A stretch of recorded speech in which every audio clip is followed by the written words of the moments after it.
1. And ships by the brink come and gone, and in switch form endure a day or two. The Frankeline's tale. Landfall and departure mark the rhythmical swing of a seaman's life and of a ship's career. From land to land is the most concise definition of a ship's earthly fate. A departure is not what a vain people of landsmen may think. The term landfall is more easily understood. You fall in with the land, and it is a matter of a quick eye and of a clear atmosphere. The departure is not the ship's going away from her port, any more than the landfall can be looked upon as the synonym of arrival. But there is this difference in the departure, that the term does not imply so much a sea event as a definite act entailing a process, the precise observation of certain landmarks by means of the compass card. Your landfall, be it a peculiarly shaped mountain, a rocky headland, or a stretch of sand dunes, you meet at first with a single glance. Further recognition will follow in due course, but essentially a landfall, good or bad, is made and done with at the first cry of land ho. The departure is distinctly a ceremony of navigation. A ship may have left her port some time before, she may have been at sea in the fullest sense of the phrase, for days. But for all that, as long as the coast she was about to leave remained in sight, a southern-going ship of yesterday had not in the sailor's sense begun the enterprise of a passage. The taking of departure, if not the last sight of the land, is, perhaps, the last professional recognition of the land on the part of a sailor. It is the technical, as distinguished from the sentimental, goodbye. Henceforth he has done with the coast astern of his ship. It is a matter personal to the man. It is not the ship that takes her departure. The seaman takes his departure by means of cross-bearings, which fix the place of the first tiny pencil cross on the white expanse of the track chart, where the ship's position at noon shall be marked by just such another tiny pencil cross for every day of her passage, and there may be 60, 80, any number of these crosses on the ship's track from land to land. The greatest number in my experience was 130 of such crosses from the pilot's station at the sand heads in the Bay of Bengal to the Scilly's Light. A bad passage. A departure, the last professional sight of land, is always good, or at least good enough. For even if the weather be thick, it does not matter much to a ship having all the open sea before her bows. A landfall may be good or bad. You encompass the earth with one particular spot of it in your eye. In all the devious tracings the course of a sailing ship leaves upon the white paper of a chart, she's always aiming for that one little spot, maybe a small island in the ocean, a single headland upon the long coast of a continent, a lighthouse on a bluff, or simply the peaked form of a mountain like an ant-heap afloat upon the waters. But if you have sighted it on the expected bearing, then that landfall is good. Fogs, snowstorms, gales thick with clouds and rain, those are the enemies of good landfalls. 2. Some commanders of ships take their departure from the home coast sadly, in a spirit of grief and discontent. They have a wife, children perhaps, some affection at any rate, or perhaps only some pet vice that must be left behind for a year or more. I remember only one man who walked his deck with a springy step, and gave the first course of the passage in an elated voice. But he, as I learned afterwards, was leaving nothing behind him, except a welter of debts and threats of legal proceedings. On the other hand, I have known many captains who, directly their ship had left the narrow waters of the Channel, would disappear from the sight of their ship's company altogether for some 3 days or more. They would take a long dive, as it were, into their stateroom, only to emerge a few days afterwards with a more or less serene brow. Those were the men easy to get on with. Besides, such a complete retirement seemed to imply a satisfactory amount of trust in their officers, and to be trusted displeases no seaman worthy of the name. On my first voyage as chief mate with good Captain MacW, I remember that I felt quite flattered, and went blithely about my duties, myself a commander for all practical purposes. Still, whatever the greatness of my illusion, the fact remained that the real commander was there, backing up my self-confidence, though invisible to my eyes behind a maplewood veneered cabin door with a white china handle. That is the time after your departure is taken, when the spirit of your commander communes with you in a muffled voice, as if from the sanctum sanctorum of a temple, because call her a temple or a hell afloat, as some ships have been called, the captain's stateroom is surely the august place in every vessel. The good MacW would not even come out to his meals, and fed solitarily in his holy of holies from a tray covered with a white napkin. Our steward used to bend an ironic glance at the perfectly empty plates he was bringing out from there. This grief for his home, which overcomes so many married seamen, did not deprive Captain MacW of his legitimate appetite. In fact, the steward would almost invariably come up to me, sitting in the captain's chair at the head of the table, to say in a grave murmur, The captain asks for one more slice of meat and 2 potatoes. We, his officers, could hear him moving about in his berth, or lightly snoring or fetching deep sighs, or splashing and blowing in his bathroom, and we made our reports to him through the keyhole, as it were. It was the crowning achievement of his amiable character that the answers we got were given in a quite mild and friendly tone. Some commanders in their periods of seclusion are constantly grumpy and seem to resent the mere sound of your voice as an injury and an insult. But a grumpy recluse cannot worry his subordinates, whereas the man in whom the sense of duty is strong, or perhaps only the sense of self-importance, and who persists in airing on deck his moroseness all day, and perhaps half the night, becomes a grievous infliction. He walks the poop darting gloomy glances, as though he wished to poison the sea, and snaps your head off savagely whenever you happen to blunder within earshot. And these vagaries are the harder to bear patiently, as becomes a man and an officer, because no sailor is really good-tempered during the first few days of a voyage. There are regrets, memories, the instinctive longing for the departed idleness, the instinctive hate of all work. Besides, things have a knack of going wrong at the start, especially in the matter of irritating trifles, and there is the abiding thought of a whole year of more or less hard life before one, because there was hardly a southern-going voyage in the yesterday of the sea which meant anything less than a 12-month. Yes, it needed a few days after the taking of your departure for a ship's company to shake down into their places, and for the soothing deep-water ship routine to establish its beneficent sway. It is a great doctor for sore hearts and sore heads, too, your ship's routine, which I have seen soothe, at least for a time, the most turbulent of spirits. There is health in it, and peace and satisfaction of the accomplished round, for each day of the ship's life seems to close a circle within the wide ring of the sea horizon. It borrows a certain dignity of sameness from the majestic monotony of the sea. He who loves the sea loves also the ship's routine. Nowhere else than upon the sea do the days, weeks and months fall away quicker into the past. They seem to be left astern as easily as the light air bubbles in the swirls of the ship's wake, and vanish into a great silence in which your ship moves on with a sort of magical effect. They pass away, the days, the weeks, the months. Nothing but a gale can disturb the orderly life of the ship, and the spell of unshaken monotony that seems to have fallen upon the very voices of her men is broken only by the near prospect of a landfall. Then is the spirit of the ship's commander stirred strongly again, but it is not moved to seek seclusion, and to remain, hidden and inert, shut up in a small cabin with the solace of a good bodily appetite. When about to make the land, the spirit of the ship's commander is tormented by an unconquerable restlessness. It seems unable to abide for many seconds together in the holy of holies of the captain's stateroom. It will out on deck and gaze ahead, through straining eyes, as the appointed moment comes nearer. It is kept vigorously upon the stretch of excessive vigilance. Meantime the body of the ship's commander is being enfeebled by want of appetite. At least, such is my experience, though enfeebled is perhaps not exactly the word. I might say, rather, that it is spiritualized by a disregard for food, sleep, and all the ordinary comforts, such as they are of sea life. In 1 or 2 cases I have known that detachment from the grosser needs of existence remain regrettably incomplete in the matter of drink.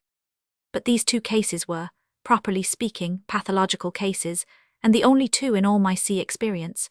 In one of these 2 instances of a craving for stimulants developed from sheer anxiety, I cannot assert that the man's seaman-like qualities were impaired in the least. It was a very anxious case, too, the land being made suddenly, close to, on a wrong bearing, in thick weather, and during a fresh onshore gale. Going below to speak to him soon after, I was unlucky enough to catch my captain in the very act of hasty cork-drawing. The sight, I may say, gave me an awful scare. I was well aware of the morbidly sensitive nature of the man. Fortunately, I managed to draw back unseen, and taking care to stamp heavily with my sea boots at the foot of the cabin stairs, I made my second entry. But for this unexpected glimpse, no act of his during the next 24 hours could have given me the slightest suspicion that all was not well with his nerve. 3. Quite another case, and having nothing to do with drink, was that of poor Captain B. He used to suffer from sick headaches in his young days, every time he was approaching a coast. Well over 50 years of age when I knew him, short, stout, dignified, perhaps a little pompous, he was a man of a singularly well-informed mind, the least sailor-like in outward aspect, but certainly one of the best seamen whom it has been my good luck to serve under. He was a Plymouth man, I think, the son of a country doctor, and both his elder boys were studying medicine. He commanded a big London ship, fairly well known in her day. I thought no end of him, and that is why I remember with a peculiar satisfaction the last words he spoke to me on board his ship after an 18 months' voyage. It was in the dock in Dundee, where we had brought a full cargo of jute from Calcutta. We had been paid off that morning, and I had come on board to take my sea chest away and to say goodbye. In his slightly lofty but courteous way, he inquired what were my plans. I replied that I intended leaving for London by the afternoon train and thought of going up for examination to get my master's certificate. I had just enough service for that. He commended me for not wasting my time, with such an evident interest in my case that I was quite surprised. Then, rising from his chair, he said, "Have you a ship in view after you have passed?" I answered that I had nothing whatever in view. He shook hands with me and pronounced the memorable words, "If you happen to be in want of employment, remember that as long as I have a ship you have a ship too." In the way of compliment, there is nothing to beat this from a ship's captain to his second mate at the end of a voyage, when the work is over and the subordinate is done with. And there is a pathos in that memory, for the poor fellow never went to sea again after all. He was already ailing when we passed St. Helena, was laid up for a time when we were off the Western Islands, but got out of bed to make his landfall. He managed to keep up on deck as far as the Downs, where, giving his orders in an exhausted voice, he anchored for a few hours to send a wire to his wife and take aboard a North Sea pilot to help him sail the ship up the east coast. He had not felt equal to the task by himself, for it is the sort of thing that keeps a deep-water man on his feet pretty well night and day. When we arrived in Dundee, Mrs. B was already there, waiting to take him home. We travelled up to London by the same train, but by the time I had managed to get through with my examination, the ship had sailed on her next voyage without him, and instead of joining her again, I went by request to see my old commander in his home. This is the only one of my captains I have ever visited in that way. He was out of bed by then, quite convalescent, as he declared, making a few tottering steps to meet me at the sitting-room door. Evidently, he was reluctant to take his final cross-bearings of this earth for a departure on the only voyage to an unknown destination a sailor ever undertakes, and it was all very nice. The large, sunny room, his deep, easy chair in a bow window with pillows and a footstool, the quiet, watchful care of the elderly, gentle woman who had borne him 5 children, and had not, perhaps, lived with him more than 5 full years out of the 30 or so of their married life. There was also another woman there in a plain black dress, quite grey-haired, sitting very erect on her chair with some sewing, from which she snatched side glances in his direction, and uttering not a single word during all the time of my call. Even when, in due course, I carried over to her a cup of tea, she only nodded at me silently, with the faintest ghost of a smile on her tight-set lips. I imagine she must have been a maiden sister of Mrs. B, come to help nurse her brother-in-law, his youngest boy a late-comer, a great cricketer it seemed, 12 years old or thereabouts, chattered enthusiastically of the exploits of W.G. Grace, and I remember his eldest son, too, a newly-fledged doctor, who took me out to smoke in the garden, and shaking his head with professional gravity, but with genuine concern, muttered, "Yes, but he doesn't get back his appetite. I don't like that at all." The last sight of Captain B I had was as he nodded his head to me out of the bow window when I turned round to close the front gate. It was a distinct and complete impression, something that I don't know whether to call a landfall or a departure. Certainly he had gazed at times very fixedly before him with the landfall's vigilant look, this sea captain seated incongruously in a deep-backed chair. He had not then talked to me of employment, of ships, of being ready to take another command, but he had discoursed of his early days, in the abundant but thin flow of a wilful invalid's talk. The women looked worried but sat still, and I learned more of him in that interview than in the whole 18 months we had sailed together. It appeared he had served his time in the copper trade, the famous copper trade of old days between Swansea and the Chilean coast, coal out and ore in, deep-loaded both ways, as if in wanton defiance of the great Cape Horn seas. A work this for staunch ships, and a great school of staunchness for West Country seamen, a whole fleet of copper-bottomed barks, as strong in rib and planking, as well found in gear, as ever was sent upon the seas, manned by hardy crews and commanded by young masters, was engaged in that now long-defunct trade. That was the school I was trained in, he said to me almost boastfully, lying back amongst his pillows with a rug over his legs. And it was in that trade that he obtained his first command at a very early age.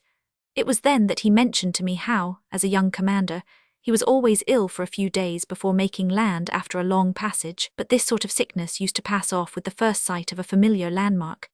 Afterwards, he added, as he grew older, all that nervousness wore off completely, and I observed his weary eyes gaze steadily ahead, as if there had been nothing between him and the straight line of sea and sky, where whatever a seaman is looking for is first bound to appear. But I have also seen his eyes rest fondly upon the faces in the room, upon the pictures on the wall, upon all the familiar objects of that home, whose abiding and clear image must have flashed often on his memory in times of stress and anxiety at sea.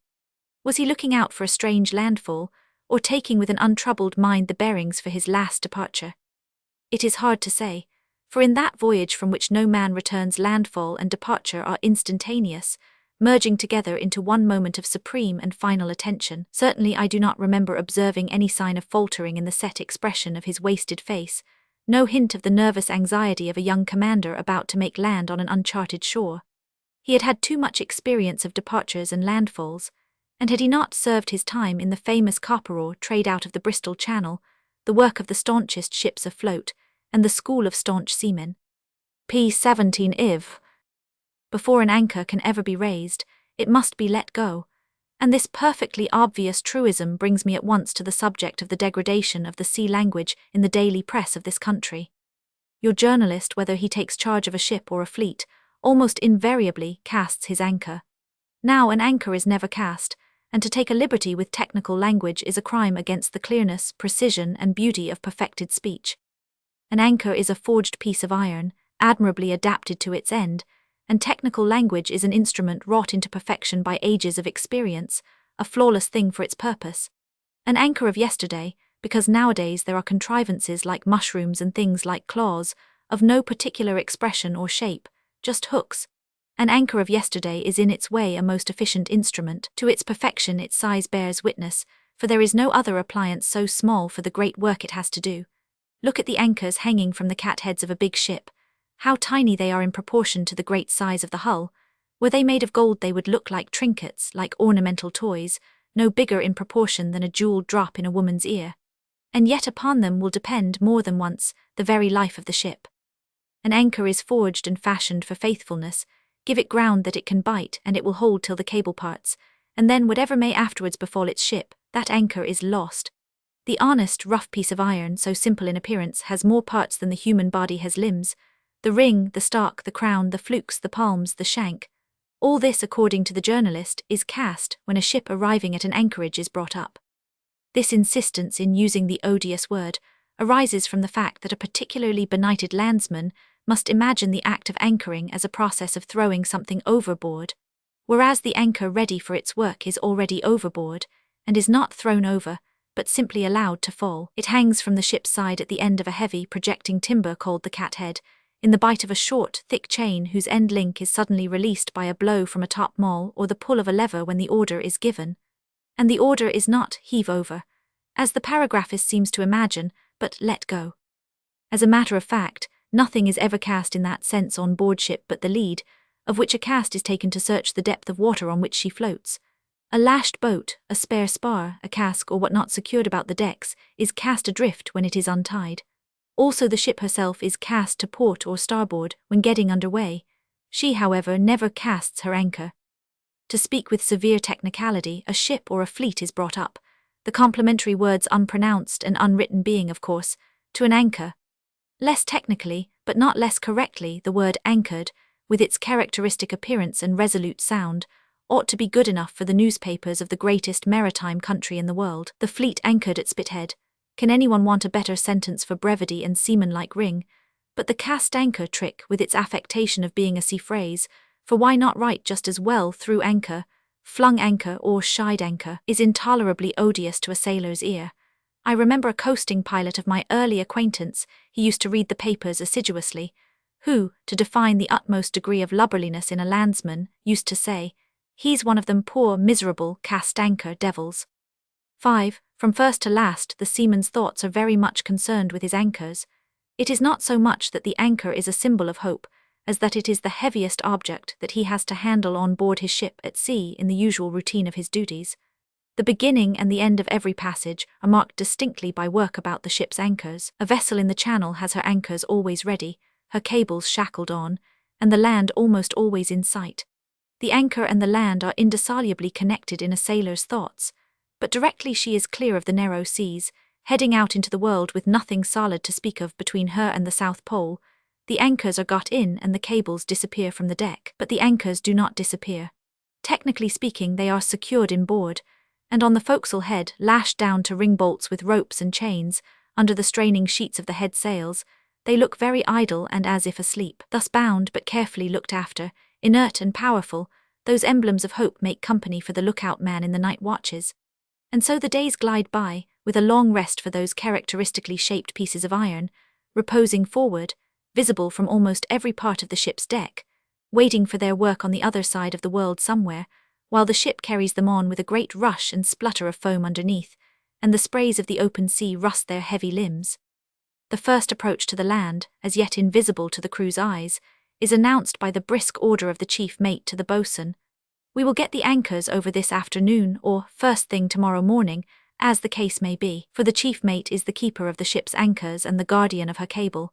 There are good ships and bad ships, comfortable ships and ships where, from first day to last of the voyage, there is no rest for a chief mate's body and soul. And ships are what men make them. This is a pronouncement of sailor wisdom, and no doubt in the main it is true. However, there are ships where, as an old grizzled mate once told me, nothing ever seems to go right. And looking from the poop where we both stood, I had paid him a neighbourly call in dark, he added, "She's one of them." He glanced up at my face, which expressed a proper professional sympathy, and set me right in my natural surmise. "Oh no, the old man's right enough, he never interferes. Anything that's done in a seaman-like way is good enough for him. And yet somehow nothing ever seems to go right in this ship. I tell you what, she is naturally unhandy." The old man, of course, was his captain, who just then came on deck in a silk hat and brown overcoat, and with a civil nod to us went ashore. He was certainly not more than 30, and the elderly mate, with a murmur to me of "That's my old man," proceeded to give instances of the natural unhandiness of the ship in a sort of deprecatory tone, as if to say, "You mustn't think I bear a grudge against her for that." The instances do not matter. The point is that there are ships where things do go wrong, but whatever the ship, good or bad, lucky or unlucky, it is in the forepart of her that her chief mate feels most at home. It is emphatically his end of the ship, though of course he is the executive supervisor of the whole. There are his anchors, his headgear, his foremast, his station for manoeuvring when the captain is in charge. And there, too, live the men, the ship's hands, whom it is his duty to keep employed, fair weather or foul, for the ship's welfare. It is the chief mate, the only figure of the ship's afterguard, who comes bustling forward at the cry of "all hands on deck." He is the satrap of that province in the autocratic realm of the ship, and more personally responsible for anything that may happen there.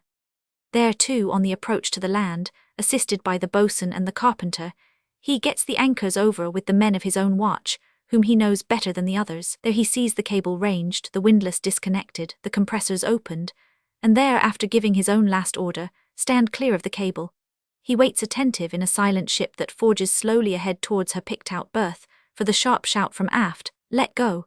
Instantly bending over, he sees the trusty iron fall with a heavy plunge under his eyes, which watch and note whether it has gone clear. For the anchor to go clear means to go clear of its own chain. Your anchor must drop from the bow of your ship with no turn of cable on any of its limbs, else you would be riding to a foul anchor. Unless the pull of the cable is fair on the ring, no anchor can be trusted even on the best of holding ground. In time of stress it is bound to drag, for implements and men must be treated fairly to give you the virtue which is in them. The anchor is an emblem of hope, but a foul anchor is worse than the most fallacious of false hopes that ever lured men or nations into a sense of security. And the sense of security, even the most warranted, is a bad counsellor. It is the sense which, like that exaggerated feeling of well-being ominous of the coming on of madness, precedes the swift fall of disaster. A seaman labouring under an undue sense of security becomes at once worth hardly half his salt. Therefore, of all my chief officers, the one I trusted most was a man called B. He had a red moustache, a lean face also red, and an uneasy eye. He was worth all his salt. On examining now, after many years, the residue of the feeling which was the outcome of the contact of our personalities, I discover, without much surprise, a certain flavour of dislike. Upon the whole, I think he was one of the most uncomfortable shipmates possible for a young commander. If it is permissible to criticise the absent, I should say he had a little too much of the sense of insecurity, which is so invaluable in a seaman. He had an extremely disturbing air of being everlastingly ready, even when seated at table at my right hand before a plate of salt beef, to grapple with some impending calamity. I must hasten to add that he had also the other qualification necessary to make a trustworthy seaman, that of an absolute confidence in himself, What was really wrong with him was that he had these qualities in an unrestful degree. His eternally watchful demeanor, his jerky, nervous talk, even his, as it were, determined silences seemed to imply, and I believe they did imply, that to his mind the ship was never safe in my hands. Such was the man who looked after the anchors of a less than 500-ton bark, my first command, now gone from the face of the earth, but sure of a tenderly remembered existence as long as I live. No anchor could have gone down foul under Mr. B.'s piercing eye. It was good for one to be sure of that when, in an open roadstead, one heard in the cabin the wind pipe up, but still there were moments when I detested Mr. B. exceedingly. From the way he used to glare sometimes, I fancy that more than once he paid me back with interest. It so happened that we both loved the little bark very much, and it was just the defect of Mr. B.'s inestimable qualities that he would never persuade himself to believe that the ship was safe in my hands. To begin with, he was more than 5 years older than myself at a time of life, when 5 years really do count, I being 29 and he 34. Then, on our first leaving port, I don't see why I should make a secret of the fact that it was Bangkok. A bit of manoeuvring of mine amongst the islands of the Gulf of Siam had given him an unforgettable scare. Ever since then he had nursed in secret a bitter idea of my utter recklessness. But upon the whole, and unless the grip of a man's hand at parting means nothing whatever, I conclude that we did like each other at the end of 2 years and 3 months well enough. The bond between us was the ship, and therein a ship, though she has female attributes and is loved very unreasonably, is different from a woman. That I should have been tremendously smitten with my first command is nothing to wonder at, but I suppose I must admit that Mr. B.'s sentiment was of a higher order. Each of us, of course, was extremely anxious about the good appearance of the beloved object, and though I was the one to glean compliments ashore, B. had the more intimate pride of feeling, resembling that of a devoted handmaiden. And that sort of faithful and proud devotion went so far as to make him go about flicking the dust off the varnished teakwood rail of the little craft with a silk pocket handkerchief, a present from Mrs. B., I believe. That was the effect of his love for the bark. The effect of his admirable lack of the sense of security once went so far as to make him remark to me, "Well, sir, you are a lucky man." It was said in a tone full of significance, but not exactly offensive, and it was, I suppose, my innate tact that prevented my asking, "What on earth do you mean by that?" Later on his meaning was illustrated more fully on a dark night in a tight corner during a dead onshore gale. I had called him up on deck to help me consider our extremely unpleasant situation. There was not much time for deep thinking, and his summing up was, "It looks pretty bad whichever we try, but then, sir, you always do get out of a mess somehow." 6. It is difficult to disconnect the idea of ship's anchors from the idea of the ship's chief mate, the man who sees them go down clear and come up sometimes foul, because not even the most unremitting care can always prevent a ship, swinging to winds and tide, from taking an awkward turn of the cable round stock or fluke. Then the business of getting the anchor, and securing it afterwards is unduly prolonged, and made a weariness to the chief mate. He is the man who watches the growth of the cable. A sailor's phrase which has all the force, precision, and imagery of technical language that, created by simple men with keen eyes for the real aspect of the things they see in their trade, achieves the just expression seizing upon the essential, which is the ambition of the artist in words. Therefore the sailor will never say, "Cast anchor," and the shipmaster aft will hail his chief mate on the forecastle in impressionistic phrase, "How does the cable grow?" Because grow is the right word for the long drift of a cable emerging aslant under the strain, taut as a bowstring above the water. And it is the voice of the keeper of the ship's anchors that will answer, "Grows right ahead, sir," or "broad on the bow," or whatever concise and deferential shout will fit the case. There is no order more noisily given or taken up with lustier shouts on board a homeward-bound merchant ship than the command, "Man the windlass," the rush of expectant men out of the forecastle, the snatching of handspikes, the tramp of feet, the clink of the poles, make a stirring accompaniment to a plaintive up-anchor song with a roaring chorus. And this burst of noisy activity from a whole ship's crew seems like a voiceful awakening of the ship herself, till then in the picturesque phrase of Dutch seamen, lying asleep upon her iron.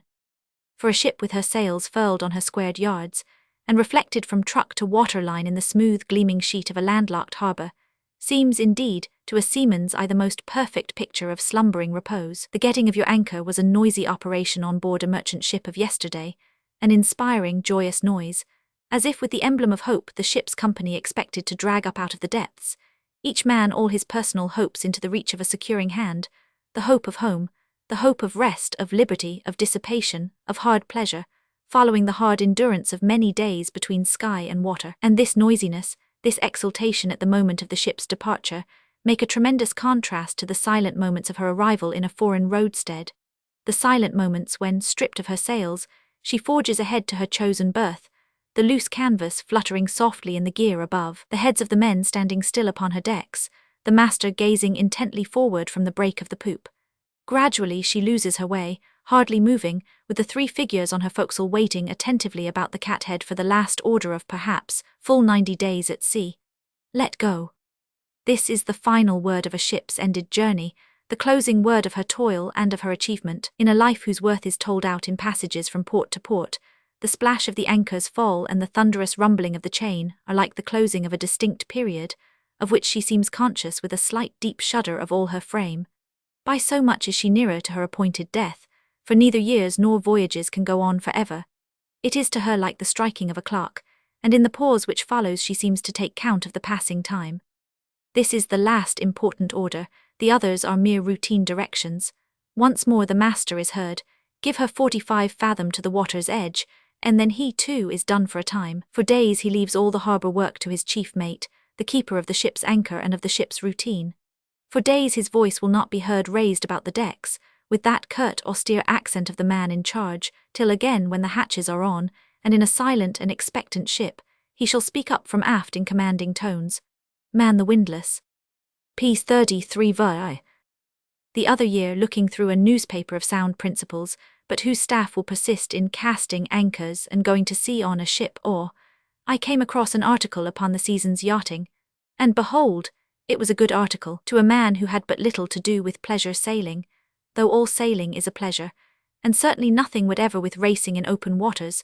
The writer's strictures upon the handicapping of yachts were just intelligible and no more, and I do not pretend to any interest in the enumeration of the great races of that year. As to the 52-foot linear raters, praised so much by the writer, I am warmed up by his approval of their performances, but as far as any clear conception goes, the descriptive phrase, so precise to the comprehension of a yachtsman, evokes no definite image in my mind. The writer praises that class of pleasure vessels, and I am willing to endorse his words, as any man who loves every craft afloat would be ready to do. I am disposed to admire and respect the 52-foot linear raters on the word of a man who regrets in such a sympathetic and understanding spirit the threatened decay of yachting seamanship. Of course, yacht racing is an organized pastime, a function of social idleness ministering to the vanity of certain wealthy inhabitants of these isles nearly as much as to their inborn love of the sea. But the writer of the article in question goes on to point out with insight and justice that for a great number of people, 20,000 I think he says, it is a means of livelihood, that it is, in his own words, an industry. Now, the moral side of an industry, productive or unproductive, the redeeming and ideal aspect of this breadwinning, is the attainment and preservation of the highest possible skill on the part of the craftsman. Such skill, the skill of technique, is more than honesty. It is something wider, embracing honesty and grace and rule in an elevated and clear sentiment, not altogether utilitarian, which may be called the honor of labor. It is made up of accumulated tradition, kept alive by individual pride, rendered exact by professional opinion, and like the higher arts it spurred on and sustained by discriminating praise. This is why the attainment of proficiency, the pushing of your skill with attention to the most delicate shades of excellence, is a matter of vital concern. Efficiency of a practically flawless kind may be reached naturally in the struggle for bread, but there is something beyond, a higher point, a subtle and unmistakable touch of love and pride beyond mere skill, almost an inspiration which gives to all work that finish which is almost art, which is art. As men of scrupulous honor set up a high standard of public conscience above the dead level of an honest community, so men of that skill which passes into art by ceaseless striving raise the dead level of correct practice in the crafts of land and sea, the conditions fostering the growth of that supreme, alive excellence as well in work as in play, ought to be preserved with a most careful regard lest the industry or the game should perish of an insidious and inward decay. Therefore I have read with profound regret, in that article upon the yachting season of a certain year, that the seamanship on board racing yachts is not now what it used to be only a few, very few years ago. For that was the gist of that article, written evidently by a man who not only knows but understands. A thing, let me remark in passing, much rarer than one would expect, because the sort of understanding I mean is inspired by love. And love, though in a sense it may be admitted to be stronger than death, is by no means so universal and so sure. In fact, love is rare. The love of men, of things, of ideas, the love of perfected skill. For love is the enemy of haste. It takes count of passing days, of men who pass away, of a fine art matured slowly in the course of years, and doomed in a short time to pass away too, and be no more. Love and regret go hand in hand in this world of changes swifter than the shifting of the clouds reflected in the mirror of the sea. To penalize a yacht in proportion to the fineness of her performance is unfair to the craft and to her men. It is unfair to the perfection of her form and to the skill of her servants, for we men are, in fact, the servants of our creations. We remain in everlasting bondage to the productions of our brain and to the work of our hands.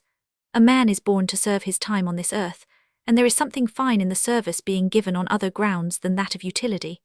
The bondage of art is very exacting, and as the writer of the article which started this train of thought says with lovable warmth, the sailing of yachts is a fine art. His contention is that racing, without time allowances for anything else but tonnage, that is, for size, has fostered the fine art of sailing to the pitch of perfection.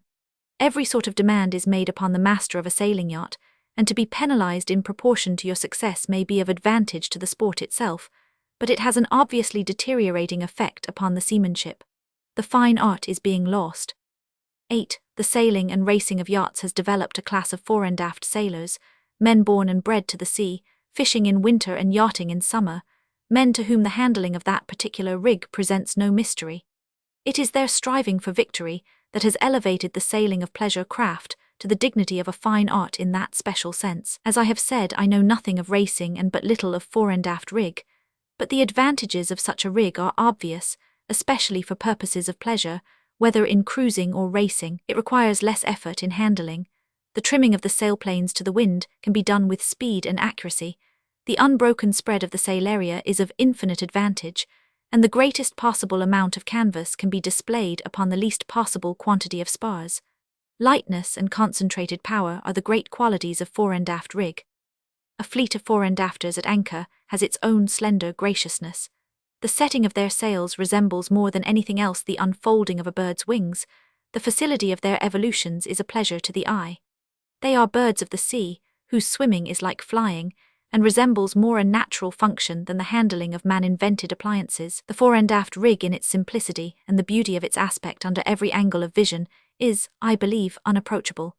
A schooner, yawl, or cutter in charge of a capable man seems to handle herself as if endowed with the power of reasoning and the gift of swift execution. One laughs with sheer pleasure at a smart piece of maneuvering, as at a manifestation of a living creature's quick wit and graceful precision. Of those three varieties of fore and aft rig, the cutter, the racing rig par excellence, is of an appearance the most imposing, from the fact that practically all her canvas is in one piece. The enormous mainsail of a cutter, as she draws slowly past a point of land or the end of a jetty under your admiring gaze, invests her with an air of lofty and silent majesty. At anchor a schooner looks better. She has an aspect of greater efficiency and a better balance to the eye, with her two masts distributed over the hull with a swaggering rake aft. The yawl rig one comes in time to love. It is, I should think, the easiest of all to manage. For racing, a cutter; for a long pleasure voyage, a schooner; for cruising in home waters, the yawl, and the handling of them all is indeed a fine art. It requires not only the knowledge of the general principles of sailing, but a particular acquaintance with the character of the craft. All vessels are handled in the same way as far as theory goes, just as you may deal with all men on broad and rigid principles, but if you want that success in life which comes from the affection and confidence of your fellows, then with no two men, however similar they may appear in their nature, will you deal in the same way. There may be a rule of conduct, there is no rule of human fellowship. To deal with men is as fine an art as it is to deal with ships. Both men and ships live in an unstable element, are subject to subtle and powerful influences, and want to have their merits understood rather than their faults found out. It is not what your ship will not do that you want to know to get on terms of successful partnership with her. It is, rather, that you ought to have a precise knowledge of what she will do for you when called upon to put forth what is in her by a sympathetic touch. At first sight the difference does not seem great in either line of dealing with the difficult problem of limitations, but the difference is great. The difference lies in the spirit in which the problem is approached. After all, the art of handling ships is finer, perhaps, than the art of handling men. And like all fine arts, it must be based upon a broad, solid sincerity, which, like a law of nature, rules an infinity of different phenomena. Your endeavor must be single-minded. You would talk differently to a coal heaver and to a professor. But is this duplicity? I deny it. The truth consists in the genuineness of the feeling, in the genuine recognition of the two men, so similar and so different, as your two partners in the hazard of life. Obviously, a humbug, thinking only of winning his little race, would stand a chance of profiting by his artifices. Men, professors or coal heavers, are easily deceived. They even have an extraordinary knack of lending themselves to deception, a sort of curious and inexplicable propensity to allow themselves to be led by the nose with their eyes open. But a ship is a creature which we have brought into the world, as it were on purpose to keep us up to the mark. In her handling, a ship will not put up with a mere pretender, as for instance the public will do with Mr. X, the popular statesman, Mr. Y, the popular scientist, or Mr. Z, the popular, what shall we say? Anything from a teacher of high morality to a bagman, who have won their little race. But I would like, though not accustomed to betting, to wager a large sum that not one of the few first-rate skippers of racing yachts has ever been a humbug. It would have been too difficult. The difficulty arises from the fact that one does not deal with ships in a mob, but with a ship as an individual. So we may have to do with men, but in each of us there lurks some particle of the mob spirit, of the mob temperament. No matter how earnestly we strive against each other, we remain brothers on the lowest side of our intellect and in the instability of our feelings. With ships it is not so. Much as they are to us, they are nothing to each other. Those sensitive creatures have no ears for our blandishments. It takes something more than words to cajole them to do our will, to cover us with glory. Luckily, too, or else there would have been more shoddy reputations for first-rate seamanship. Ships have no ears, I repeat, though indeed, I think I have known ships who really seem to have had eyes, or else I cannot understand on what ground a certain 1,000-ton bark of my acquaintance on one particular occasion refused to answer her helm, thereby saving a frightful smash to 2 ships, and to a very good man's reputation. I knew her intimately for 2 years, and in no other instance either before or since have I known her to do that thing. The man she had served so well, guessing perhaps at the depths of his affection for her, I have known much longer, and in bare justice to him I must say that this confidence-shattering experience, though so fortunate, only augmented his trust in her. Yes, our ships have no ears, and thus they cannot be deceived. I would illustrate my idea of fidelity as between man and ship, between the master and his art, by a statement which, though it might appear shockingly sophisticated, is really very simple. I would say that a racing yacht skipper who thought of nothing else but the glory of winning the race would never attain to any eminence of reputation. The genuine masters of their craft, I say this confidently from my experience of ships, have thought of nothing but of doing their very best by the vessel under their charge. To forget oneself, to surrender all personal feeling in the service of that fine art, is the only way for a seaman to the faithful discharge of his trust. Such is the service of a fine art and of ships that sail the sea. And therein I think I can lay my finger upon the difference between the seamen of yesterday, who are still with us, and the seamen of tomorrow, already entered upon the possession of their inheritance. History repeats itself, but the special call of an art which has passed away is never reproduced. It is as utterly gone out of the world as the song of a destroyed wild bird. Nothing will awaken the same response of pleasurable emotion or conscientious endeavor. And the sailing of any vessel afloat is an art whose fine form seems already receding from us on its way to the overshadowed valley of oblivion. The taking of a modern steamship about the world, though one would not minimize its responsibilities, has not the same quality of intimacy with nature, which, after all, is an indispensable condition to the building up of an art. It is less personal and a more exact calling, less arduous but also less gratifying in the lack of close communion between the artist and the medium of his art. It is, in short, less a matter of love. Its effects are measured exactly in time and space, as no effect of an art can be. It is an occupation which a man not desperately subject to seasickness can be imagined to follow with content, without enthusiasm, with industry, without affection. Punctuality is its watchword. The incertitude which attends closely every artistic endeavor is absent from its regulated enterprise. It has no great moments of self-confidence, or moments not less great of doubt and heart-searching. It is an industry which, like other industries, has its romance, its honor and its rewards, its bitter anxieties and its hours of ease. But such seagoing has not the artistic quality of a single-handed struggle with something much greater than yourself. It is not the laborious absorbing practice of an art whose ultimate result remains on the knees of the gods. It is not an individual temperamental achievement, but simply the skilled use of a captured force, merely another step forward upon the way of universal conquest. 9. Every passage of a ship of yesterday, whose yards were braced round eagerly the very moment the pilot, with his pockets full of letters, had got over the side, was like a race against time, against an ideal standard of achievement outstripping the expectations of common men. Like all true art, the general conduct of a ship and her handling in particular cases had a technique which could be discussed with delight and pleasure by men who found in their work, not bread alone, but an outlet for the peculiarities of their temperament, to get the best and truest effect from the infinitely varying moods of sky and sea, not pictorially, but in the spirit of their calling, was their vocation, one and all. And they recognized this with as much sincerity, and drew as much inspiration from this reality, as any man who ever put brush to canvas. The diversity of temperaments was immense amongst those masters of the fine art. Some of them were like royal academicians of a certain kind. They never startled you by a touch of originality, by a fresh audacity of inspiration. They were safe, very safe. They went about solemnly in the assurance of their consecrated and empty reputation.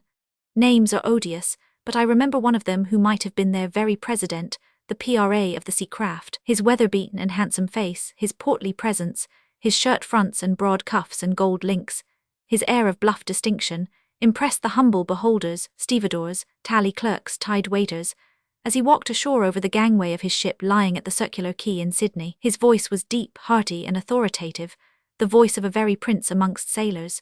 He did everything with an air which put your attention on the alert and raised your expectations, but the result somehow was always on stereotyped lines, unsuggestive, empty of any lesson that one could lay to heart. He kept his ship in apple pie order, which would have been seamanlike enough but for a finicking touch in its details.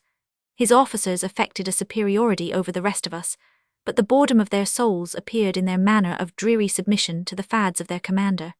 It was only his apprenticed boys whose irrepressible spirits were not affected by the solemn and respectable mediocrity of that artist. There were 4 of these youngsters, one the son of a doctor, another of a colonel, the third of a jeweller. The name of the 4th was Twentyman, and this is all I remember of his parentage.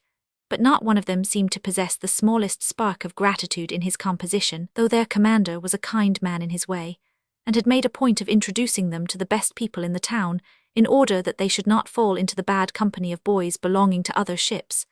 I regret to say that they made faces at him behind his back, and imitated the dignified carriage of his head without any concealment whatever.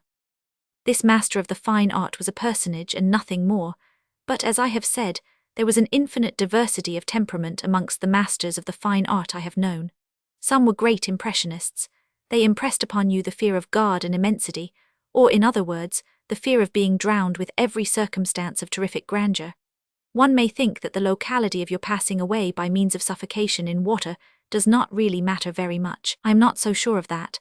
I am, perhaps, unduly sensitive, but I confess that the idea of being suddenly spilt into an infuriated ocean in the midst of darkness and uproar affected me always with a sensation of shrinking distaste. To be drowned in a pond, though it might be called an ignominious fate by the ignorant, is yet a bright and peaceful ending in comparison with some other endings to one's earthly career, which I have mentally quaked at in the intervals, or even in the midst of violent exertions. But let that pass. Some of the masters whose influence left a trace upon my character to this very day combined a fierceness of conception with a certitude of execution upon the basis of just appreciation of means and ends, which is the highest quality of the man of action. And an artist is a man of action, whether he creates a personality, invents an expedient, or finds the issue of a complicated situation. There were masters, too, I have known, whose very art consisted in avoiding every conceivable situation. It is needless to say that they never did great things in their craft, but they were not to be despised for that.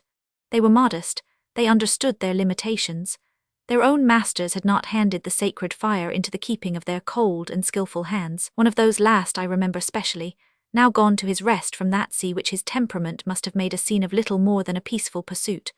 Once only did he attempt a stroke of audacity, one early morning with a steady breeze, entering a crowded roadstead. But he was not genuine in this display which might have been art. He was thinking of his own self. He hankered after the meretricious glory of a showy performance. As, rounding a dark, wooded point, bathed in fresh air and sunshine, we opened to view a crowd of shipping at anchor lying half a mile ahead of us perhaps, He called me aft from my station on the forecastle head, and turning over and over his binoculars in his brown hands, said, "Do you see that big, heavy ship with white lower masts? I am going to take up a berth between her and the shore. Now do you see to it that the men jump smartly at the first order." I answered, "Aye, aye, sir," and verily believed that this would be a fine performance. We dashed on through the fleet in magnificent style. There must have been many open mouths and following eyes on board those ships, Dutch, English, with a sprinkling of Americans and a German or two, who had all hoisted their flags at 8 o'clock, as if in honor of our arrival. It would have been a fine performance if it had come off, but it did not. Through a touch of self-seeking, that modest artist of solid merit became untrue to his temperament. It was not with him art for art's sake, it was art for his own sake, and a dismal failure was the penalty he paid for that greatest of sins. It might have been even heavier, but as it happened, we did not run our ship ashore, nor did we knock a large hole in the big ship whose lower masts were painted white. But it is a wonder that we did not carry away the cables of both our anchors, for, as may be imagined, I did not stand upon the order to let go. That came to me in a quavering, quite unknown voice from his trembling lips. I let them both go with a celerity which to this day astonishes my memory. No average merchantman's anchors have ever been let go with such miraculous smartness, and they both held. IP-52 could have kissed their rough, cold iron palms in gratitude if they had not been buried in slimy mud under 10 fathoms of water. Ultimately they brought us up with the jibboom of a Dutch brig poking through our spanker, nothing worse, and a miss is as good as a mile. But not in art. Afterwards the master said to me in a shy mumble, "She wouldn't luff up in time somehow, what's the matter with her?" And I made no answer. Yet the answer was clear. The ship had found out the momentary weakness of her man. Of all the living creatures upon land and sea, it is ships alone that cannot be taken in by barren pretences, that will not put up with bad art from their masters. 10.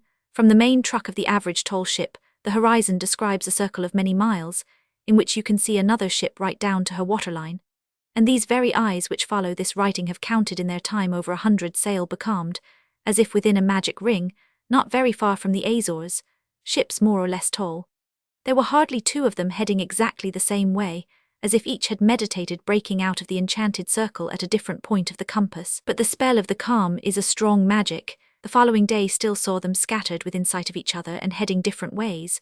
But when, at last, the breeze came with the darkling ripple that ran very blue on a pale sea, they all went in the same direction together. For this was the homeward-bound fleet from the far-off ends of the earth, and a Falmouth fruit schooner, the smallest of them all, was heading the flight. One could have imagined her very fair, if not divinely tall, leaving a scent of lemons and oranges in her wake. The next day there were very few ships in sight from our mastheads, 7 at most perhaps, with a few more distant specks, hull down, beyond the magic ring of the horizon. The spell of the fair wind has a subtle power to scatter a white-winged company of ships looking all the same way, each with its white fillet of tumbling foam under the bow. It is the calm that brings ships mysteriously together. It is your wind that is the great separator. The taller the ship, the further she can be seen, and her white tallness breathed upon by the wind first proclaims her size. The tall masts holding aloft the white canvas, spread out like a snare for catching the invisible power of the air, emerge gradually from the water, sail after sail, yard after yard, growing big, till, under the towering structure of her machinery, you perceive the insignificant, tiny speck of her hull. The tall masts are the pillars supporting the balanced planes that, motionless and silent, catch from the air the ship's motive power, as it were a gift from heaven vouchsafed to the audacity of man. And it is the ship's tall spars, stripped and shorn of their white glory, that incline themselves before the anger of the clouded heaven. When they yield to a squall in a gaunt and naked submission, their tallness is brought best home even to the mind of a seaman. The man who has looked upon his ship going over too far is made aware of the preposterous tallness of a ship's spars. It seems impossible, but that those gilt trucks which one had to tilt one's head back to see, now falling into the lower plane of vision, must perforce hit the very edge of the horizon. Such an experience gives you a better impression of the loftiness of your spars than any amount of running aloft could do. And yet in my time the royal yards of an average profitable ship were a good way up above her decks. No doubt a fair amount of climbing up iron ladders can be achieved by an active man in a ship's engine-room, but I remember moments when even to my supple limbs and pride of nimbleness, the sailing ship's machinery seemed to reach up to the very stars. For machinery it is, doing its work in perfect silence and with a motionless grace, that seems to hide a capricious and not always governable power, taking nothing away from the material stores of the earth. Not for it the unerring precision of steel moved by white steam and living by red fire, and fed with black coal. The other seems to draw its strength from the very soul of the world, its formidable ally, held to obedience by the frailest bonds, like a fierce ghost captured in a snare of something even finer than spun silk. For what is the array of the strongest ropes, the tallest spars and the stoutest canvas against the mighty breath of the infinite, but thistle stalks, cobwebs and gossamer? 11. Indeed, it is less than nothing, and I have seen, when the great soul of the world turned over with a heavy sigh, a perfectly new, extra-stout foresail vanish like a bit of some airy stuff much lighter than gossamer. Then was the time for the tall spars to stand fast in the great uproar. The machinery must do its work, even if the soul of the world has gone mad. The modern steamship advances upon a still and overshadowed sea with a pulsating tremor of her frame, an occasional clang in her depths, as if she had an iron heart in her iron body, with a thudding rhythm in her progress and the regular beat of her propeller, heard afar in the night with an august and plodding sound, as of the march of an inevitable future. But in a gale, the silent machinery of a sailing ship would catch not only the power, but the wild and exulting voice of the world's soul. Whether she ran with her tall spars swinging, or breasted it with her tall spars lying over, there was always that wild song, deep like a chant, for a bass to the shrill pipe of the wind played on the sea-tops, with a punctuating crash now and then of a breaking wave. At times the weird effects of that invisible orchestra would get upon a man's nerves till he wished himself deaf. And this recollection of a personal wish, experienced upon several oceans, where the soul of the world has plenty of room to turn over with a mighty sigh, brings me to the remark that in order to take a proper care of a ship's spars, it is just as well for a seaman to have nothing the matter with his ears. Such is the intimacy with which a seaman had to live with his ship of yesterday, that his senses were like her senses, that the stress upon his body made him judge of the strain upon the ship's masts. I had been some time at sea before I became aware of the fact that hearing plays a perceptible part in gauging the force of the wind. It was at night. The ship was one of those iron wool clippers that the Clyde had floated out in swarms upon the world during the 7th decade of the last century. It was a fine period in shipbuilding, and also, I might say, a period of overmasting. The spars rigged up on the narrow hulls were indeed tall then, and the ship of which I think, with her coloured glass skylight ends bearing the motto, "Let Glasgow Flourish," was certainly one of the most heavily sparred specimens. She was built for hard driving, and unquestionably she got all the driving she could stand. Our captain was a man famous for the quick passages he had been used to make in the old Tweed, a ship famous the world over for her speed. The Tweed had been a wooden vessel, and he brought the tradition of quick passages with him into the iron clipper. I was the junior in her, a third mate, keeping watch with the chief officer, and it was just during one of the night watches in a strong, freshening breeze that I overheard two men in a sheltered nook of the main deck exchanging these informing remarks. Said one, "Should think 'twas time some of them light sails were coming off her." And the other, an older man, uttered grumpily, "No fear, not while the chief mate's on deck. He's that deaf he can't tell how much wind there is." And indeed poor P., quite young and a smart seaman, was very hard of hearing. At the same time, he had the name of being the very devil of a fellow for carrying on sail on a ship. He was wonderfully clever at concealing his deafness, and as to carrying on heavily, though he was a fearless man, I don't think that he ever meant to take undue risks. I can never forget his naive sort of astonishment when remonstrated with for what appeared a most daredevil performance. The only person, of course, that could remonstrate with telling effect was our captain, himself a man of daredevil tradition.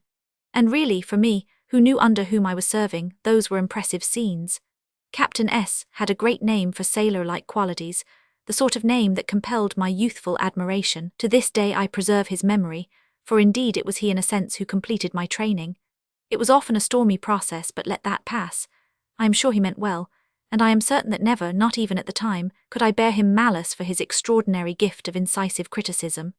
And to hear him make a fuss about too much sail on the ship seemed one of those incredible experiences that take place only in one's dreams. It generally happened in this way. Night, clouds racing overhead, wind howling, royals set, and the ship rushing on in the dark, an immense white sheet of foam level with the lee rail. Mr. P., in charge of the deck, hooked on to the windward mizzen rigging in a state of perfect serenity. Myself, the third mate, also hooked on somewhere to windward of the slanting poop, in a state of the utmost preparedness to jump at the very first hint of some sort of order, but otherwise in a perfectly acquiescent state of mind. Suddenly out of the companion would appear a tall, dark figure, bareheaded, with a short white beard of a perpendicular cut, very visible in the dark, Captain S, disturbed in his reading down below by the frightful bounding and lurching of the ship. Leaning very much against the precipitous incline of the deck, he would take a turn or two, perfectly silent, hang on by the compass for a while, take another couple of turns, and suddenly burst out, "What are you trying to do with the ship?"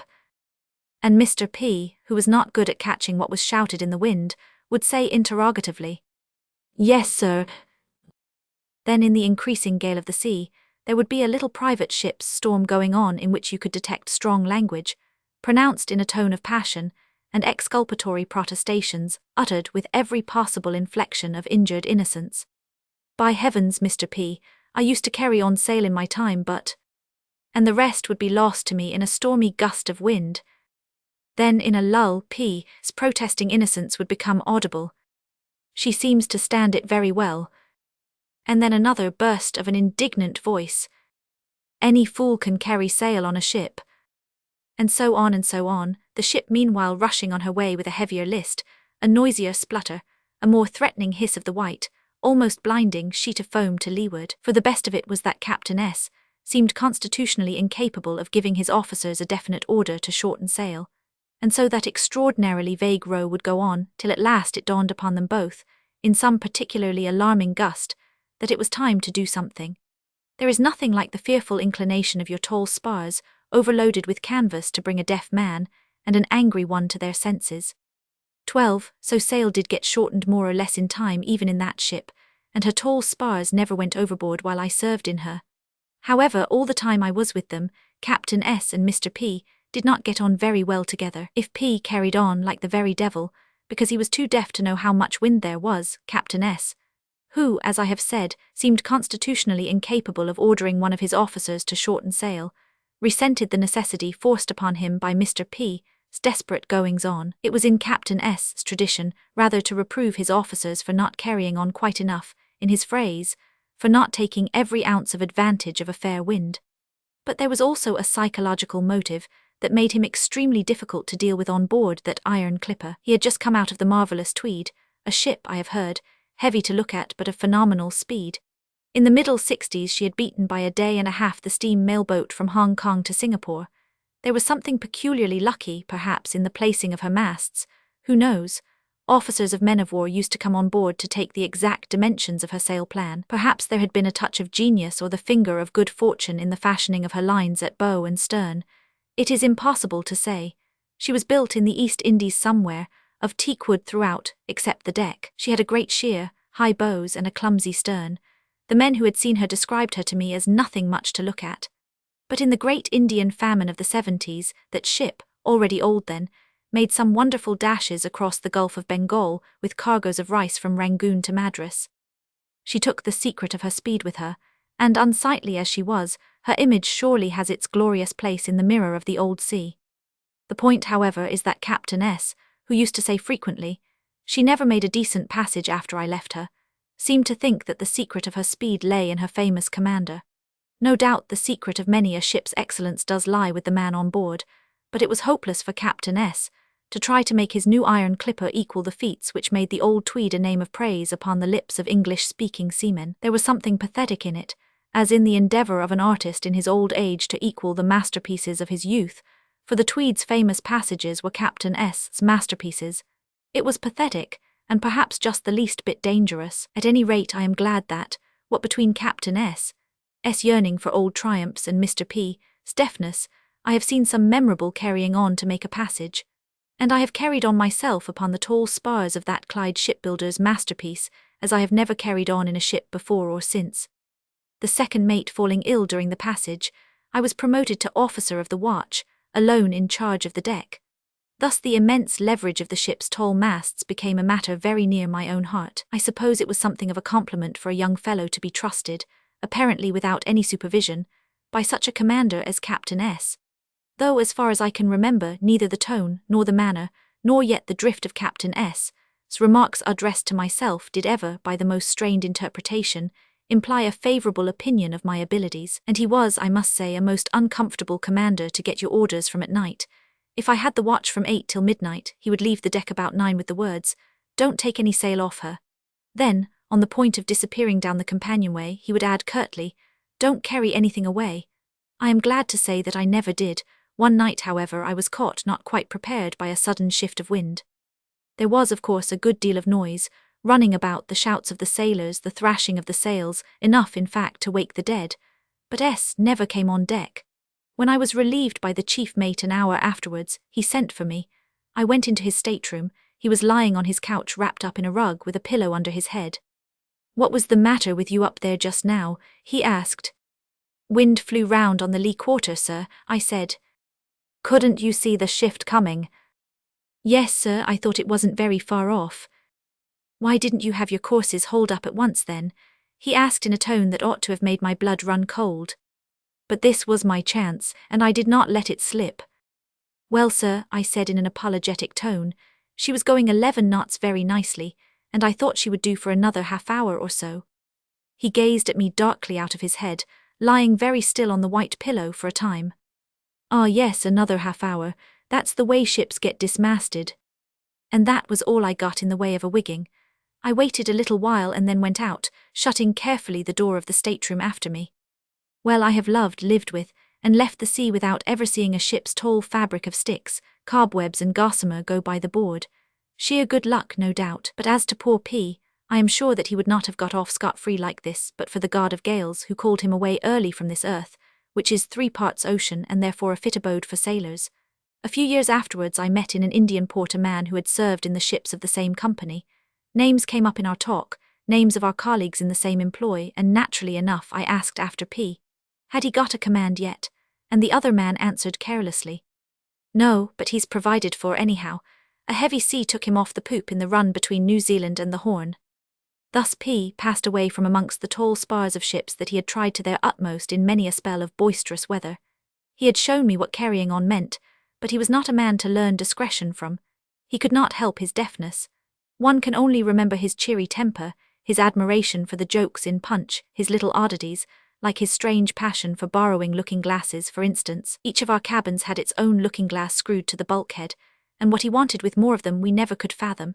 He asked for the loan in confidential tones. Why, mystery. We made various surmises. No one will ever know now. At any rate, it was a harmless eccentricity, and may the god of gales, who took him away so abruptly between New Zealand and the Horn, let his soul rest in some paradise of true seamen, where no amount of carrying on will ever dismast a ship. P. Roman 13. There has been a time when a ship's chief mate, pocketbook in hand and pencil behind his ear, kept one eye aloft upon his riggers and the other down the hatchway on the stevedores, and watched the disposition of his ship's cargo, knowing that even before she started he was already doing his best to secure for her an easy and quick passage. The hurry of the times, the loading and discharging organization of the docks, the use of hoisting machinery which works quickly and will not wait, the cry for prompt dispatch, the very size of his ship, stand nowadays between the modern seaman and the thorough knowledge of his craft. There are profitable ships and unprofitable ships. The profitable ship will carry a large load through all the hazards of the weather, and when at rest, will stand up in dock and shift from berth to berth without ballast. There is a point of perfection in a ship, as a worker, when she is spoken of as being able to sail without ballast. I have never met that sort of paragon myself, but I have seen these paragons advertised amongst ships for sale. Such excess of virtue and good nature on the part of a ship always provoked my mistrust. It is open to any man to say that his ship will sail without ballast, and he will say it, too, with every mark of profound conviction, especially if he is not going to sail in her himself. The risk of advertising her as able to sail without ballast is not great, since the statement does not imply a warranty of her arriving anywhere. Moreover, it is strictly true that most ships will sail without ballast for some little time before they turn turtle upon the crew. A shipowner loves a profitable ship, the seaman is proud of her, a doubt of her good looks seldom exists in his mind, but if he can boast of her more useful qualities, it is an added satisfaction for his self-love. The loading of ships was once a matter of skill, judgment, and knowledge. Thick books have been written about it. Stevens on Stowage is a portly volume with the renown and weight in its own world of Coke on Littleton. Stevens is an agreeable writer, and as is the case with men of talent, his gifts adorn his sterling soundness. He gives you the official teaching on the whole subject, is precise as to rules, mentions illustrative events, quotes law cases where verdicts turned upon a point of stowage. He is never pedantic, and for all his close adherence to broad principles, he is ready to admit that no two ships can be treated exactly alike. Stevedoring, which had been a skilled labour, is fast becoming a labour without the skill. The modern steamship with her many holds is not loaded within the sailor-like meaning of the word. She is filled up. Her cargo is not stowed in any sense. It is simply dumped into her through 6 hatchways more or less by 12 winches or so, with clatter and hurry and racket and heat, in a cloud of steam and a mess of coal dust, as long as you keep her propeller under water and take care, say, not to fling down barrels of oil on top of bales of silk, or deposit an iron bridge girder of 5 ton or so upon a bed of coffee bags. You have done about all in the way of duty that the cry for prompt dispatch will allow you to do. 14. The sailing ship, when I knew her in her days of perfection, was a sensible creature. When I say her days of perfection, I mean perfection of build, gear, seaworthy qualities and ease of handling, not the perfection of speed. That quality has departed with the change of building material. No iron ship of yesterday ever attained the marvels of speed, which the seamanship of men famous in their time had obtained from their wooden, copper-sheeted predecessors. Everything had been done to make the iron ship perfect, but no wit of man had managed to devise an efficient coating composition to keep her bottom clean with the smooth cleanness of yellow metal sheeting. After a spell of a few weeks at sea, an iron ship begins to lag as if she had grown tired too soon. It is only her bottom that is getting foul. A very little affects the speed of an iron ship, which is not driven on by a merciless propeller. Often it is impossible to tell what inconsiderate trifle puts her off her stride. A certain mysteriousness hangs around the quality of speed, as it was displayed by the old sailing ships commanded by a competent seaman. In those days the speed depended upon the seaman. Therefore, apart from the laws, rules, and regulations for the good preservation of his cargo, he was careful of his loading, or what is technically called the trim of his ship. Some ships sailed fast on an even keel, others had to be trimmed quite 1 foot by the stern, and I have heard of a ship that gave her best speed on a wind when so loaded as to float a couple of inches by the head.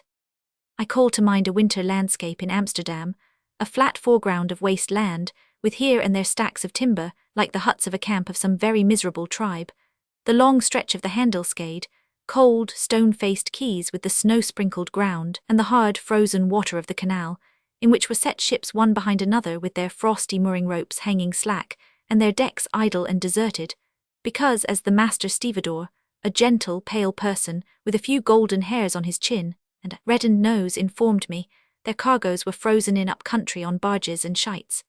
In the distance, beyond the waste ground, and running parallel with the line of ships, a line of brown, warm-toned houses seemed bowed under snow-laden roofs. From afar at the end of Tsar Peter Straat, issued in the frosty air the tinkle of bells of the horse tramcars, appearing and disappearing in the opening between the buildings, like little toy carriages harnessed with toy horses, and played with by people that appeared no bigger than children. I was, as the French say, biting my fists with impatience for that cargo frozen up country, with rage at that canal set fast, at the wintry and deserted aspect of all those ships that seemed to decay in grim depression for want of the open water. I was chief mate, and very much alone. Directly I had joined I received from my owner's instructions to send all the ship's apprentices away on leave together, because in such weather there was nothing for anybody to do, unless to keep up a fire in the cabin stove. That was attended to by a snuffy and mop-headed, inconceivably dirty and weirdly toothless Dutch shipkeeper, who could hardly speak 3 words of English, but who must have had some considerable knowledge of the language, since he managed invariably to interpret in the contrary sense everything that was said to him. Notwithstanding the little iron stove, the ink froze on the swing table in the cabin, and I found it more convenient to go ashore stumbling over the Arctic wasteland and shivering in glazed tramcars in order to write my evening letter to my owners in a gorgeous café in the centre of the town. It was an immense place, lofty and gilt, upholstered in red plush, full of electric lights, and so thoroughly warmed that even the marble tables felt tepid to the touch. The waiter who brought me my cup of coffee bore, by comparison with my utter isolation, the dear aspect of an intimate friend. There, alone in a noisy crowd, I would write slowly a letter addressed to Glasgow, of which the gist would be, "There is no cargo and no prospect of any coming till late spring apparently," and all the time I sat there the necessity of getting back to the ship bore heavily on my already half-congealed spirits. The shivering in glazed tramcars, the stumbling over the snow-sprinkled waste ground, the vision of ships frozen in a row, appearing vaguely like corpses of black vessels in a white world, so silent, so lifeless, so soulless they seemed to be. With precaution I would go up the side of my own particular corpse, and would feel her as cold as ice itself, and as slippery under my feet. My cold berth would swallow up like a chilly burial, niche my bodily shivers and my mental excitement. It was a cruel winter. The very air seemed as hard and trenchant as steel, but it would have taken much more than this to extinguish my sacred fire for the exercise of my craft. No young man of 24 appointed chief mate for the first time in his life would have let that Dutch tenacious winter penetrate into his heart. I think that in those days I never forgot the fact of my elevation for 5 consecutive minutes. I fancy it kept me warm, even in my slumbers, better than the high pile of blankets which positively crackled with frost as I threw them off in the morning, and I would get up early for no reason whatever except that I was in sole charge. The new captain had not been appointed yet.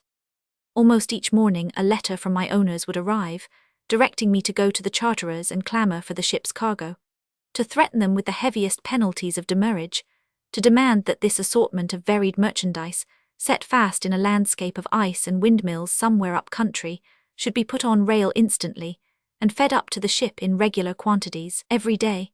After drinking some hot coffee, like an Arctic explorer setting off on a sledge journey towards the North Pole, I would go ashore and roll shivering in a tramcar into the very heart of the town, past clean-faced houses, past thousands of brass knockers upon 1,000 painted doors, glimmering behind rows of trees of the pavement species, leafless, gaunt, seemingly dead forever.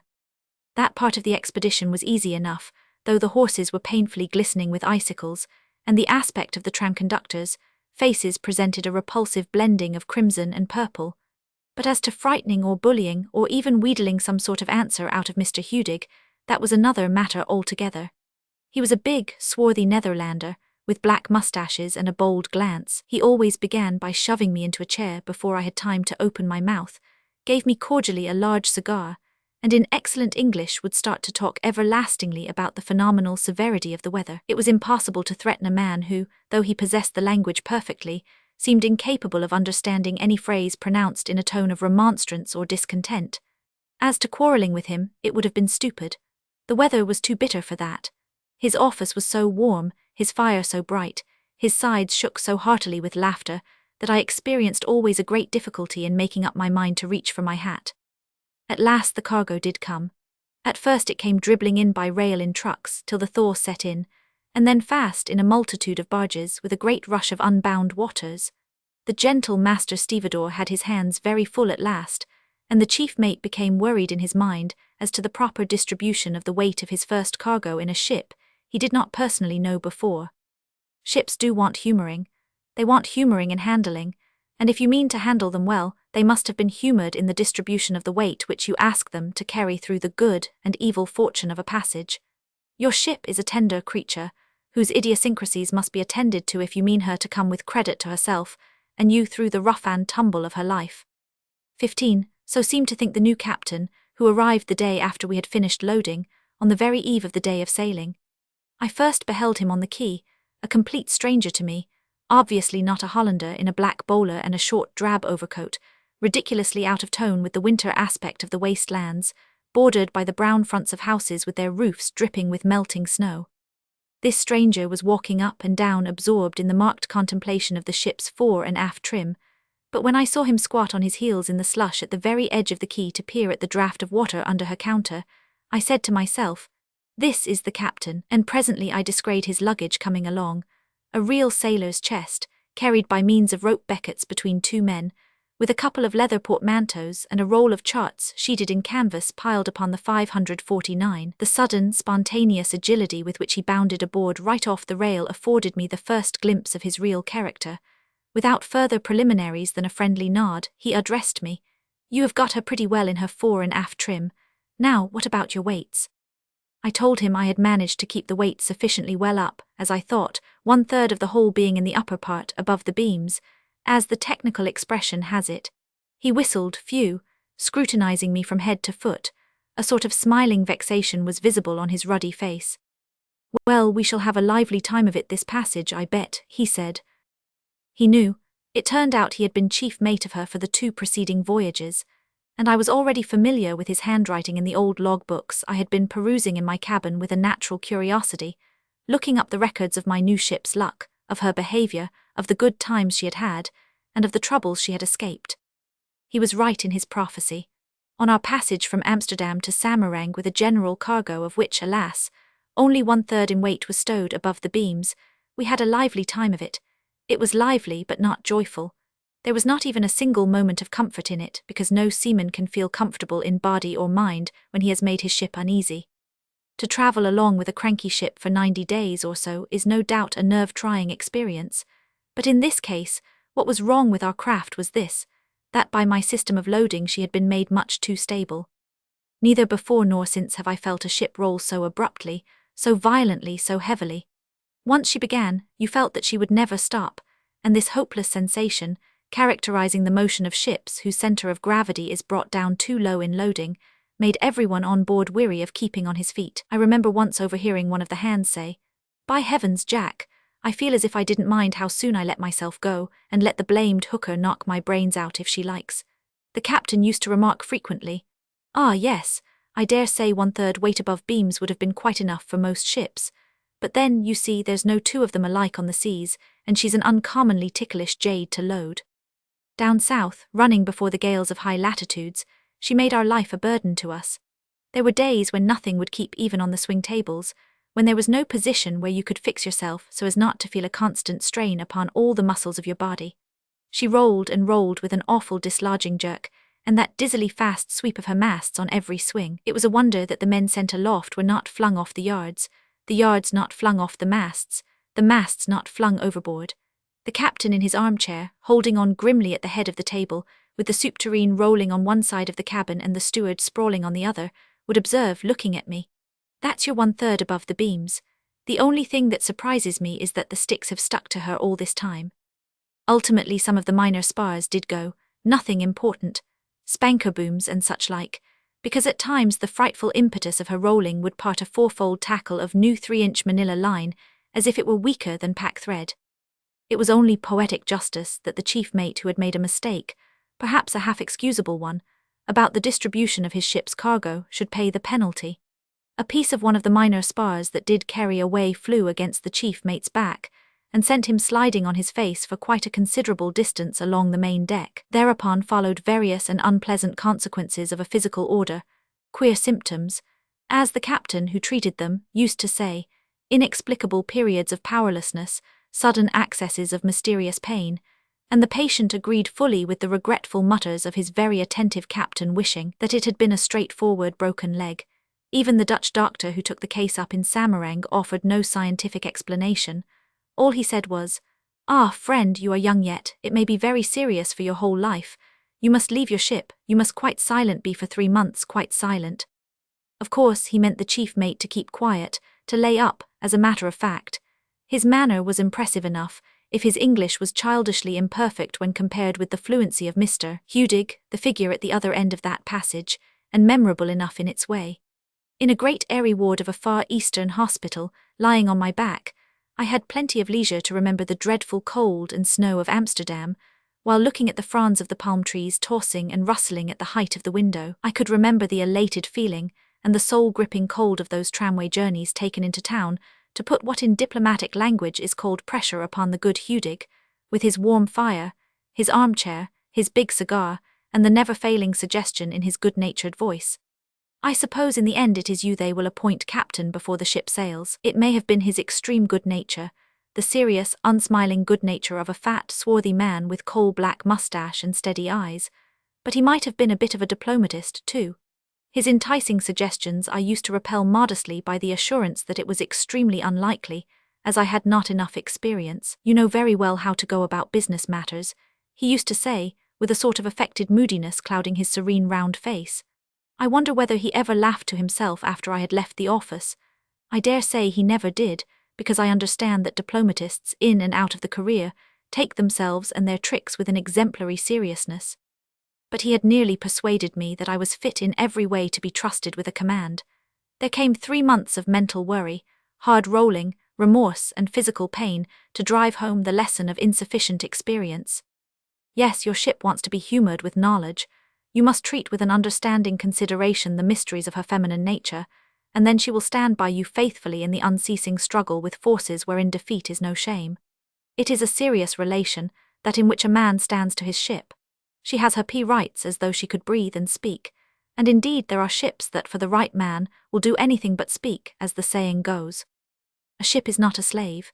You must make her easy in a seaway. You must never forget that you owe her the fullest share of your thought, of your skill, of your self-love.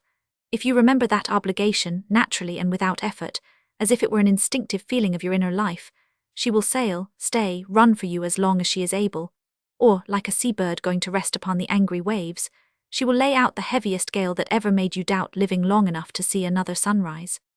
16. Often I turn with melancholy eagerness to the space reserved in the newspapers under the general heading of shipping intelligence.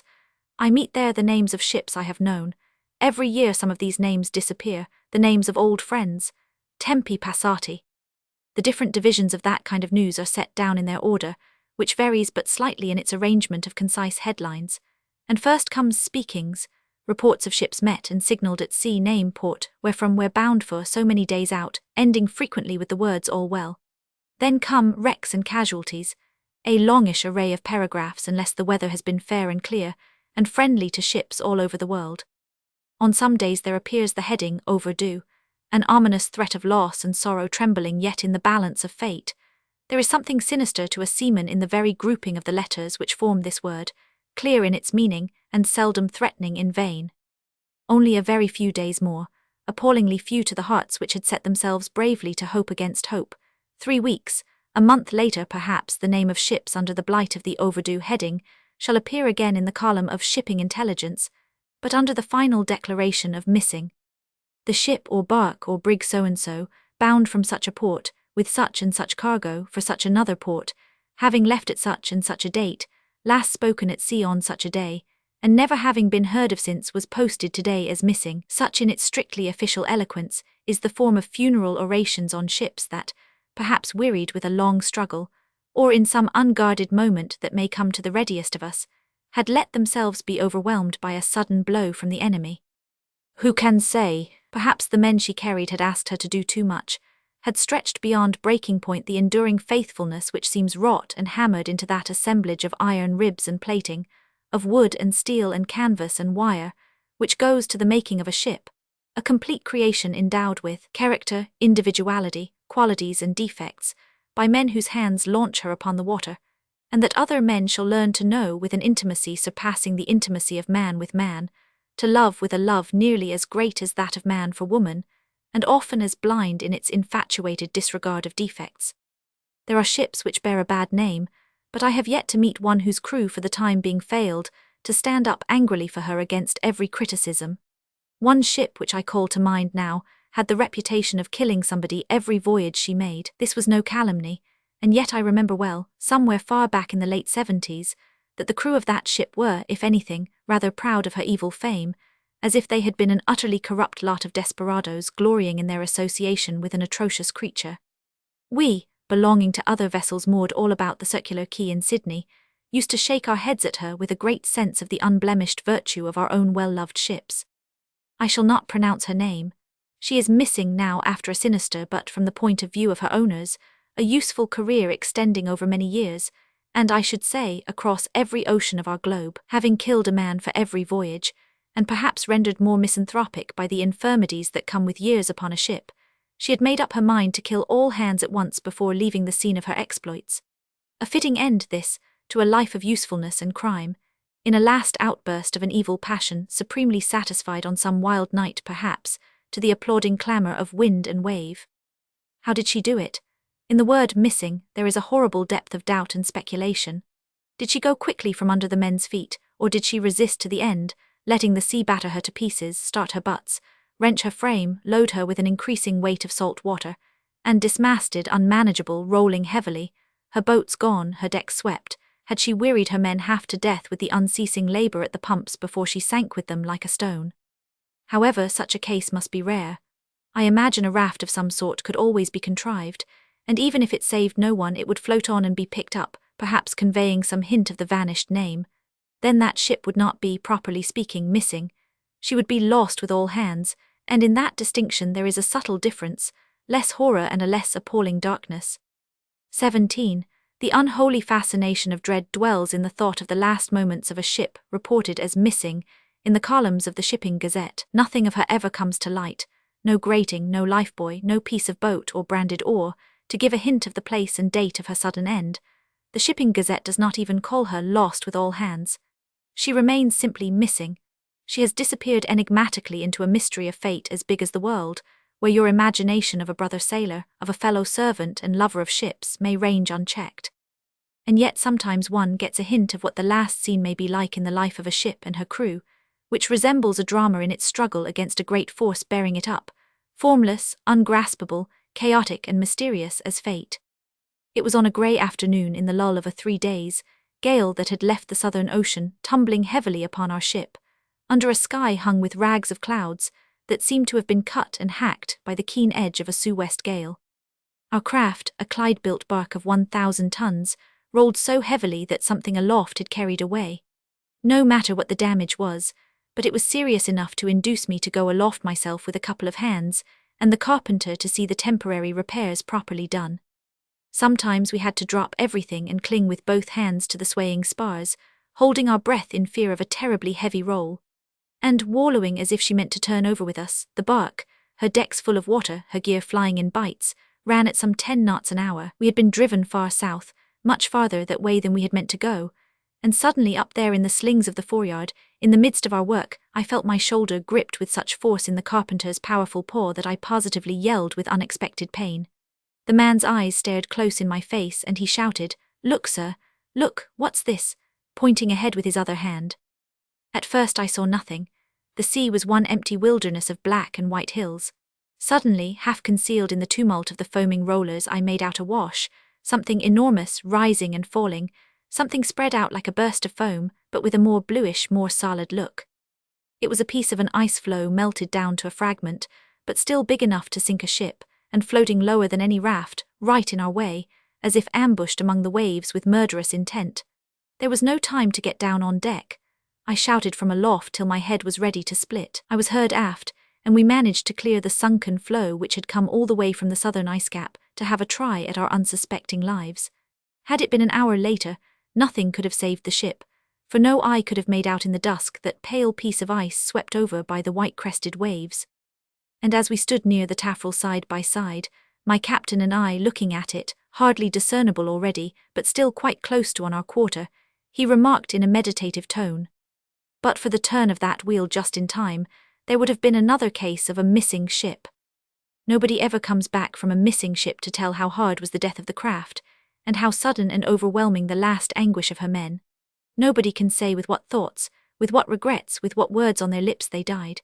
But there is something fine in the sudden passing away of these hearts from the extremity of struggle and stress and tremendous uproar, from the vast, unrestful rage of the surface to the profound peace of the depths, sleeping untroubled since the beginning of ages. 18. But if the word missing brings all hope to an end and settles the loss of the underwriters, the word overdue confirms the fears already born in many homes ashore, and opens the door of speculation in the market of risks. Maritime risks, be it understood. There is a class of optimists ready to reinsure an overdue ship at a heavy premium, but nothing can insure the hearts on shore against the bitterness of waiting for the worst. For if a missing ship has never turned up within the memory of seamen of my generation, the name of an overdue ship, trembling as it were on the edge of the fatal heading, has been known to appear as arrived. It must blaze up, indeed, with a great brilliance the dull printer's ink, expended on the assemblage of the few letters that form the ship's name to the anxious eyes, scanning the page in fear and trembling. It is like the message of reprieve from the sentence of sorrow, suspended over many a home, even if some of the men in her have been the most homeless mortals that you may find among the wanderers of the sea. The reinsurer, the optimist of ill luck and disaster, slaps his pocket with satisfaction. The underwriter who had been trying to minimize the amount of impending loss regrets his premature pessimism. The ship has been stauncher, the skies more merciful, the seas less angry, or perhaps the men on board of a finer temper than he has been willing to take for granted.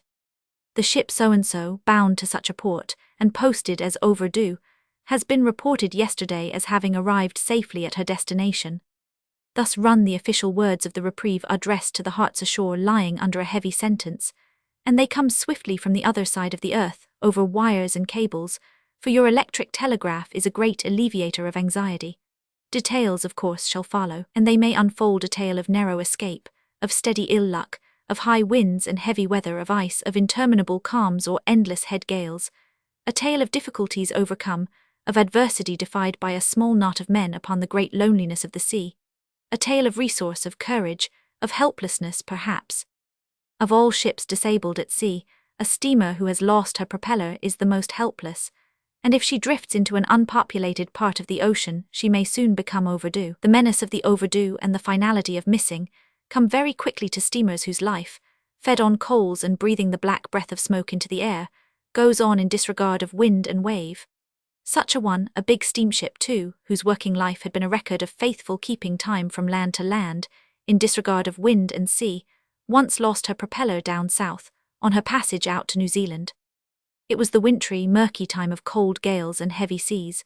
With the snapping of her tail shaft, her life seemed suddenly to depart from her big body, and from a stubborn, arrogant existence, she passed all at once into the passive state of a drifting log. A ship sick with her own weakness has not the pathos of a ship vanquished in a battle with the elements, wherein consists the inner drama of her life. No seaman can look without compassion upon a disabled ship, but to look at a sailing vessel with her lofty spars gone is to look upon a defeated but indomitable warrior. There is defiance in the remaining stumps of her masts, raised up like maimed limbs against the menacing scowl of a stormy sky. There is high courage in the upward sweep of her lines towards the bow, and as soon as on a hastily rigged spar, a strip of canvas is shown to the wind to keep her head to sea, she faces the waves again with an unsubdued courage. 19. The efficiency of a steamship consists not so much in her courage, as in the power she carries within herself. It beats and throbs like a pulsating heart within her iron ribs, and when it stops, the steamer, whose life is not so much a contest as the disdainful ignoring of the sea, sickens and dies upon the waves. The sailing ship, with her unthrobbing body, seemed to lead mysteriously a sort of unearthly existence, bordering upon the magic of the invisible forces, sustained by the inspiration of life-giving and death-dealing winds. So that big steamer, dying by a sudden stroke, drifted, an unwieldy corpse, away from the track of other ships, and she would have been posted really as overdue, or maybe as missing, had she not been sighted in a snowstorm vaguely like a strange rolling island, by a whaler going north from her polar cruising ground. There was plenty of food on board, and I don't know whether the nerves of her passengers were at all affected by anything else than the sense of interminable boredom, or the vague fear of that unusual situation. Does a passenger ever feel the life of the ship, in which he's being carried like a sort of honoured bale of highly sensitive goods? For a man who has never been a passenger, it is impossible to say. But I know that there is no harder trial for a seaman than to feel a dead ship under his feet. There is no mistaking that sensation, so dismal, so tormenting and so subtle, so full of unhappiness and unrest. I could imagine no worse eternal punishment for evil seamen who die unrepentant upon the earthly sea than that their souls should be condemned to man the ghosts of disabled ships, drifting for ever across a ghostly and tempestuous ocean. She must have looked ghostly enough, that broken-down steamer, rolling in that snowstorm, a dark apparition in a world of white snowflakes to the staring eyes of that whaler's crew.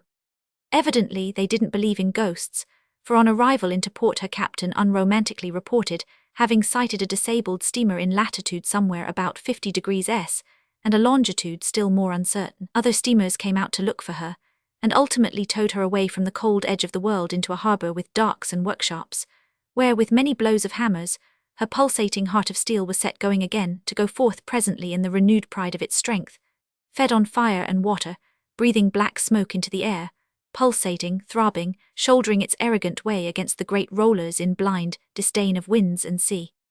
The track she had made when drifting, while her heart stood still within her iron ribs, looked like a tangled thread on the white paper of the chart.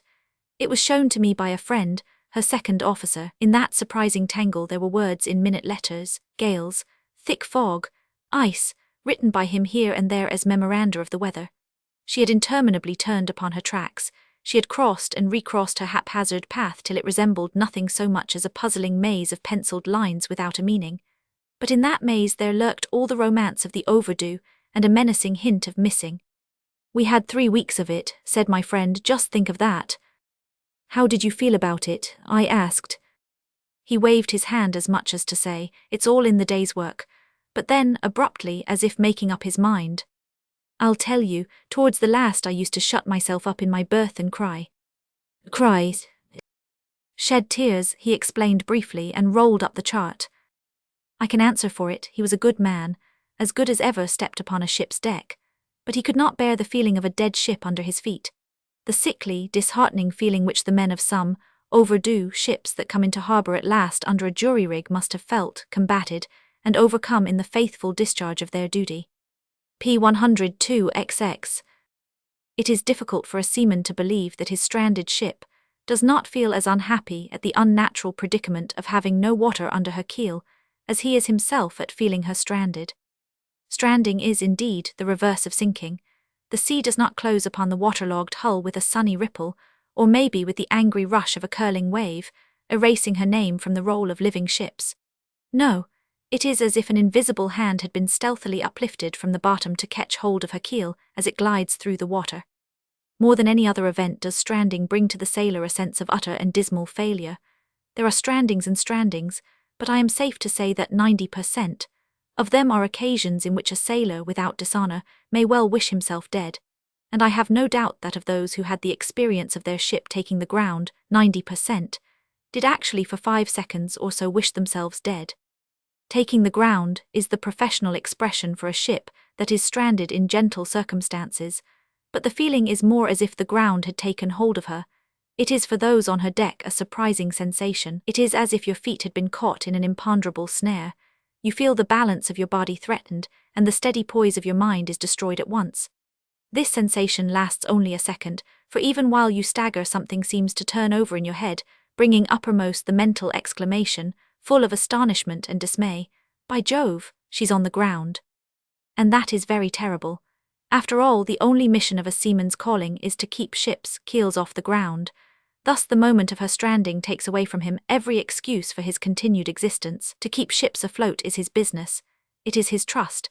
It is the effective formula of the bottom of all these vague impulses, dreams, and illusions that go to the making up of a boy's vocation.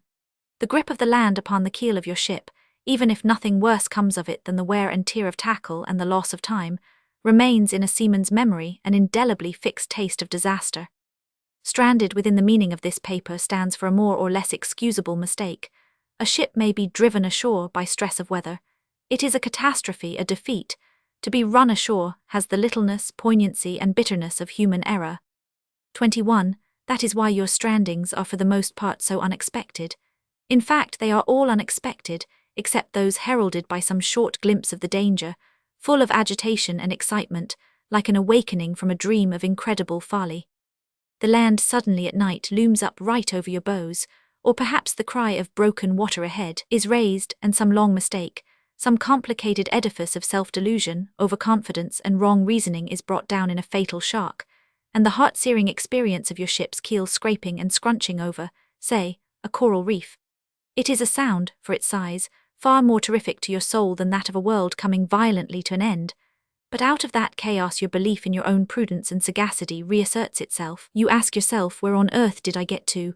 How on earth did I get there? With a conviction that it could not be your own act, that there has been at work some mysterious conspiracy of accident, that the charts are all wrong, and if the charts are not wrong, that land and sea have changed their places, that your misfortune shall forever remain inexplicable, since you have lived always with the sense of your trust, the last thing on closing your eyes, the first on opening them, as if your mind had kept firm hold of your responsibility during the hours of sleep. You contemplate mentally your mischance, till little by little your mood changes, cold doubt steals into the very marrow of your bones, you see the inexplicable fact in another light. That is the time when you ask yourself, how on earth could I have been fool enough to get there? And you are ready to renounce all belief in your good sense, in your knowledge, in your fidelity, in what you thought till then was the best in you, giving you the daily bread of life and the moral support of other men's confidence. The ship is lost or not lost. Once stranded, you have to do your best by her. She may be saved by your efforts, by your resource and fortitude bearing up against the heavy weight of guilt and failure. And there are justifiable strandings in fogs, on uncharted seas, on dangerous shores, through treacherous tides. But saved or not saved, there remains with her commander a distinct sense of loss, a flavour in the mouth of the real, abiding danger that lurks in all the forms of human existence. It is an acquisition, too, that feeling. A man may be the better for it, but he will not be the same. Damocles has seen the sword suspended by a hair over his head, and though a good man need not be made less valuable by such a knowledge, the feast shall not henceforth have the same flavour. Years ago I was concerned as chief mate in a case of stranding which was not fatal to the ship. We went to work for 10 hours on end, laying out anchors in readiness to heave off at high water. While I was still busy about the decks forward, I heard the steward at my elbow saying, "The captain asks whether you mean to come in, sir, and have something to eat today." I went into the cuddy. My captain sat at the head of the table like a statue. There was a strange motionlessness of everything in that pretty little cabin. The swing table, which for 70-odd days had been always on the move, if ever so little, hung quite still above the soup tureen. Nothing could have altered the rich colour of my commander's complexion, laid on generously by wind and sea, but between the two tufts of fair hair above his ears, his skull, generally suffused with the hue of blood, shone dead white, like a dome of ivory. And he looked strangely untidy. I perceived he had not shaved himself that day, and yet the wildest motion of the ship in the most stormy latitudes we had passed through never made him miss one single morning ever since we left the Channel. The fact must be that a commander cannot possibly shave himself when his ship is aground. I have commanded ships myself, but I don't know. I have never tried to shave in my life. He did not offer to help me or himself till I had coughed markedly several times. I talked to him professionally in a cheery tone, and ended with the confident assertion, "We shall get her off before midnight, sir."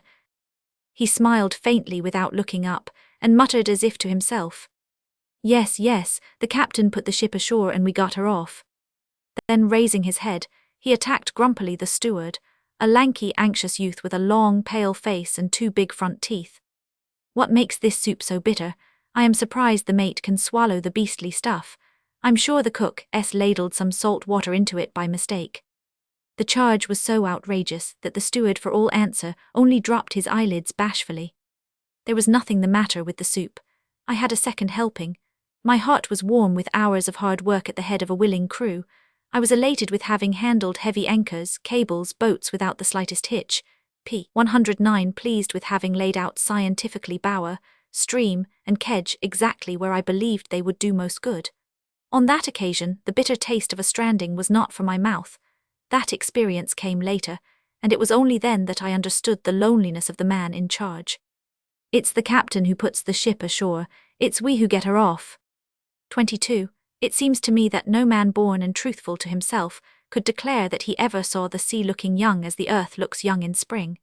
But some of us, regarding the ocean with understanding and affection, have seen it looking old, as if the immemorial ages had been stirred up from the undisturbed bottom of ooze. For it is a gale of wind that makes the sea look old. From a distance of years, looking at the remembered aspects of the storms lived through, it is that impression which disengages itself clearly from the great body of impressions left by many years of intimate contact. If you would know the age of the earth, look upon the sea in a storm. The greyness of the whole immense surface the wind furrows upon the faces of the waves, the great masses of foam, tossed about and waving like matted white locks, give to the sea in a gale an appearance of hoary age, lustreless, dull, without gleams, as though it had been created before light itself. Looking back after much love and much trouble, the instinct of primitive man, who seeks to personify the forces of nature for his affection and for his fear, is awakened again in the breast of one civilized beyond that stage even in his infancy. One seems to have known gales as enemies, and even as enemies one embraces them in that affectionate regret which clings to the past.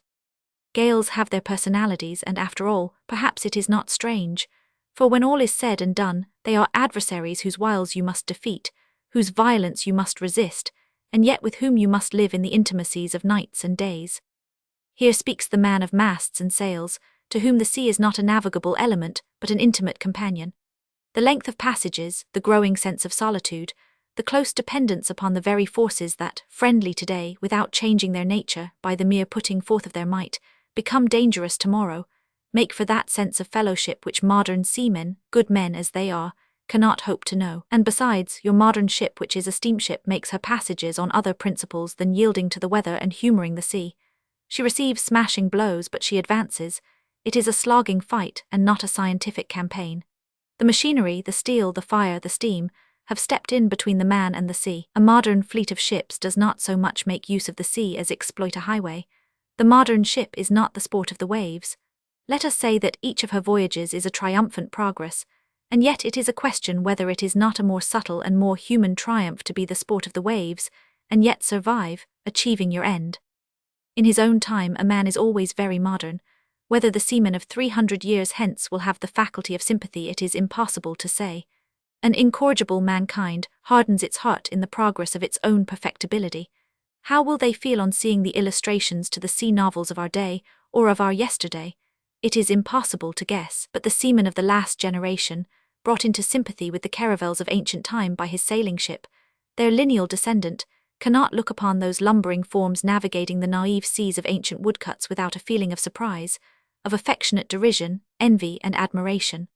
For those things, whose unmanageableness, even when represented on paper, makes one gasp with a sort of amused horror, were manned by men who are his direct professional ancestors. No, the seamen of 300 years hence will probably be neither touched nor moved to derision, affection, or admiration.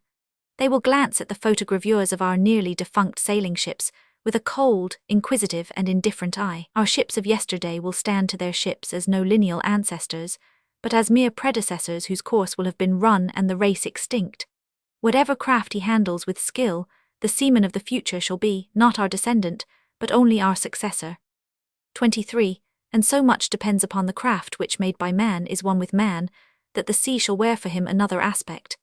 I remember once seeing the commander, officially the master, by courtesy the captain, of a fine iron ship of the old wool fleet shaking his head at a very pretty brigantine. She was bound the other way. She was a taut, trim, neat little craft, extremely well kept, and on that serene evening when we passed her close she looked the embodiment of coquettish comfort on the sea. It was somewhere near the Cape being, of course, the Cape of Good Hope, the Cape of Storms of its Portuguese discoverer, and whether it is that the word storm should not be pronounced upon the sea where the storms dwell thickly, or because men are shy of confessing their good hopes, it has become the nameless Cape, the Cape Tout Court. The other great cape of the world, strangely enough, is seldom if ever called a cape. We say a voyage round the Horn, we rounded the Horn, we got a frightful battering off the Horn, but rarely Cape Horn, and indeed with some reason, for Cape Horn is as much an island as a cape. The third stormy cape of the world, which is the Leewin, receives generally its full name, as if to console its second-rate dignity. These are the capes that look upon the gales. The little brigantine, then, had doubled the cape. Perhaps she was coming from Port Elizabeth, from East London, who knows? It was many years ago, but I remember well the captain of the wool clipper nodding at her with the words, "Fancy having to go about the sea in a thing like that." He was a man brought up in big, deep-water ships, and the size of the craft under his feet was a part of his conception of the sea. His own ship was certainly big as ships went then. He may have thought of the size of his cabin, or, unconsciously perhaps, have conjured up a vision of a vessel so small tossing amongst the great seas. I didn't inquire, and to a young second mate the captain of the little pretty brigantine, sitting astride a camp stool with his chin resting on his hands that were crossed upon the rail, might have appeared a minor king amongst men. We passed her within earshot, without a hail, reading each other's names with the naked eye. Some years later, the second mate, the recipient of that almost involuntary mutter, could have told his captain that a man brought up in big ships may yet take a peculiar delight in what we should both then have called a small craft. Probably the captain of the big ship would not have understood very well. His answer would have been a gruff, "Give me size," as I heard another man reply to a remark praising the handiness of a small vessel. It was not a love of the grandiose or the prestige attached to the command of great tonnage, for he continued, with an air of disgust and contempt, "Why, you get flung out of your bunk as likely as not in any sort of heavy weather." I don't know. I remember a few nights in my lifetime, and in a big ship, too, as big as they made them then, when one did not get flung out of one's bed simply because one never even attempted to get in. One had been made too weary, too hopeless to try. The expedient of turning your bedding out on to a damp floor, and lying on it there was no earthly good, since you could not keep your place or get a second's rest in that or any other position, but of the delight of seeing a small craft run bravely amongst the great seas, there can be no question to him whose soul does not dwell ashore. Thus I well remember 3 days, Run got out of a little bark of 400 tons somewhere between the islands of St. Paul and Amsterdam, and Cape Otway on the Australian coast. It was a hard, long gale, grey clouds and green sea, heavy weather undoubtedly, but still what a sailor would call manageable. Under two lower topsails and a reefed foresail, the bark seemed to race with a long, steady sea that did not becalm her in the troughs. The solemn, thundering combers caught her up from astern, passed her with a fierce boiling up of foam level with the bulwarks, swept on ahead with a swish and a roar, and the little vessel, dipping her jib-boom into the tumbling froth, would go on running in a smooth, glassy hollow, a deep valley between two ridges of the sea, hiding the horizon ahead and astern. There was such fascination in her pluck, nimbleness, the continual exhibition of unfailing seaworthiness, in the semblance of courage and endurance, that I could not give up the delight of watching her run through the 3 unforgettable days of that gale, which my mate also delighted to extol as a famous shove. And this is one of those gales whose memory in after years returns, welcome in dignified austerity, as you would remember with pleasure the noble features of a stranger with whom you crossed swords once in knightly encounter, and are never to see again. In this way gales have their physiognomy. You remember them by your own feelings, and no two gales stamp themselves in the same way upon your emotions. Some cling to you in woebegone misery. Others come back fiercely and weirdly, like ghouls bent upon sucking your strength away. Others again have a catastrophic splendor. Some are unvenerated recollections, as of spiteful wildcats clawing at your agonized vitals. Others are severe like a visitation, and one or two rise up draped and mysterious with an aspect of ominous menace. In each of them there is a characteristic point at which the whole feeling seems contained in one single moment. Thus there is a certain 4 o'clock in the morning in the confused roar of a black and white world, when coming on deck to take charge of my watch, I received the instantaneous impression that the ship could not live for another hour in such a raging sea. I wonder what became of the men who silently, you couldn't hear yourself speak, must have shared that conviction with me. To be left to write about it is not, perhaps, the most enviable fate, but the point is that this impression resumes in its intensity the whole recollection of days and days of desperately dangerous weather. We were then, for reasons which it is not worthwhile to specify, in the close neighbourhood of Kerguelen land. And now, when I open an atlas and look at the tiny dots on the map of the Southern Ocean, I see as if engraved upon the paper the enraged physiognomy of that gale. Another, strangely, recalls a silent man, and yet it was not din that was wanting, in fact it was terrific. That one was a gale that came upon the ship swiftly, like a parmpero, which last is a very sudden wind indeed. Before we knew very well what was coming all the sails we had set had burst. The furled ones were blowing loose, ropes flying, sea hissing. It hissed tremendously, wind howling, and the ship lying on her side, so that half of the crew were swimming and the other half clawing desperately at whatever came to hand. According to the side of the deck each man had been caught on by the catastrophe, either to leeward or to windward. The shouting I need not mention. It was the merest drop in an ocean of noise, and yet the character of the gale seems contained in the recollection of one small, not particularly impressive, sallow man without a cap and with a very still face. Captain Jones, let us call him Jones, had been caught unawares. 2 orders he had given at the first sign of an utterly unforeseen onset.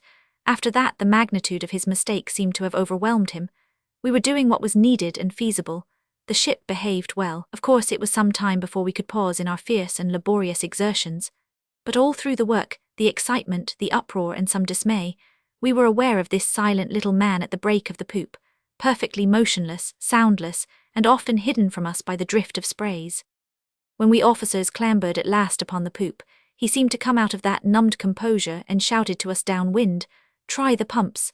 Afterwards he disappeared. As to the ship, I need not say that, although she was presently swallowed up in one of the blackest nights I can remember, she did not disappear.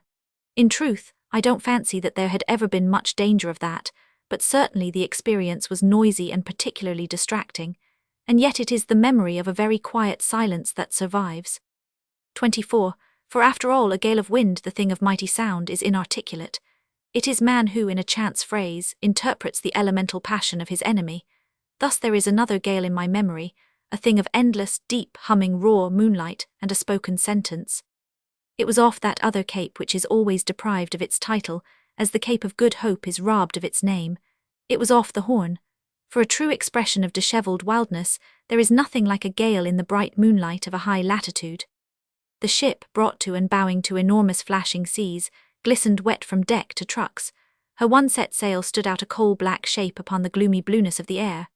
I was a youngster then, and suffering from weariness, cold, and imperfect oilskins which let water in at every seam. I craved human companionship, and coming off the poop, took my place by the side of the boatswain, a man whom I did not like, in a comparatively dry spot where at worst we had water only up to our knees. Above our heads the explosive booming gusts of wind passed continuously, justifying the sailor's saying it blows great guns. And just from that need of human companionship, being very close to the man, I said, or rather shouted, "Blows very hard, boatswain." His answer was, "Aye, and if it blows only a little harder things will begin to go. I don't mind as long as everything holds, but when things begin to go it's bad." The note of dread in the shouting voice, the practical truth of these words, heard years ago from a man I did not like, have stamped its peculiar character on that gale. A look in the eyes of a shipmate, a low murmur in the most sheltered spot where the watch on duty are huddled together, a meaning moan from one to the other with a glance at the windward sky, a sigh of weariness, a gesture of disgust passing into the keeping of the great wind, become part and parcel of the gale. The olive hue of hurricane clouds presents an aspect peculiarly appalling. The inky ragged rack, flying before a nor'west wind, makes you dizzy with its headlong speed that depicts the rush of the invisible air. A hard sou'wester startles you with its close horizon and its low grey sky, as if the world were a dungeon wherein there is no rest for body or soul. And there are black squalls, white squalls, thunder squalls, and unexpected gusts that come without a single sign in the sky, and of each kind no one of them resembles another. p. 123, there is infinite variety in the gales of wind at sea, and except for the peculiar, terrible and mysterious moaning that may be heard sometimes passing through the roar of a hurricane, except for that unforgettable sound, as if the soul of the universe had been goaded into a mournful groan, it is, after all, the human voice that stamps the mark of human consciousness upon the character of a gale. 25. There is no part of the world of coasts, continents, oceans, seas, straits, capes, and islands which is not under the sway of a reigning wind, the sovereign of its typical weather. The wind rules the aspects of the sky and the action of the sea, but no wind rules unchallenged his realm of land and water. As with the kingdoms of the earth, there are regions more turbulent than others. In the middle belt of the earth, the trade winds reign supreme, undisputed, like monarchs of long-settled kingdoms, whose traditional power, checking all undue ambitions, is not so much an exercise of personal might as the working of long-established institutions. The intertropical kingdoms of the trade winds are favorable to the ordinary life of a merchantman. The trumpet call of strife is seldom borne on their wings to the watchful ears of men on the decks of ships. The regions ruled by the northeast and southeast trade winds are serene. In a southern-going ship, bound out for a long voyage, the passage through their dominions is characterized by a relaxation of strain and vigilance on the part of the seamen. Those citizens of the ocean feel sheltered under the guise of an uncontested law, of an undisputed dynasty. There indeed, if anywhere on earth, the weather may be trusted. Yet not too implicitly. Even in the constitutional realm of trade winds, north and south of the equator, ships are overtaken by strange disturbances. Still, the easterly winds and, generally speaking, the easterly weather all the world over, is characterized by regularity and persistence. As a ruler, the east wind has a remarkable stability. As an invader of the high latitudes lying under the tumultuous sway of his great brother, the wind of the west, he is extremely difficult to dislodge, by the reason of his cold craftiness and profound duplicity. The narrow seas around these isles, where British admirals keep watch and ward upon the marches of the Atlantic Ocean, are subject to the turbulent sway of the west wind. Call it northwest or southwest, it is all one, a different phase of the same character, a changed expression on the same face. In the orientation of the winds that rule the seas, the north and south directions are of no importance. There are no north and south winds of any account upon this earth. The north and south winds are but small princes in the dynasties that make peace and war upon the sea. They never assert themselves upon a vast stage.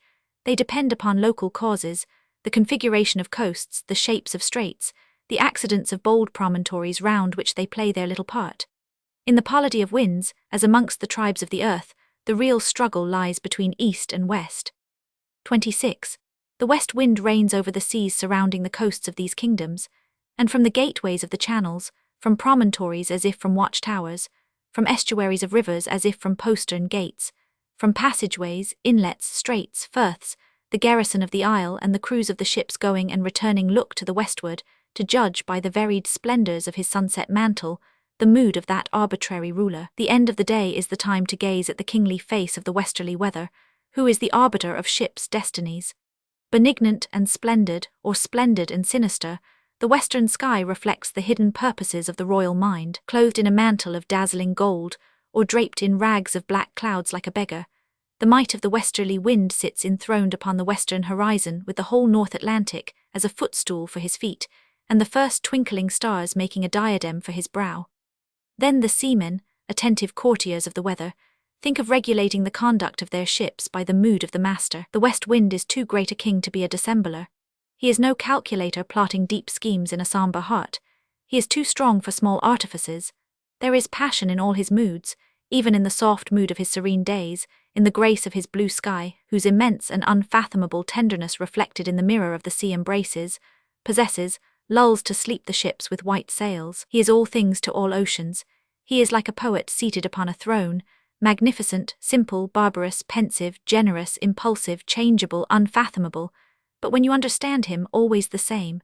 Some of his sunsets are like pageants devised for the delight of the multitude, when all the gems of the royal treasure house are displayed above the sea. Others are like the opening of his royal confidence, tinged with thoughts of sadness and compassion in a melancholy splendor, meditating upon the short-lived peace of the waters. And I have seen him put the pent-up anger of his heart into the aspect of the inaccessible sun, and cause it to glare fiercely like the eye of an implacable autocrat out of a pale and frightened sky. He is the warlord who sends his battalions of Atlantic rollers to the assault of our seaboard. The compelling voice of the west wind musters up to his service all the might of the ocean. At the bidding of the west wind, there arises a great commotion in the sky above these islands, and a great rush of waters falls upon our shores. The sky of the westerly weather is full of flying clouds, of great big white clouds coming thicker and thicker till they seem to stand welded into a solid canopy, upon whose grey face the lower rack of the gale, thin, black and angry-looking, flies past with vertiginous speed. Denser and denser grows this dome of vapours, descending lower and lower upon the sea, narrowing the horizon around the ship. And the characteristic aspect of westerly weather, the thick, grey, smoky and sinister tone sets in, circumscribing the view of the men, drenching their bodies, oppressing their souls, taking their breath away with booming gusts, deafening, blinding, driving, rushing them onwards in a swaying ship towards our coasts lost in mists and rain. The caprice of the winds, like the willfulness of men, is fraught with the disastrous consequences of self-indulgence. Long anger, the sense of his uncontrolled power, spoils the frank and generous nature of the west wind. It is as if his heart were corrupted by a malevolent and brooding rancour. He devastates his own kingdom in the wantonness of his force. Southwest is the quarter of the heavens where he presents his darkened brow. He breathes his rage in terrific squalls, and overwhelms his realm with an inexhaustible welter of clouds. He strews the seeds of anxiety upon the decks of scudding ships, makes the foam-stripped ocean look old, and sprinkles with grey hairs the heads of shipmasters in the homeward-bound ships running for the channel. The westerly wind asserting his sway from the southwest quarter is often like a monarch gone mad, driving forth with wild imprecations the most faithful of his courtiers to shipwreck, disaster and death. The southwesterly weather is the thick weather par excellence. It is not the thickness of the fog, it is rather a contraction of the horizon, a mysterious veiling of the shores with clouds that seem to make a low-vaulted dungeon around the running ship. It is not blindness, it is a shortening of the sight. The west wind does not say to the seaman, "You shall be blind." It restricts merely the range of his vision and raises the dread of land within his breast. It makes of him a man robbed of half his force, of half his efficiency. Many times in my life, standing in long sea boots and streaming oilskins at the elbow of my commander on the poop of a homeward-bound ship making for the channel, and gazing ahead into the grey and tormented waste, I have heard a weary sigh shape itself into a studiously casual comment. "Can't see very far in this weather," and have made answer in the same low, perfunctory tone, "No, sir." It would be merely the instinctive voicing of an ever-present thought associated closely with the consciousness of the land somewhere ahead and of the great speed of the ship.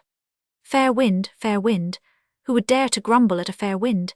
It was a favour of the Western King, who rules masterfully the North Atlantic from the latitude of the Azores to the latitude of Cape Farewell. A famous shove this to end a good passage with, and yet somehow one could not muster upon one's lips the smile of a courtier's gratitude.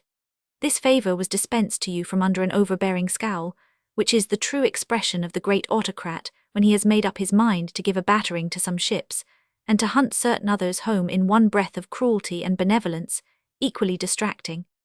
"No, sir, can't see very far." Thus would the mate's voice repeat the thought of the master, both gazing ahead, while under their feet the ship rushes at some 12 knots in the direction of the lee shore. And only a couple of miles in front of her swinging and dripping jibboom, carried naked with an upward slant like a spear, a grey horizon closes the view with a multitude of waves surging upwards violently as if to strike at the stooping clouds. Awful and threatening scowls darken the face of the west wind in his clouded southwest mood, and from the king's throne hall in the western board stronger gusts reach you, like the fierce shouts of raving fury, to which only the gloomy grandeur of the scene imparts a saving dignity. A shower pelts the deck and the sails of the ship, as if flung with a scream by an angry hand, and when the night closes in, the night of a southwesterly gale, it seems more hopeless than the shade of Hades. The southwesterly mood of the great west wind is a lightless mood, without sun, moon, or stars, with no gleam of light but the phosphorescent flashes of the great sheets of foam that, boiling up on each side of the ship, fling bluish gleams upon her dark and narrow hull, rolling as she runs, chased by enormous seas, distracted in the tumult.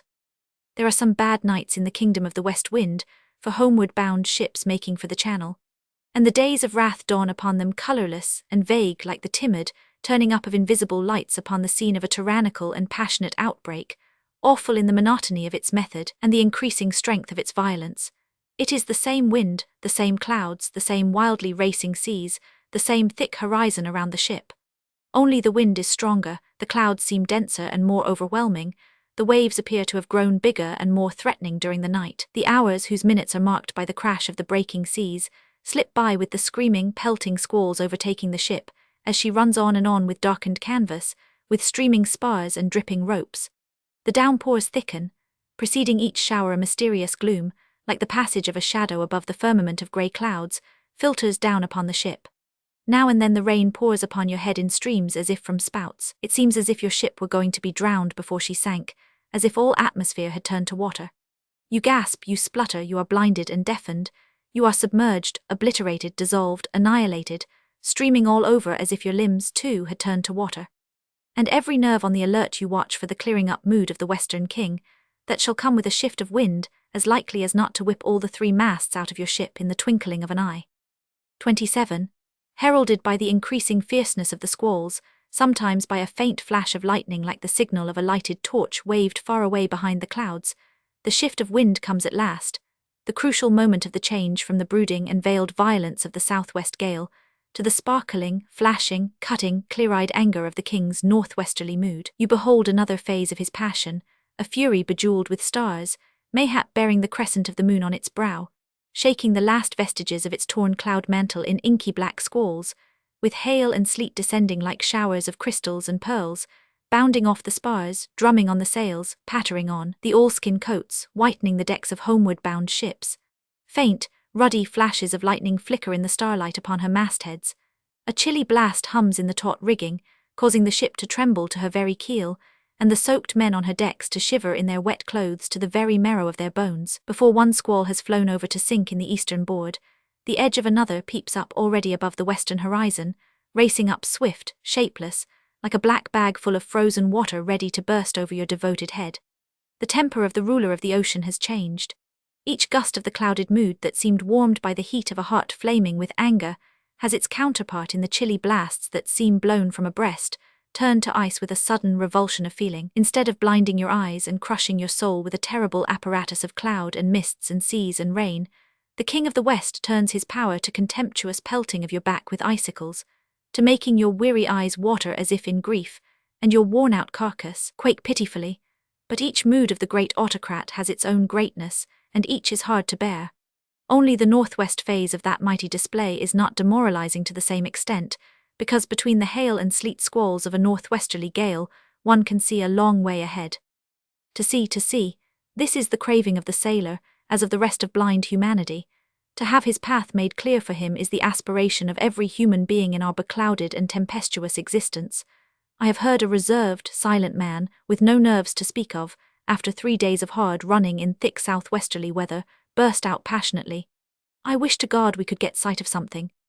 We had just gone down below for a moment to commune in a battened-down cabin, with a large white chart lying limp and damp upon a cold and clammy table under the light of a smoky lamp, sprawling over that seaman's silent and trusted adviser, with one elbow upon the coast of Africa and the other planted in the neighbourhood of Cape Hatteras. It was a general track chart of the North Atlantic. My skipper lifted his rugged, hairy face and glared at me in a half-exasperated, half-appealing way. We have seen no sun, moon, or stars for something like 7 days. By the effect of the west wind's wrath, the celestial bodies had gone into hiding for a week or more, and the last 3 days had seen the force of a southwest gale grow from fresh, through strong, to heavy, as the entries in my logbook could testify. Then we separated, he to go on deck again, in obedience to that mysterious call that seems to sound forever in a shipmaster's ears, I to stagger into my cabin with some vague notion of putting down the words, "very heavy weather," in a logbook not quite written up to date. But I gave it up, and crawled into my bunk instead, boots and hat on, all standing. It did not matter. Everything was soaking wet, a heavy sea having burst the poop skylights the night before, to remain in a nightmarish state between waking and sleeping for a couple of hours of so-called rest. The southwesterly mood of the west wind is an enemy of sleep, and even of a recumbent position in the responsible officers of a ship. After 2 hours of futile, light-headed, inconsequent thinking upon all things under heaven in that dark, dank, wet and devastated cabin, I arose suddenly and staggered up on deck. The autocrat of the North Atlantic was still oppressing his kingdom, and its outlying dependencies, even as far as the Bay of Biscay, in the dismal secrecy of thick, very thick weather. The force of the wind, though we were running before it at the rate of some 10 knots an hour, was so great that it drove me with a steady push to the front of the poop, where my commander was holding on. "What do you think of it?" he addressed me in an interrogative yell. What I really thought was that we both had just about enough of it. The manner in which the great west wind chooses at times to administer his possessions does not commend itself to a person of peaceful and law-abiding disposition, inclined to draw distinctions between right and wrong in the face of natural forces, whose standard, naturally, is that of might alone. But of course I said nothing, for a man caught, as it were, between his skipper and the great west wind silence is the safest sort of diplomacy. Moreover, I knew my skipper. He did not want to know what I thought. Shipmasters hanging on a breath before the thrones of the winds ruling the seas have their psychology, whose workings are as important to the ship, and those on board of her as the changing moods of the weather. The man, as a matter of fact, under no circumstances, ever cared a brass farthing for what I or anybody else in his ship thought. He had just about enough of it, I guessed, and what he was at really was a process of fishing for a suggestion. It was the pride of his life that he had never wasted a chance, no matter how boisterous, threatening, and dangerous, of a fair wind. Like men racing blindfold for a gap in a hedge, we were finishing a splendidly quick passage from the Antipodes, with a tremendous rush for the channel in as thick a weather as any I can remember.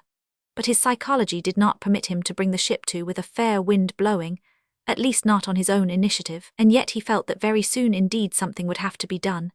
He wanted the suggestion to come from me, so that later on, when the trouble was over, he could argue this point with his own uncompromising spirit, laying the blame upon my shoulders. I must render him the justice that this sort of pride was his only weakness. But he got no suggestion from me. I understood his psychology. Besides, I had my own stock of weaknesses at the time. It is a different one now, and amongst them was the conceit of being remarkably well up in the psychology of the westerly weather. I believed, not to mince matters, that I had a genius for reading the mind of the great ruler of high latitudes.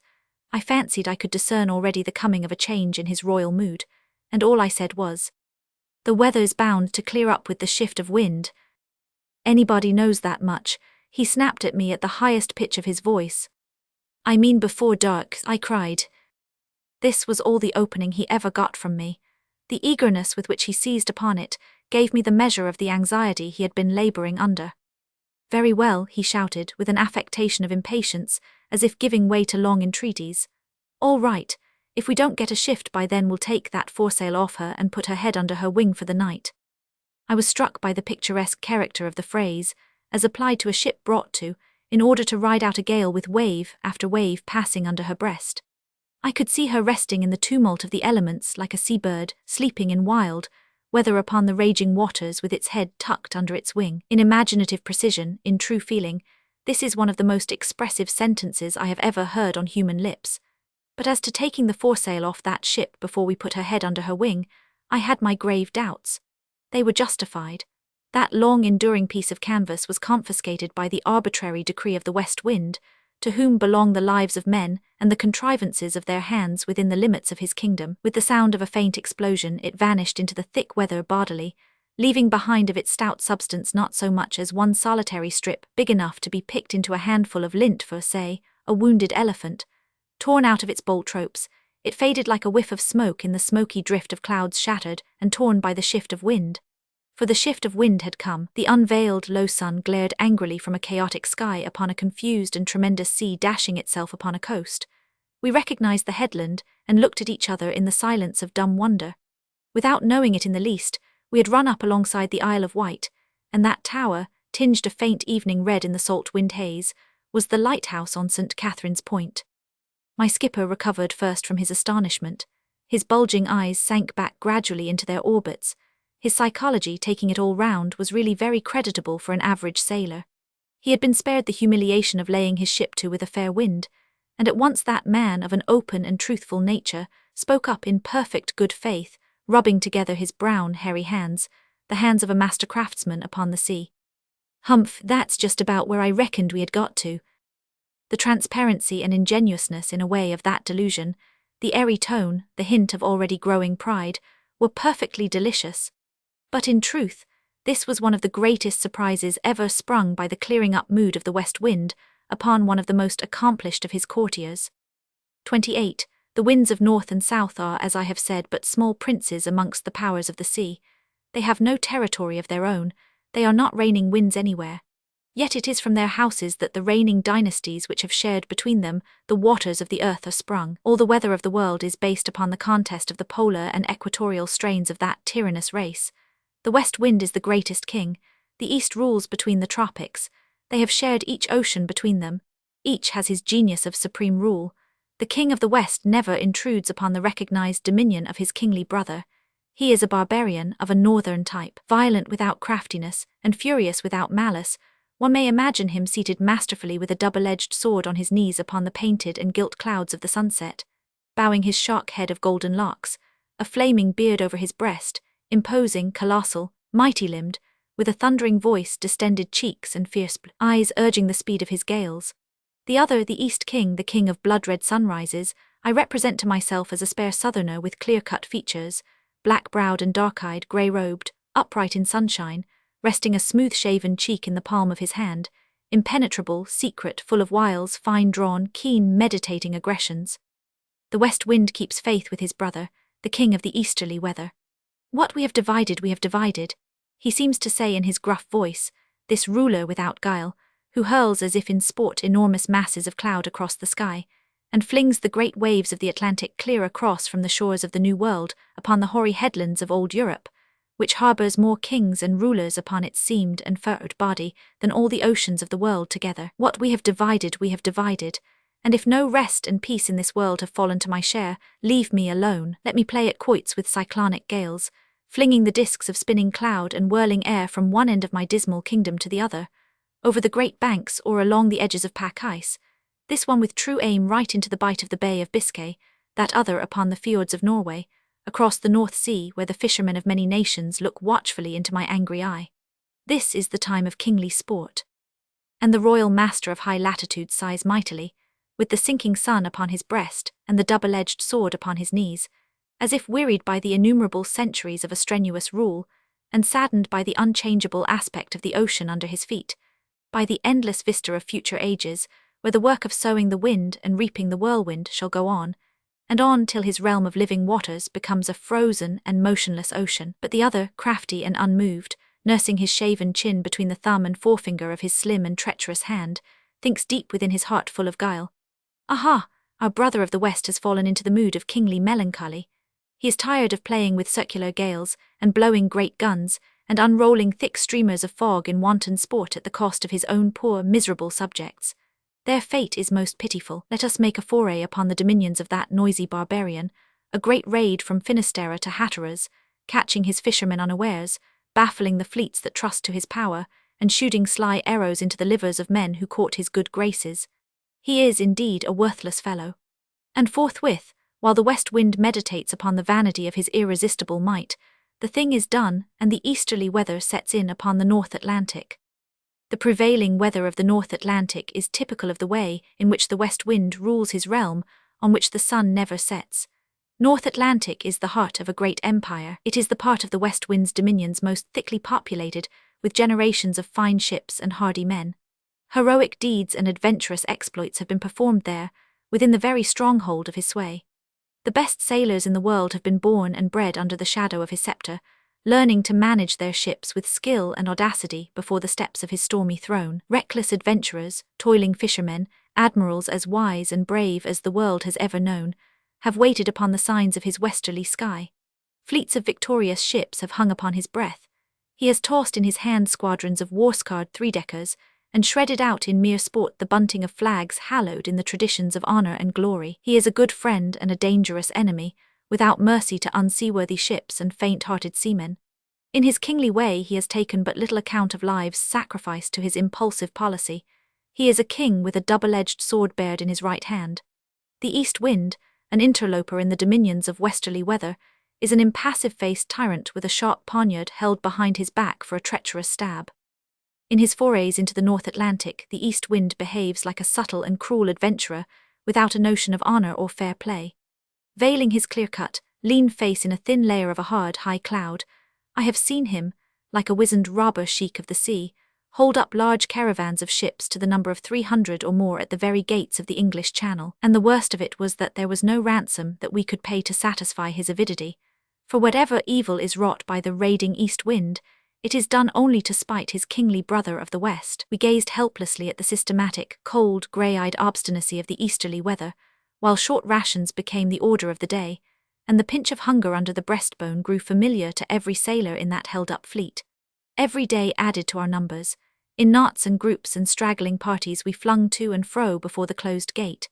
And meantime the outward-bound ships passed, running through our humiliated ranks under all the canvas they could show. It is my idea that the easterly wind helps the ships away from home in the wicked hope that they shall all come to an untimely end, and be heard of no more. For 6 weeks did the robber sheik hold the trade route of the earth, while our liege lord, the west wind, slept profoundly like a tired Titan, or else remained lost in a mood of idle sadness known only to frank natures. All was still to the westward. We looked in vain towards his stronghold. The king slumbered on so deeply that he let his foraging brother steal the very mantle of gold-lined purple clouds from his bowed shoulders. What had become of the dazzling hoard of royal jewels exhibited at every close of day? Gone, disappeared, extinguished, carried off without leaving a single gold band or the flash of a single sunbeam in the evening sky. Day after day through a cold streak of heavens as bare and poor as the inside of a rifled safe, a rayless and despoiled sun would slink shamefacedly, without pomp or show, to hide in haste under the waters, and still the king slept on, or mourned the vanity of his might and his power, while the thin-lipped intruder put the impress of his cold and implacable spirit upon the sky and sea.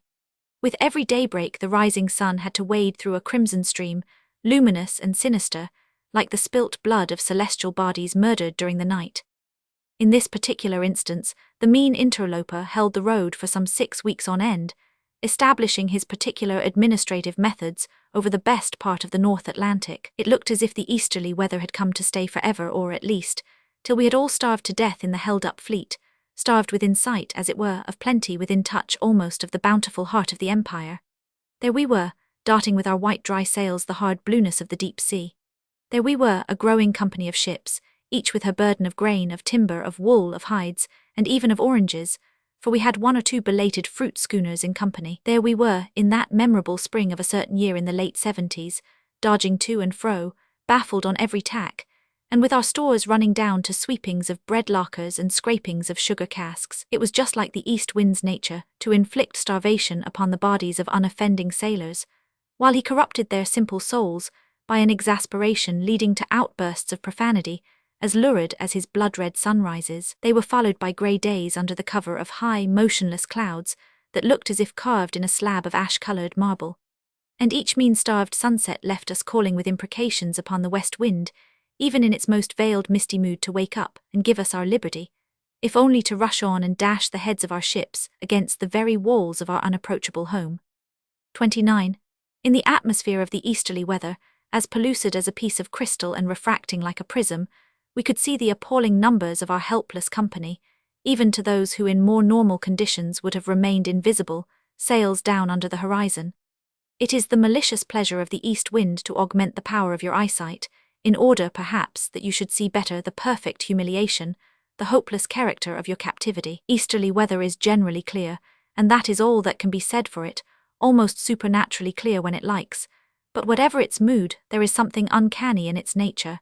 Its duplicity is such that it will deceive a scientific instrument. No barometer will give warning of an easterly gale, were it ever so wet. It would be an unjust and ungrateful thing to say that a barometer is a stupid contrivance. It is simply that the wiles of the east wind are too much for its fundamental honesty. After years and years of experience, the most trusty instrument of the sort that ever went to sea screwed on to a ship's cabin bulkhead will, almost invariably, be induced to rise by the diabolic ingenuity of the easterly weather. Just at the moment when the easterly weather, discarding its methods of hard, dry, impassive cruelty, contemplates drowning what is left of your spirit in torrents of a peculiarly cold and horrid rain. The sleet and hail squalls following the lightning at the end of a westerly gale are cold, and benumbing and stinging and cruel enough, but the dry, easterly weather, when it turns to wet, seems to rain poisoned showers upon your head. It is a sort of steady, persistent, overwhelming, endlessly driving downpour, which makes your heart sick, and opens it to dismal forebodings, and the stormy mood of the easterly weather looms black upon the sky with a peculiar and amazing blackness. The west wind hangs heavy grey curtains of mist and spray before your gaze, but the eastern interloper of the narrow seas, when he has mustered his courage and cruelty to the point of a gale, puts your eyes out, puts them out completely, makes you feel blind for life upon a lee shore. It is the wind, also, that brings snow. Out of his black and merciless heart, he flings a white blinding sheet upon the ships of the sea. He has more manners of villainy, and no more conscience than an Italian prince of the 17th century. His weapon is a dagger carried under a black cloak when he goes out on his unlawful enterprises. The mere hint of his approach fills with dread every craft that swims the sea, from fishing smacks to four-masted ships that recognize the sway of the west wind. Even in his most accommodating mood, he inspires a dread of treachery. I have heard upwards of 10 score of windlasses spring like one into clanking life in the dead of night, filling the downs with a panic-struck sound of anchors being torn hurriedly out of the ground at the first breath of his approach. Fortunately, his heart often fails him. He does not always blow home upon our exposed coast. He has not the fearless temper of his westerly brother. The natures of those two winds that share the dominions of the great oceans are fundamentally different. It is strange that the winds which men are prone to style capricious remain true to their character in all the various regions of the earth. To us here, for instance, the east wind comes across a great continent, sweeping over the greatest body of solid land upon this earth. For the Australian east coast, the east wind is the wind of the ocean, coming across the greatest body of water upon the globe.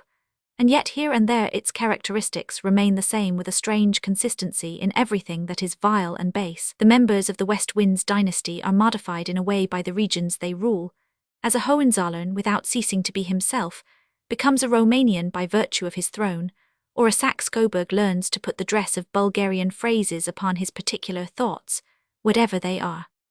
The autocratic sway of the west wind, whether 40 north or 40 south of the equator, is characterized by an open, generous, frank, barbarous recklessness. For he is a great autocrat, and to be a great autocrat you must be a great barbarian. I have been too much moulded to his sway to nurse now any idea of rebellion in my heart. Moreover, what is a rebellion within the four walls of a room against the tempestuous rule of the west wind? I remain faithful to the memory of the mighty king, with a double-edged sword in one hand, and in the other holding out rewards of great daily runs, and famously quick passages to those of his courtiers who knew how to wait watchfully for every sign of his secret mood. As we deep-water men always reckoned, he made 1 year in 3 fairly lively for anybody having business upon the Atlantic or down there along the 40s of the Southern Ocean. You had to take the bitter with the sweet, and it cannot be denied he played carelessly with our lives and fortunes. But then, he was always a great king, fit to rule over the great waters where, strictly speaking, a man would have no business whatever but for his audacity. The audacious should not complain. A mere trader ought not to grumble at the tolls levied by a mighty king. His mightiness was sometimes very overwhelming. But even when you had to defy him openly, as on the banks of the Agulhas homeward bound from the East Indies, or on the outward passage round the Horn, he struck at you fairly his stinging blows, full in the face too, and it was your business not to get too much staggered, and after all if you showed anything of a countenance, the good-natured barbarian would let you fight your way past the very steps of his throne. It was only now and then that the sword descended and a head fell, but if you fell you were sure of impressive obsequies and of a roomy, generous grave. Such is the king to whom Viking chieftains bowed their heads, and whom the modern and palatial steamship defies with impunity 7 times a week. And yet it is but defiance, not victory. The magnificent barbarian sits enthroned in a mantle of gold-lined clouds, looking from on high on great ships gliding like mechanical toys upon his sea, and on men who, armed with fire and iron, no longer need to watch anxiously for the slightest sign of his royal mood. He is disregarded, but he has kept all his strength, all his splendor, and a great part of his power. Time itself, that shakes all the thrones, is on the side of that king. The sword in his hand remains as sharp as ever upon both its edges, and he may well go on playing his royal game of quoits with hurricanes, tossing them over from the continent of republics to the continent of kingdoms, in the assurance that both the new republics and the old P157 kingdoms, the heat of fire and the strength of iron, with the untold generations of audacious men, shall crumble to dust at the steps of his throne, and pass away, and be forgotten before his own rule comes to an end. 30. The estuaries of rivers appeal strongly to an adventurous imagination.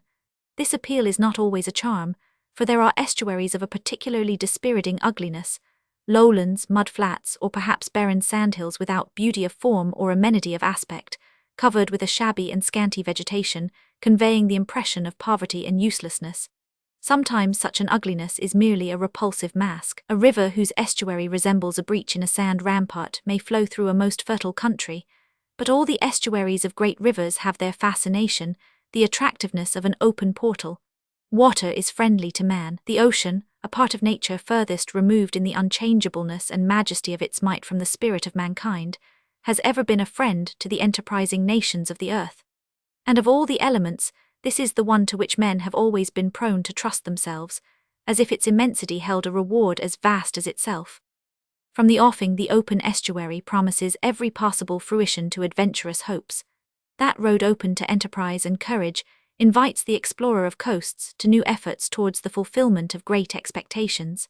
The commander of the first Roman galley must have looked with an intense absorption upon the estuary of the Thames, as he turned the beaked prow of his ship to the westward under the brow of the North Foreland. The estuary of the Thames is not beautiful. It has no noble features, no romantic grandeur of aspect, no smiling geniality, but it is wide open, spacious, inviting, hospitable at the first glance, with a strange air of mysteriousness which lingers about it to this very day. The navigation of his craft must have engrossed all the Roman's attention in the calm of a summer's day. He would choose his weather. When the single row of long sweeps, the galley would be a light one, not a trireme, could fall in easy cadence upon a sheet of water like plate glass, reflecting faithfully the classic form of his vessel, and the contour of the lonely shores close on his left hand. I assume he followed the land, and passed through what is at present known as Margate roads, groping his careful way along the hidden sandbanks, whose every tail and spit has its beacon or buoy nowadays.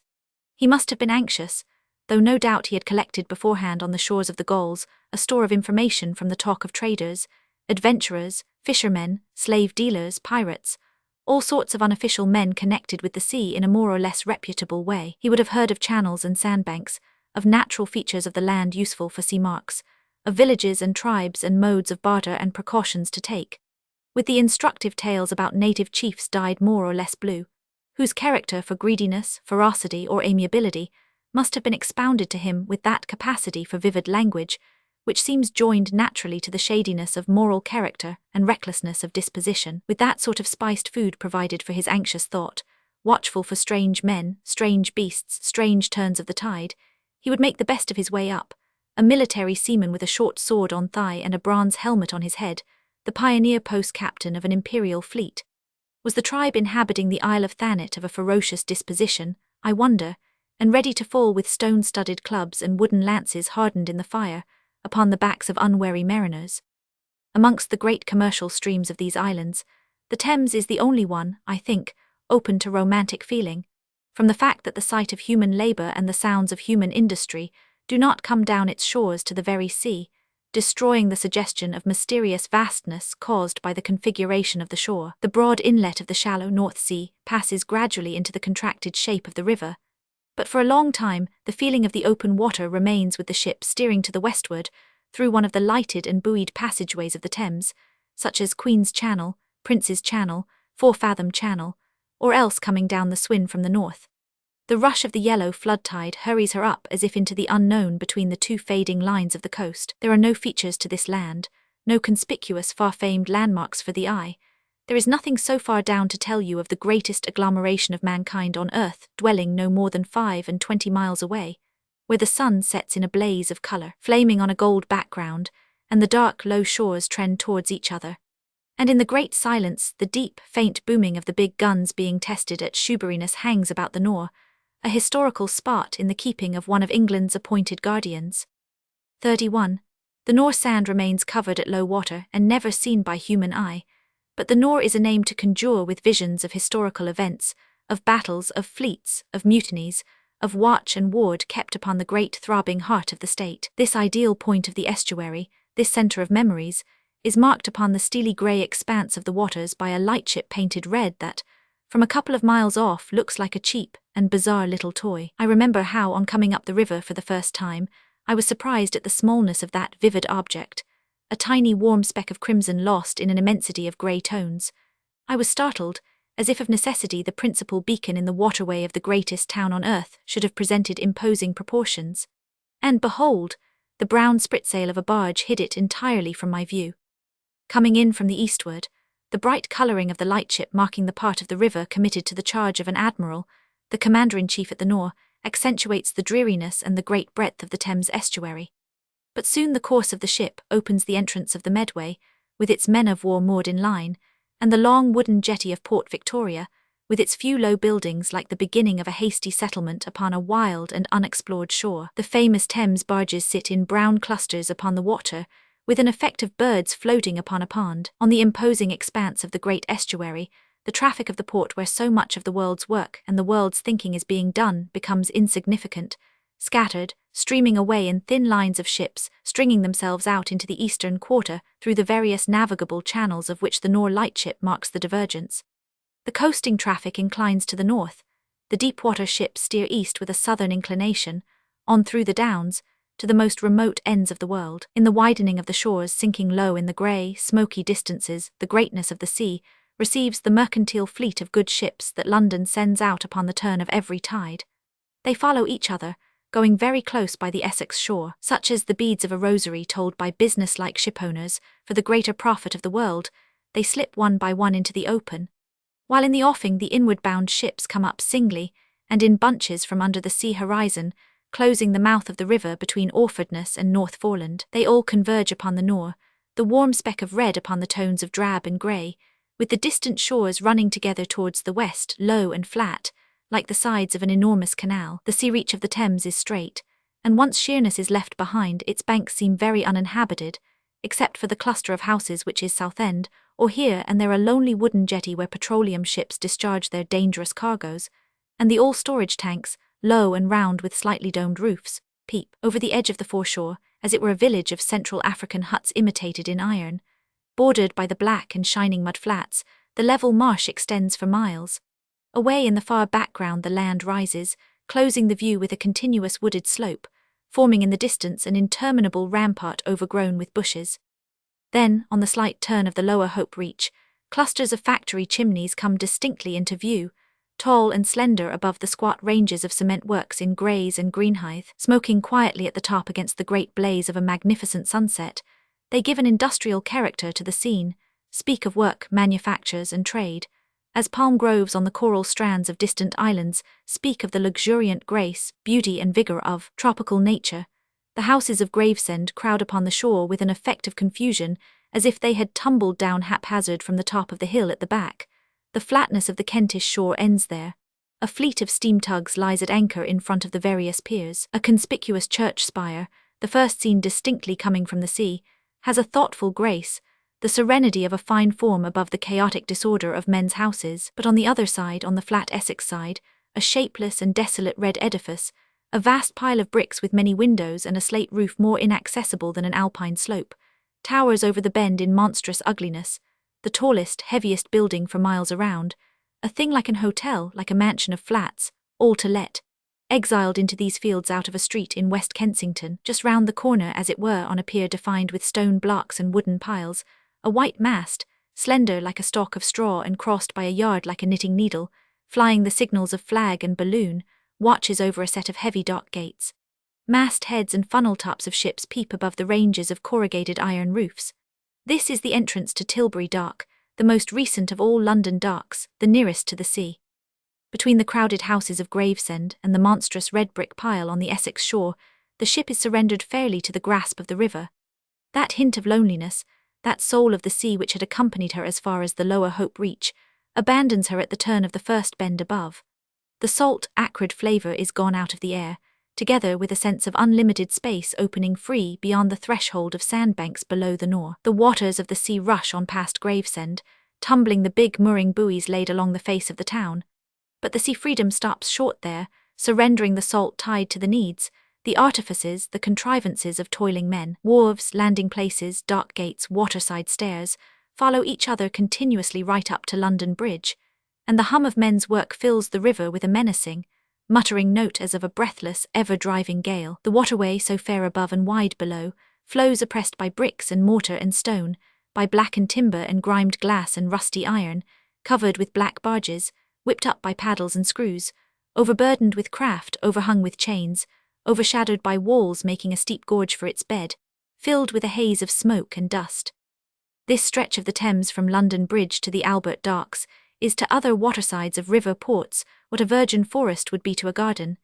It is a thing grown up, not made. It recalls a jungle by the confused, varied, and impenetrable aspect of the buildings that line the shore, not according to a planned purpose, but as if sprung up by accident from scattered seeds. Like the matted growth of bushes and creepers veiling the silent depths of an unexplored wilderness, they hide the depths of London's infinitely varied, vigorous, seething life. In other river ports it is not so. They lie open to their stream, with quays like broad clearings, with streets like avenues cut through thick timber for the convenience of trade. I am thinking now of river ports I have seen, of Antwerp, for instance, of Nantes or Bordeaux or even Old Rouen, where the night watchmen of ships, elbows on rail, gaze at shop windows and brilliant cafes, and see the audience go in and come out of the opera house. But London, the oldest and greatest of river ports, does not possess as much as 100 yards of open quays upon its river front. Dark and impenetrable at night, like the face of a forest, is the London waterside. It is the waterside of watersides, where only one aspect of the world's life can be seen, and only one kind of men toils on the edge of the stream. The lightless walls seem to spring from the very mud upon which the stranded barges lie, and the narrow lanes coming down to the foreshore resemble the paths of smashed bushes and crumbled earth where big game comes to drink on the banks of tropical streams. Behind the growth of the London, waterside the docks of London spread out unsuspected, smooth and placid, lost amongst the buildings like dark lagoons hidden in a thick forest. They lie concealed in the intricate growth of houses, with a few stalks of mastheads here and there overtopping the roof of some 4-story warehouse. It is a strange conjunction, this of roofs and mastheads, of walls and yardarms. I remember once having the incongruity of the relation brought home to me in a practical way. I was the chief officer of a fine ship, just docked with a cargo of wool from Sydney, after a 90 days' passage. In fact, we had not been in more than half an hour, and I was still busy making her fast to the stone posts of a very narrow quay in front of a lofty warehouse. An old man with a grey whisker under the chin, and brass buttons on his pilot-cloth jacket, hurried up along the quay hailing my ship by name. He was one of those officials called berthing masters, not the one who had berthed us but another, who, apparently, had been busy securing a steamer at the other end of the dock. I could see from afar his hard blue eyes staring at us, as if fascinated with a queer sort of absorption. I wondered what that worthy sea dog had found to criticize in my ship's rigging, and I too glanced aloft anxiously. I could see nothing wrong there, but perhaps that superannuated fellow craftsman was simply admiring the ship's perfect order aloft, I thought with some secret pride, for the chief officer is responsible for his ship's appearance, and as to her outward condition, he is the man open to praise or blame. Meantime the old salt, ex-coasting skipper was writ large all over his person, had hobbled up alongside in his bumpy, shiny boots, and waving an arm short and thick like the flipper of a seal, terminated by a paw red as an uncooked beefsteak, addressed the poop in a muffled, faint, roaring voice, as if a sample of every North Sea fog of his life had been permanently lodged in his throat. "Haul 'em round, Mr. Mate," were his words.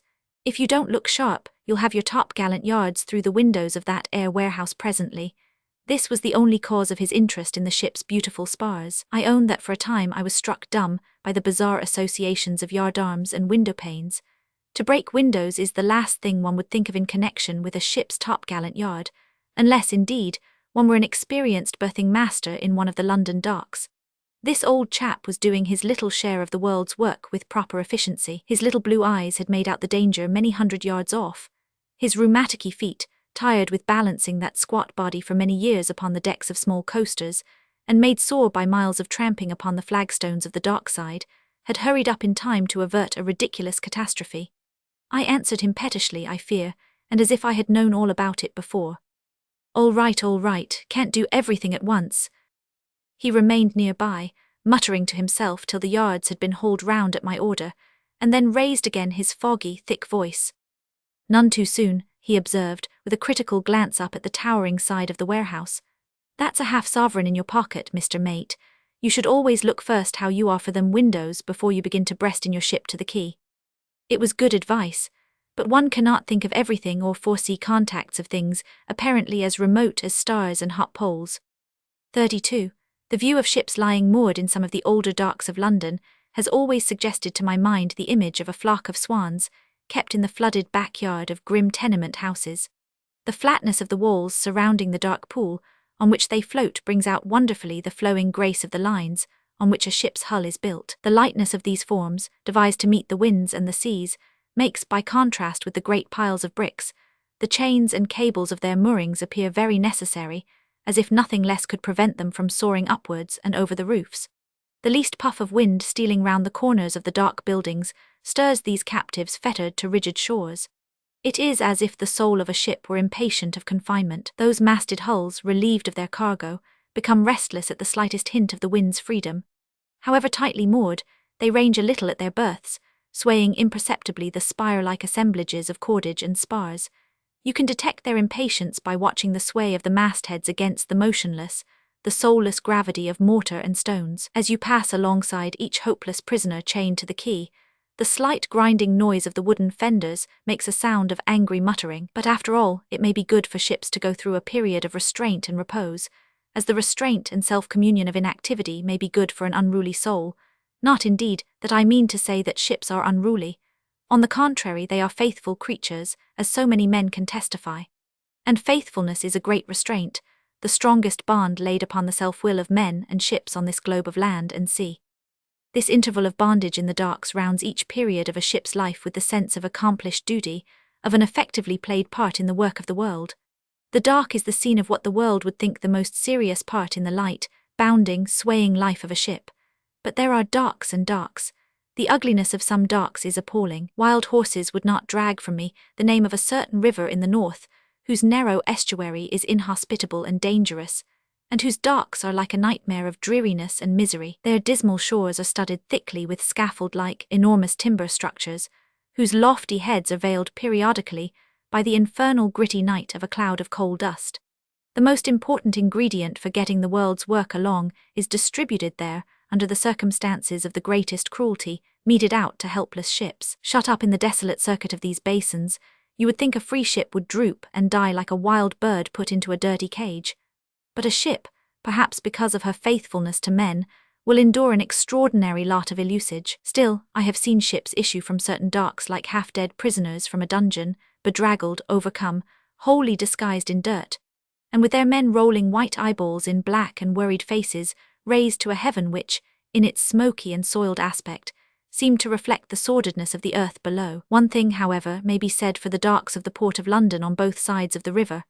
For all the complaints of their insufficient equipment, of their obsolete rules, of failure, they say, in the matter of quick dispatch, no ship need ever issue from their gates in a half-fainting condition.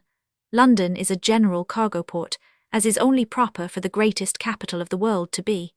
General cargo ports belong to the aristocracy of the earth's trading places, and in that aristocracy London, as it is its way, has a unique physiognomy. The absence of picturesqueness cannot be laid to the charge of the docks opening into the Thames. For all my unkind comparisons to swans and backyards, it cannot be denied that each dock or group of docks along the north side of the river has its own individual attractiveness. Beginning with the cosy little St. Catherine's Dock, lying overshadowed and black like a quiet pool amongst rocky crags, through the venerable and sympathetic London docks, with not a single line of rails in the whole of their area, and the aroma of spices lingering between its warehouses, with their far-famed wine cellars, down through the interesting group of West India docks, the fine docks at Blackwall, on past the galleon's reach entrance of the Victoria and Albert docks, right down to the vast gloom of the great basins in Tilbury. Each of those places of restraint for ships has its own peculiar physiognomy, its own expression. And what makes them unique and attractive is their common trait of being romantic in their usefulness. In their way they are as romantic as the river they serve is unlike all the other commercial streams of the world. The coziness of the St. Catherine's Dock, the old-world air of the London docks, remain impressed upon the memory. The docks down the river, abreast of Woolwich, are imposing by their proportions and the vast scale of the ugliness that forms their surroundings, ugliness so picturesque as to become a delight to the eye. When one talks of the Thames docks, beauty is a vain word, but romance has lived too long upon this river not to have thrown a mantle of glamour upon its banks. The antiquity of the port appeals to the imagination by the long chain of adventurous enterprises that had their inception in the town, and floated out into the world on the waters of the river. Even the newest of the docks, the Tilbury Dock, shares in the glamour conferred by historical associations. Queen Elizabeth has made one of her progresses down there, not one of her journeys of pomp and ceremony, but an anxious business progress at a crisis of national history. The menace of that time has passed away, and now Tilbury is known by its docks. These are very modern, but their remoteness and isolation upon the Essex marsh, the days of failure attending their creation, invested them with a romantic air. Nothing in those days could have been more striking than the vast, empty basins, surrounded by miles of bare quays and the ranges of cargo sheds, where 2 or 3 ships seemed lost like bewitched children in a forest of gaunt hydraulic cranes. One received a wonderful impression of utter abandonment, of wasted efficiency. From the first the Tilbury docks were very efficient and ready for their task, but they had come, perhaps, too soon into the field. A great future lies before Tilbury docks. They shall never fill a long-felt want in the sacramental phrase that is applied to railways, tunnels, newspapers, and new editions of books. They were too early in the field. The want shall never be felt because, free of the trammels of the tide, easy of access, magnificent and desolate, they are already there, prepared to take and keep the biggest ships that float upon the sea. They are worthy of the oldest river port in the world. And truth to say, for all the criticisms flung upon the heads of the dock companies, the other docks of the Thames are no disgrace to the town, with a population greater than that of some commonwealths.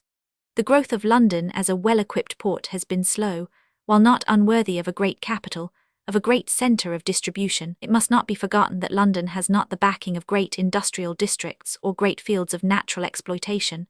In this it differs from Liverpool, from Cardiff, from Newcastle, from Glasgow, and therein the Thames differs from the Mersey, from the Tyne, from the Clyde. It is an historical river. It is a romantic stream flowing through the centre of great affairs, and for all the criticism of the river's administration, my contention is that its development has been worthy of its dignity. That for a long time the stream itself could accommodate quite easily the oversea and coasting traffic. That was in the days when, in the part called the Pool, just below London Bridge, the vessels moored stem and stern in the very strength of the tide, formed one solid mass like an island covered with a forest of gaunt, leafless trees. And when the trade had grown too big for the river, there came the St. Catherine's docks and the London docks, magnificent undertakings answering to the need of their time. The same may be said of the other artificial lakes full of ships that go in and out upon this high road to all parts of the world. The labour of the imperial waterway goes on from generation to generation, goes on day and night.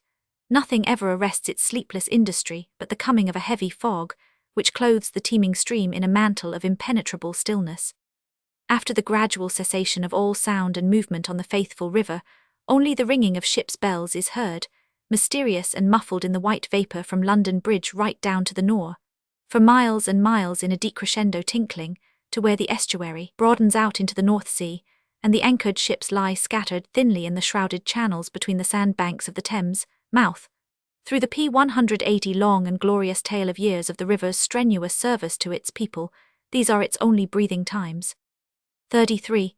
A ship in dock, surrounded by quays and the walls of warehouses, has the appearance of a prisoner meditating upon freedom in the sadness of a free spirit put under restraint. Chain cables and stout ropes keep her bound to stone posts at the edge of a paved shore, and a berthing master, with brass buttons on his coat, walks about like a weather-beaten and ruddy jailer, casting jealous, watchful glances upon the moorings that fetter a ship lying passive and still and safe, as if lost in deep regrets of her days of liberty and danger on the sea. The swarm of renegades, dark masters, berthing masters, gatemen, and such like, appear to nurse an immense distrust of the captive ship's resignation. There never seem chains and ropes enough to satisfy their minds, concerned with the safe binding of free ships to the strong, muddy, enslaved earth. "You had better put another bite of a hawser astern, Mr. Mate," is the usual phrase in their mouth. I brand them for renegades because most of them have been sailors in their time.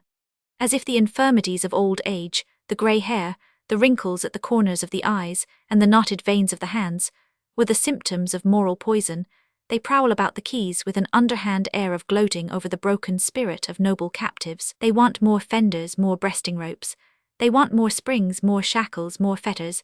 They want to make ships with volatile souls as motionless as square blocks of stone. They stand on the mud of pavements, these degraded sea dogs, with long lines of railway trucks clanking their couplings behind their backs, and run malevolent glances over your ship from headgear to taffrail, only wishing to tyrannize over the poor creature under the hypocritical cloak of benevolence and care. Here and there cargo cranes looking like instruments of torture for ships swing cruel hooks at the end of long chains. Gangs of dark laborers swarm with muddy feet over the gangways. It is a moving sight, this, of so many men of the earthy, who never cared anything for a ship, trampling unconcerned, brutal and hobnailed upon her helpless body. Fortunately, nothing can deface the beauty of a ship. That sense of a dungeon, that sense of a horrible and degrading misfortune overtaking a creature fair to see and safe to trust, attaches only to ships moored in the docks of great European ports. You feel that they are dishonestly locked up, to be hunted about from wharf to wharf on a dark, greasy, square pool of black water, as a brutal reward at the end of a faithful voyage. A ship anchored in an open roadstead, with cargo lighters alongside and her own tackle swinging the burden over the rail, is accomplishing in freedom a function of her life. There is no restraint. There is space, clear water around her and a clear sky above her mastheads, with a landscape of green hills and charming bays opening around her anchorage. She is not abandoned by her own men to the tender mercies of shore people. She still shelters and is looked after by her own little devoted band, and you feel that presently she will glide between the headlands and disappear. It is only at home in dark that she lies abandoned, shut off from freedom by all the artifices of men that think of quick dispatch and profitable freights. It is only then that the odious, rectangular shadows of walls and roofs fall upon her decks, with showers of soot.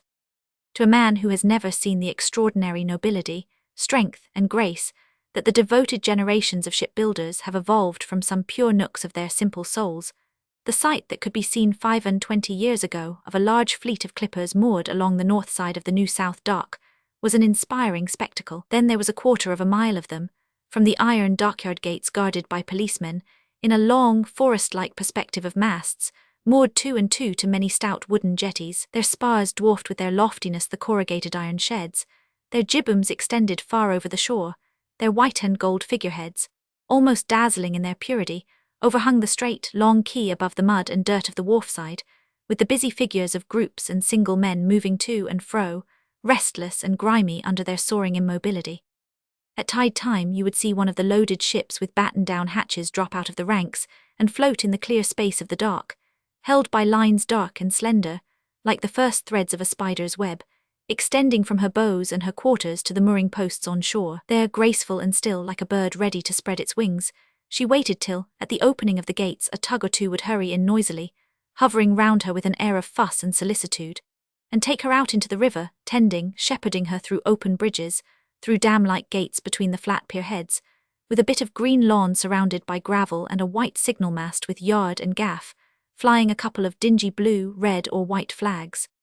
This New South Dock, it was its official name, round which my earlier professional memories are centred, belongs to the group of West India docks, together with two smaller and much older basins called import and export respectively, both with the greatness of their trade departed from them already. Picturesque and clean as docks go, these twin basins spread side by side the dark lustre of their glassy water, sparely peopled by a few ships laid up on buoys, or tucked far away from each other at the end of sheds in the corners of empty quays, where they seemed to slumber quietly remote, untouched by the bustle of men's affairs, in retreat rather than in captivity. They were quaint and sympathetic, those two homely basins, unfurnished and silent, with no aggressive display of cranes, no apparatus of hurry and work on their narrow shores.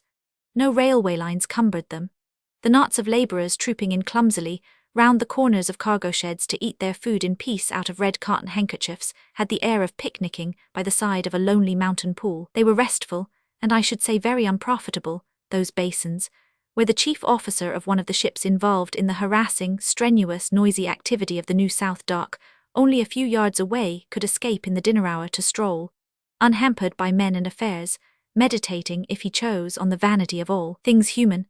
At one time they must have been full of good old slow West Indiamen of the square-stern type, that took their captivity, one imagines, as stolidly as they had faced the buffeting of the waves with their blunt, honest bows, and disgorged sugar, rum, molasses, coffee, or logwood, sedately with their own winch and tackle. But when I knew them, of exports there was never a sign that one could detect, and all the imports I have ever seen were some rare cargoes of tropical timber, enormous bulks roughed out of iron trunks grown in the woods about the Gulf of Mexico. They lay piled up in stacks of mighty boles, and it was hard to believe that all this mass of dead and stripped trees had come out of the flanks of a slender, innocent-looking little bark, with, as likely as not, a homely woman's name, Ellen this or Annie that, upon her fine bows.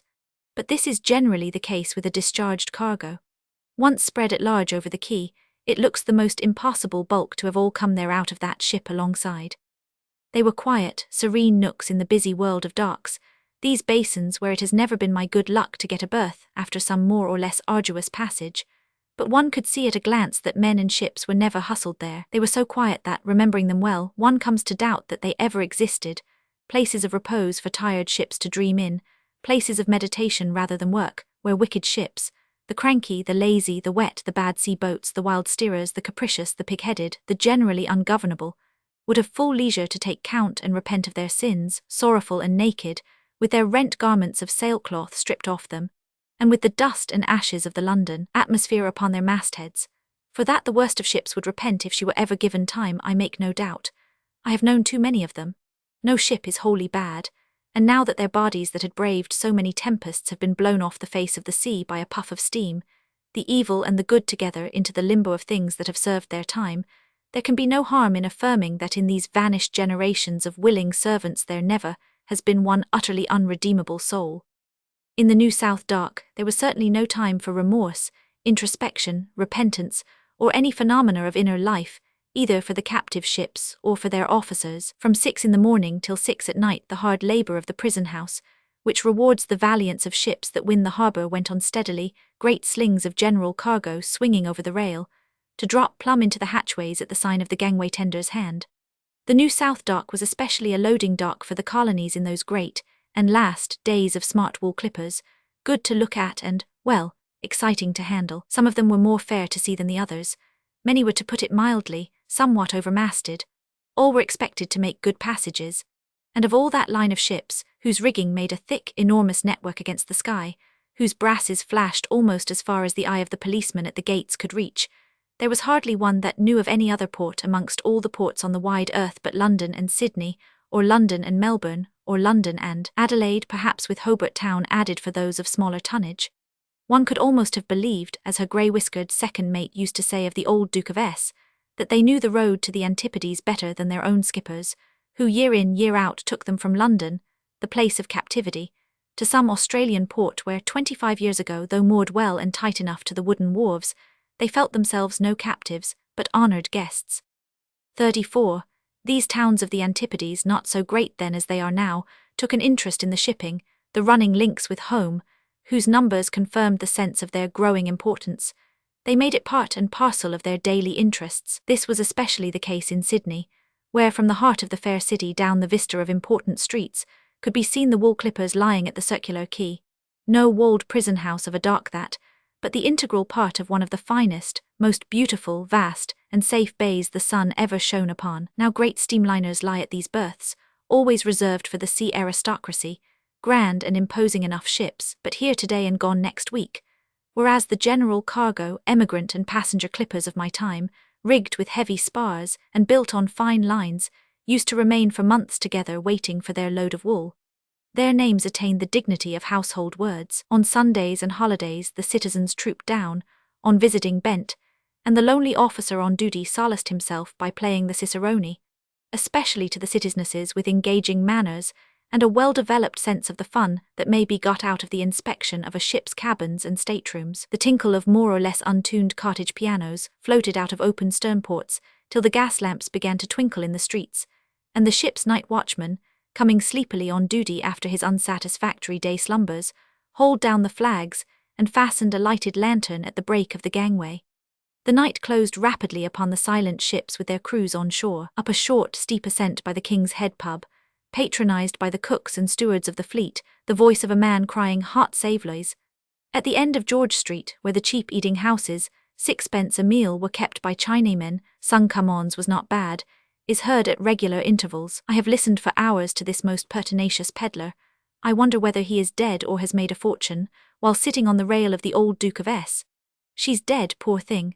A violent death on the coast of New Zealand, fascinated by the monotony, the regularity, the abruptness of the recurring cry, and so exasperated at the absurd spell, that I wished the fellow would choke himself to death with a mouthful of his own infamous wares.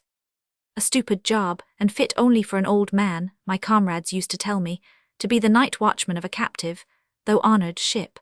And generally the oldest of the able seamen in a ship's crew does get it, but sometimes neither the oldest nor any other fairly steady seaman is forthcoming. Ships' crews had the trick of melting away swiftly in those days, so probably on account of my youth, innocence, and pensive habits, which made me sometimes dilatory in my work about the rigging, I was suddenly nominated in our chief mate Mr. B's most sardonic tones to that enviable situation.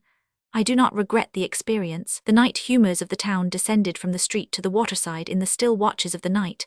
Larrikins rushing down in bands to settle some quarrel by a stand-up fight, away from the police, in an indistinct ring half hidden by piles of cargo, with the sounds of blows, a groan now and then, the stamping of feet and the cry of time, rising suddenly above the sinister and excited murmurs, night prowlers pursued or pursuing, with a stifled shriek followed by a profound silence, or slinking stealthily alongside like ghosts, and addressing me from the quay below in mysterious tones with incomprehensible propositions. The cabmen, too, who twice a week, on the night when the ASN Company's passenger boat was due to arrive, used to range a battalion of blazing lamps opposite the ship, were very amusing in their way. They got down from their perches and told each other impolite stories in racy language, every word of which reached me distinctly over the bulwarks as I sat smoking on the main hatch. On one occasion I had an hour or so of a most intellectual conversation with a person whom I could not see distinctly, a gentleman from England, he said, with a cultivated voice, I on deck and he on the quay sitting on the case of a piano, landed out of our hold that very afternoon, and smoking a cigar which smelt very good. We touched in our discourse upon science, politics, natural history, and operatic singers. Then, after remarking abruptly, You seem to be rather intelligent, my man, he informed me pointedly that his name was Mr. Senior and walked off to his hotel, I suppose. Shadows, I think I saw a white whisker as he turned under the lamp-post.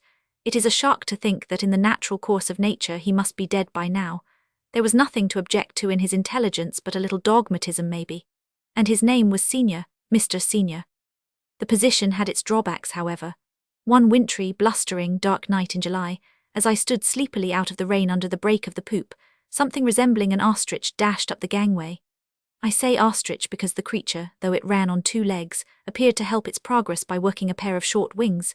It was a man, however, only his coat, ripped up the back and flapping in 2 halves above his shoulders, gave him that weird and fowl-like appearance. At least I suppose it was his coat, for it was impossible to make him out distinctly. How he managed to come so straight upon me, at speed, and without a stumble over a strange deck, I cannot imagine. He must have been able to see in the dark better than any cat.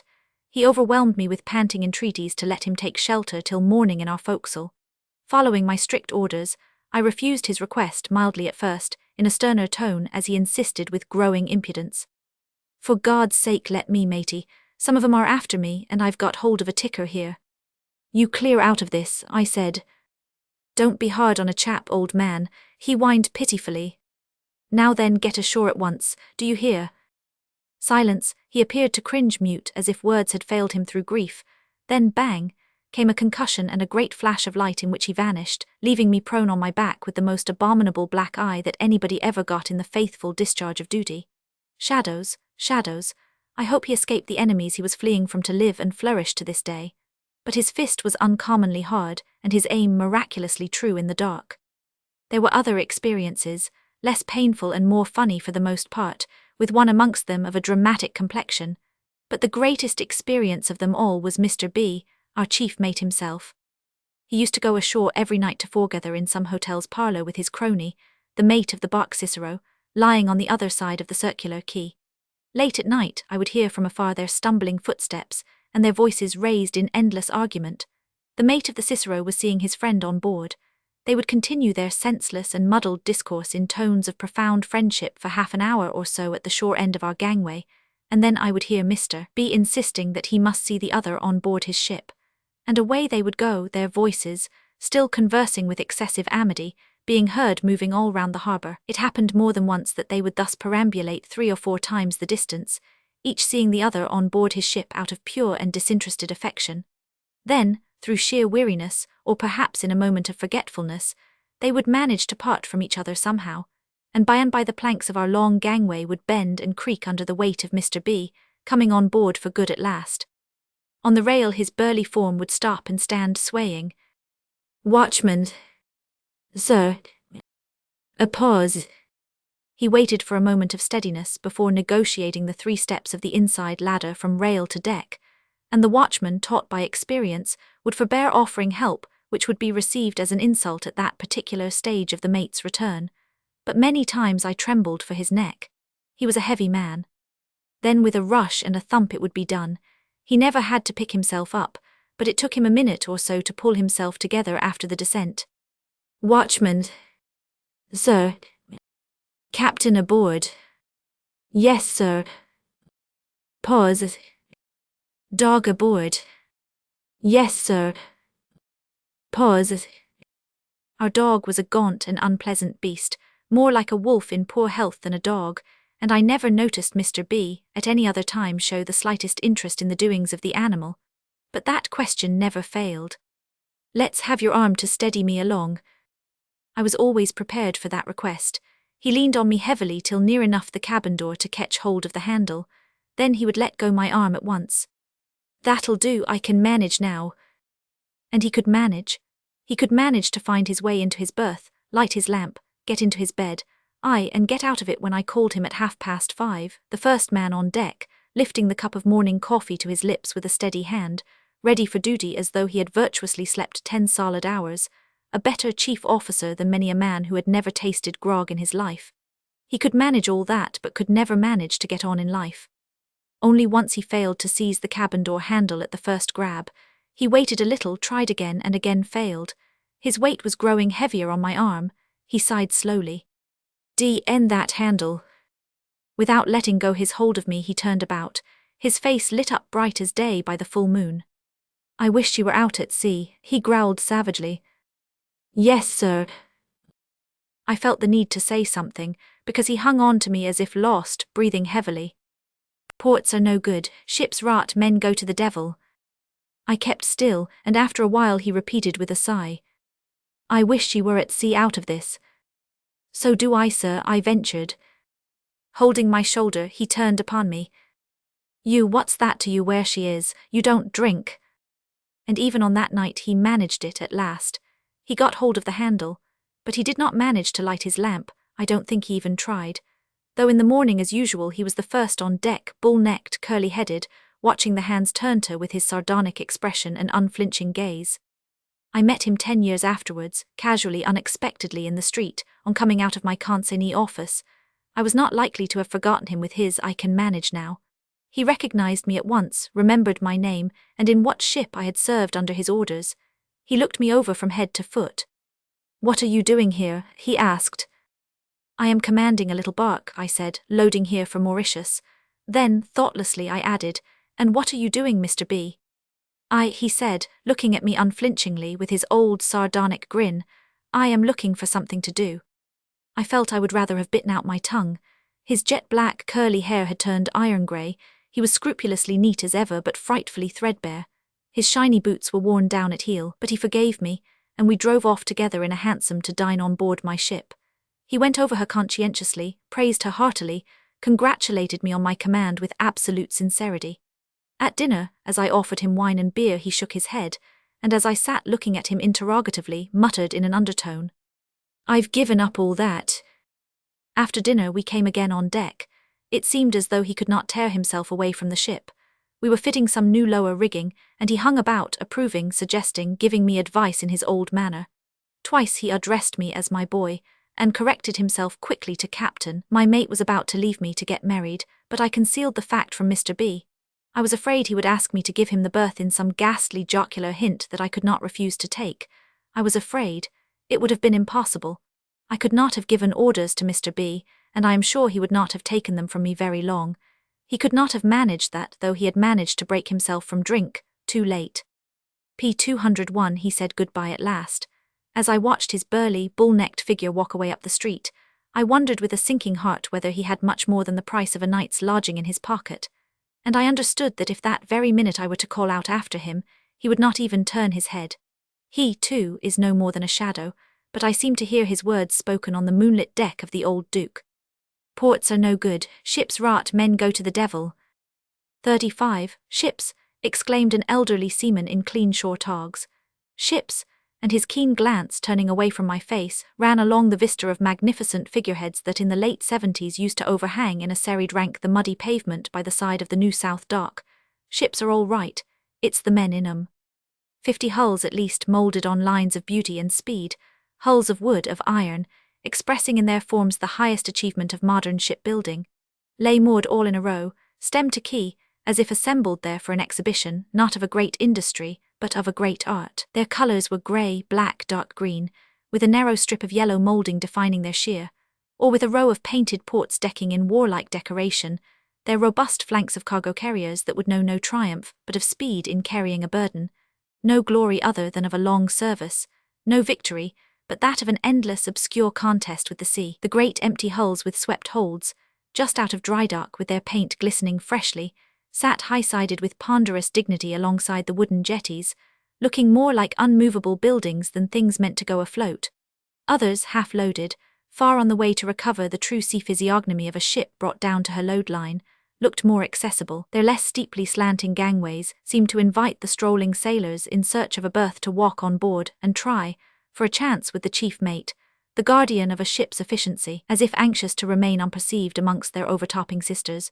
2 or 3 finished ships floated low, with an air of straining at the leash of their level headfasts, exposing to view their cleared decks and covered hatches, prepared to drop stern first out of the labouring ranks, displaying the true comeliness of form which only her proper sea trim gives to a ship. And for a good quarter of a mile from the dockyard gate to the farthest corner, where the old housed-in hulk, the President, drill ship then of the Naval Reserve, used to lie with her frigate side rubbing against the stone of the quay, above all these hulls, ready and unready, 150 lofty masts, more or less, held out the web of their rigging like an immense net, in whose close mesh, black against the sky, the heavy yards seemed to be entangled and suspended. It was a sight. The humblest craft that floats makes its appeal to a seaman by the faithfulness of her life, and this was the place where one beheld the aristocracy of ships. It was a noble gathering of the fairest and the swiftest, each bearing at the bow the carved emblem of her name, as in a gallery of plaster casts, figures of women with mural crowns, women with flowing robes, with gold for lace on their hair or blue scarves round their waists, stretching out rounded arms as if to point the way. Heads of men helmeted or bare, full lengths of warriors, of kings, of statesmen, of lords and princesses, all white from top to toe, with here and there a dusky turbaned figure, bedizened in many colours, of some eastern sultan or hero, all inclined forward under the slant of mighty bowsprits, as if eager to begin another run of 11,000 miles in their leaning attitudes. These were the fine figureheads of the finest ships afloat. But why, unless for the love of the life those effigies shared with us in their wandering impassivity, should one try to reproduce in words an impression of whose fidelity there can be no critic and no judge, since such an exhibition of the art of shipbuilding, and the art of figurehead carving as was seen from year's end to year's end in the open-air gallery of the New South Dock no man's eye shall behold again. All that patient, pale company of queens and princesses, of kings and warriors, of allegorical women, of heroines and statesmen and heathen guards, crowned, helmeted, bareheaded, has run for good off the sea, stretching to the last above the tumbling foam their fair, rounded arms, holding out their spears, swords, shields, tridents in the same unwearied, striving forward pose, and nothing remains but lingering perhaps in the memory of a few men, the sound of their names, vanished a long time ago from the first page of the great London dailies, From big posters in railway stations and the doors of shipping offices, from the minds of sailors, dockmasters, pilots and tugmen, from the hail of gruff voices and the flutter of signal flags exchanged between ships closing upon each other and drawing apart in the open immensity of the sea. The elderly, respectable seaman, withdrawing his gaze from that multitude of spars, gave me a glance to make sure of our fellowship in the craft and mystery of the sea. We had met casually, and had got into contact as I had stopped near him, my attention being caught by the same peculiarity he was looking at in the rigging of an obviously new ship, a ship with her reputation all to make yet in the talk of the seamen who were to share their life with her. Her name was already on their lips. I had heard it uttered between two thick, red-necked fellows of the semi-nautical type, at the Fenchurch Street railway station, where in those days the everyday male crowd was attired in jerseys and pilot cloth mostly, and had the air of being more conversant with the times of high water than with the times of the trains. I had noticed that new ship's name on the first page of my morning paper. I had stared at the unfamiliar grouping of its letters, blue on white ground on the advertisement boards, whenever the train came to a standstill alongside one of the shabby, wooden, wharf-like platforms of the dark railway line. She had been named with proper observances, on the day she came off the stocks, no doubt, but she was very far yet from having a name. Untried, ignorant of the ways of the sea, she had been thrust amongst that renowned company of ships to load for her maiden voyage. There was nothing to vouch for her soundness and the worth of her character, but the reputation of the building yard whence she was launched headlong into the world of waters.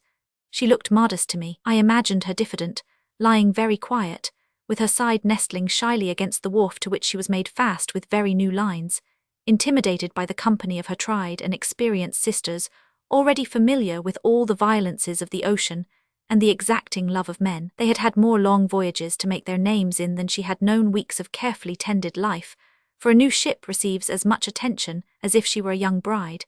Even crabbed old dockmasters look at her with benevolent eyes. In her shyness at the threshold of a laborious and uncertain life, where so much is expected of a ship, she could not have been better heartened and comforted, had she only been able to hear and understand, than by the tone of deep conviction in which my elderly, respectable seaman repeated the first part of his saying, "Ships are all right."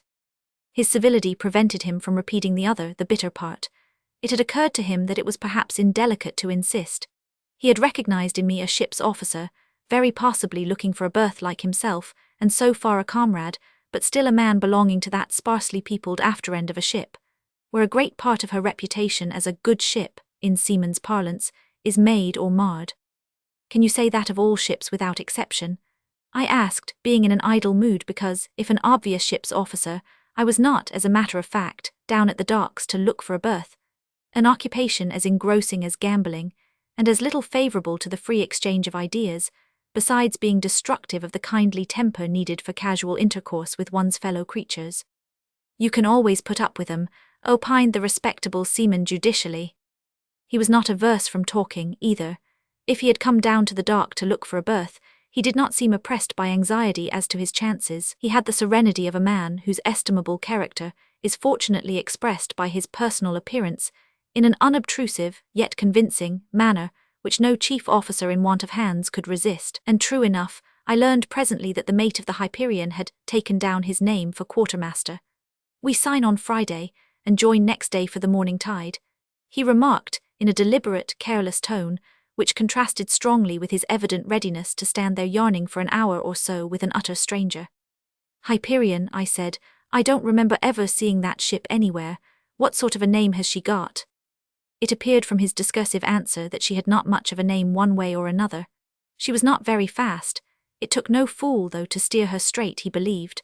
Some years ago he had seen her in Calcutta, and he remembered being told by somebody then that on her passage up the river she had carried away both her hawse-pipes.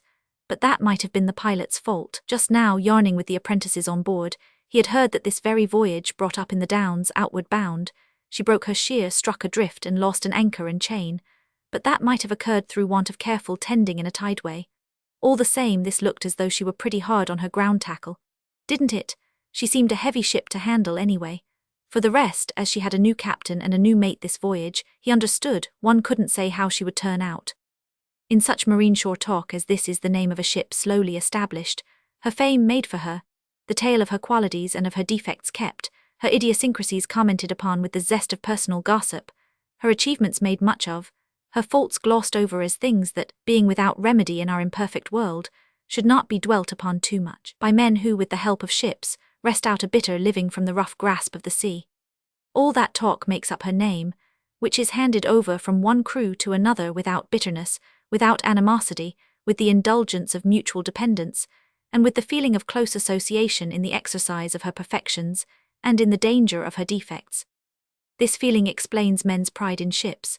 Ships are all right, as my middle-aged, respectable quartermaster said with much conviction and some irony, but they are not exactly what men make them.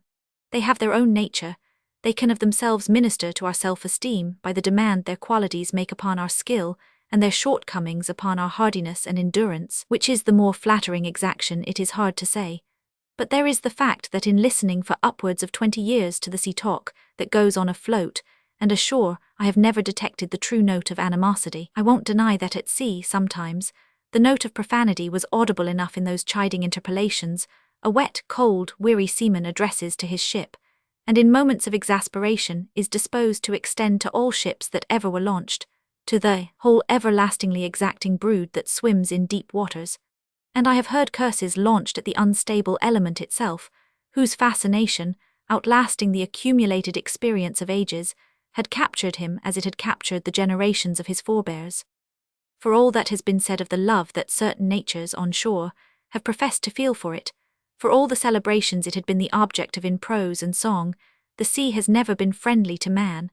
At most it has been the accomplice of human restlessness, and playing the part of dangerous abettor of worldwide ambitions, faithful to no race after the manner of the kindly earth, receiving no impress from valor and toil and self-sacrifice, recognizing no finality of dominion. The sea has never adopted the cause of its masters like those lands, where the victorious nations of mankind have taken root, rocking their cradles and setting up their gravestones. He, man or people, who, putting his trust in the friendship of the sea, neglects the strength and cunning of his right hand, is a fool. As if it were too great, too mighty for common virtues, the ocean has no compassion, no faith, no law, no memory.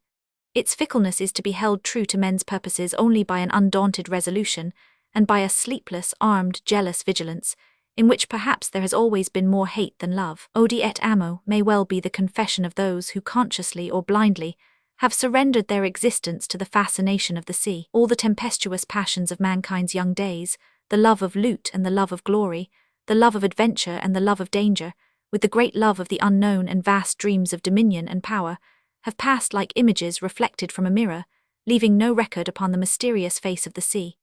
Impenetrable and heartless, the sea has given nothing of itself to the suitors for its precarious favors. Unlike the earth, it cannot be subjugated at any cost of patience and toil. For all its fascination that has lured so many to a violent death, its immensity has never been loved as the mountains, the plains, the desert itself have been loved. Indeed, I suspect that, leaving aside the protestations and tributes of writers who, one is safe in saying, care for little else in the world than the rhythm of their lines and the cadence of their phrase, the love of the sea, to which some men and nations confess so readily, is a complex sentiment wherein pride enters for much, necessity for not a little, and the love of ships, the untiring servants of our hopes and our self-esteem, for the best and most genuine part. For the hundreds who have reviled the sea, beginning with Shakespeare in the line, more fell than hunger, anguish, or the sea, down to the last obscure sea dog of the old model, having but few words and still fewer thoughts, there could not be found, I believe, one sailor who has ever coupled a curse with the good or bad name of a ship. If ever his profanity, provoked by the hardships of the sea, went so far as to touch his ship, it would be lightly, as a hand may, without sin, be laid in the way of kindness on a woman. 36. The love that is given to ships is profoundly different from the love men feel for every other work of their hands, the love they bear to their houses, for instance, because it is untainted by the pride of possession. The pride of skill, the pride of responsibility, the pride of endurance there may be, but otherwise it is a disinterested sentiment. No seaman ever cherished a ship, even if she belonged to him, merely because of the profit she put in his pocket. No one, I think, ever did, for a shipowner, even of the best, has always been outside the pale of that sentiment, embracing in a feeling of intimate, equal fellowship the ship and the man, backing each other against the implacable, if sometimes dissembled, hostility of their world of waters. The sea, this truth must be confessed, has no generosity, no display of manly qualities, courage, hardihood, endurance, faithfulness, has ever been known to touch its irresponsible consciousness of power. The ocean has the conscienceless temper of a savage autocrat spoiled by much adulation.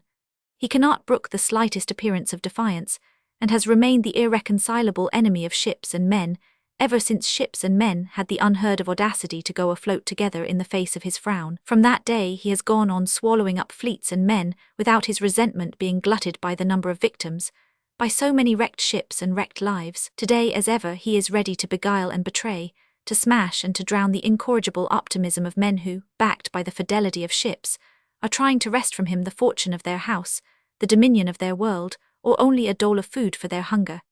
If not always in the hot mood to smash, he is always stealthily ready for a drowning. The most amazing wonder of the deep is its unfathomable cruelty.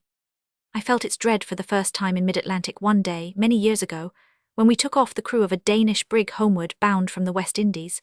A thin, silvery mist softened the calm and majestic splendor of light without shadows, seemed to render the sky less remote and the ocean less immense. It was one of the days when the might of the sea appears indeed lovable, like the nature of a strong man in moments of quiet intimacy. At sunrise we had made out a black speck to the westward, apparently suspended high up in the void, behind a stirring, shimmering veil of silvery blue gauze that seemed at times to stir and float in the breeze, which fanned us slowly along. The peace of that enchanting forenoon was so profound, so untroubled, that it seemed that every word pronounced loudly on our deck would penetrate to the very heart of that infinite mystery born from the conjunction of water and sky. We did not raise our voices. "A waterlogged derelict, I think, sir," said the second officer quietly, coming down from aloft with the binoculars in their case slung across his shoulders, and our captain, without a word, signed to the helmsman to steer for the black speck. Presently we made out a low, jagged stump sticking up forward, all that remained of her departed masts. The captain was expatiating in a low conversational tone to the chief mate upon the danger of these derelicts, and upon his dread of coming upon them at night, when suddenly a man forward screamed out, "There's people on board of her, sir. I see them," in a most extraordinary voice, a voice never heard before in our ship, the amazing voice of a stranger. It gave the signal for a sudden tumult of shouts. The watch below ran up the forecastle head in a body, the cook dashed out of the galley. Everybody saw the poor fellows now. They were there, and all at once our ship, which had the well-earned name of being without a rival for speed in light winds, seemed to us to have lost the power of motion, as if the sea, becoming viscous, had clung to her sides. And yet she moved. Immensity, the inseparable companion of a ship's life, chose that day to breathe upon her as gently as a sleeping child. The clamour of our excitement had died out, and our living ship, famous for never losing steerage way as long as there was air enough to float a feather, stole, without a ripple, silent and white as a ghost, towards her mutilated and wounded sister, come upon at the point of death in the sunlit haze of a calm day at sea. With the binoculars glued to his eyes, the captain said in a quavering tone, "They are waving to us with something aft there." He put down the glasses on the skylight brusquely and began to walk about the poop. "A shirt or a flag," he ejaculated irritably. "Can't make it out. Some damn rag or other." He took a few more turns on the poop, glancing down over the rail now and then to see how fast we were moving. His nervous footsteps rang sharply in the quiet of the ship, where the other men, all looking the same way, had forgotten themselves in a staring immobility. "This will never do," he cried out suddenly. "Lower the boats at once, down with them." Before I jumped into mine he took me aside, as being an inexperienced junior, for a word of warning. "You look out as you come alongside that she doesn't take you down with her, you understand?" He murmured this confidentially, so that none of the men at the falls should overhear, and I was shocked. Heavens, as if in such an emergency one stopped to think of danger, I exclaimed to myself mentally, in scorn of such cold-blooded caution. It takes many lessons to make a real seaman, and I got my rebuke at once. My experienced commander seemed in one searching glance to read my thoughts on my ingenuous face. "What you're going for is to save life, not to drown your boat's crew for nothing," he growled severely in my ear. But as we shoved off he leaned over and cried out, "It all rests on the power of your arms, men. Give way for life." We made a race of it, and I would never have believed that a common boat's crew of a merchantman could keep up so much determined fierceness in the regular swing of their stroke. What our captain had clearly perceived before we left had become plain to all of us since. The issue of our enterprise hung on a hair above that abyss of waters which will not give up its dead till the day of judgment. It was a race of 2 ships' boats matched against death for a prize of 9 men's lives, and death had a long start. We saw the crew of the brig from afar working at the pumps, still pumping on that wreck, which already had settled so far down that the gentle, low swell, over which our boats rose and fell easily without a check to their speed, welling up almost level with her headrails, plucked at the ends of broken gear swinging desolately under her naked bowsprit. We could not, in all conscience, have picked out a better day for our regatta had we had the free choice of all the days that ever dawned upon the lonely struggles and solitary agonies of ships, since the Norse rovers first steered to the westward against the run of Atlantic waves. It was a very good race. At the finish there was not an oar's length between the first and second boat, with death coming in a good third on the top of the very next smooth swell, for all one knew to the contrary. The scuppers of the brig gurgled softly all together, when the water rising against her sides subsided sleepily with a low wash, as if playing about an immovable rock. Her bulwarks were gone fore and aft, and one saw her bare deck low-lying like a raft and swept clean of boats, spars, houses, of everything except the ringbolts and the heads of the pumps. I had one dismal glimpse of it as I braced myself up to receive upon my breast the last man to leave her, the captain, who literally let himself fall into my arms. It had been a weirdly silent rescue, a rescue without a hail, without a single uttered word, without a gesture or a sign, without a conscious exchange of glances.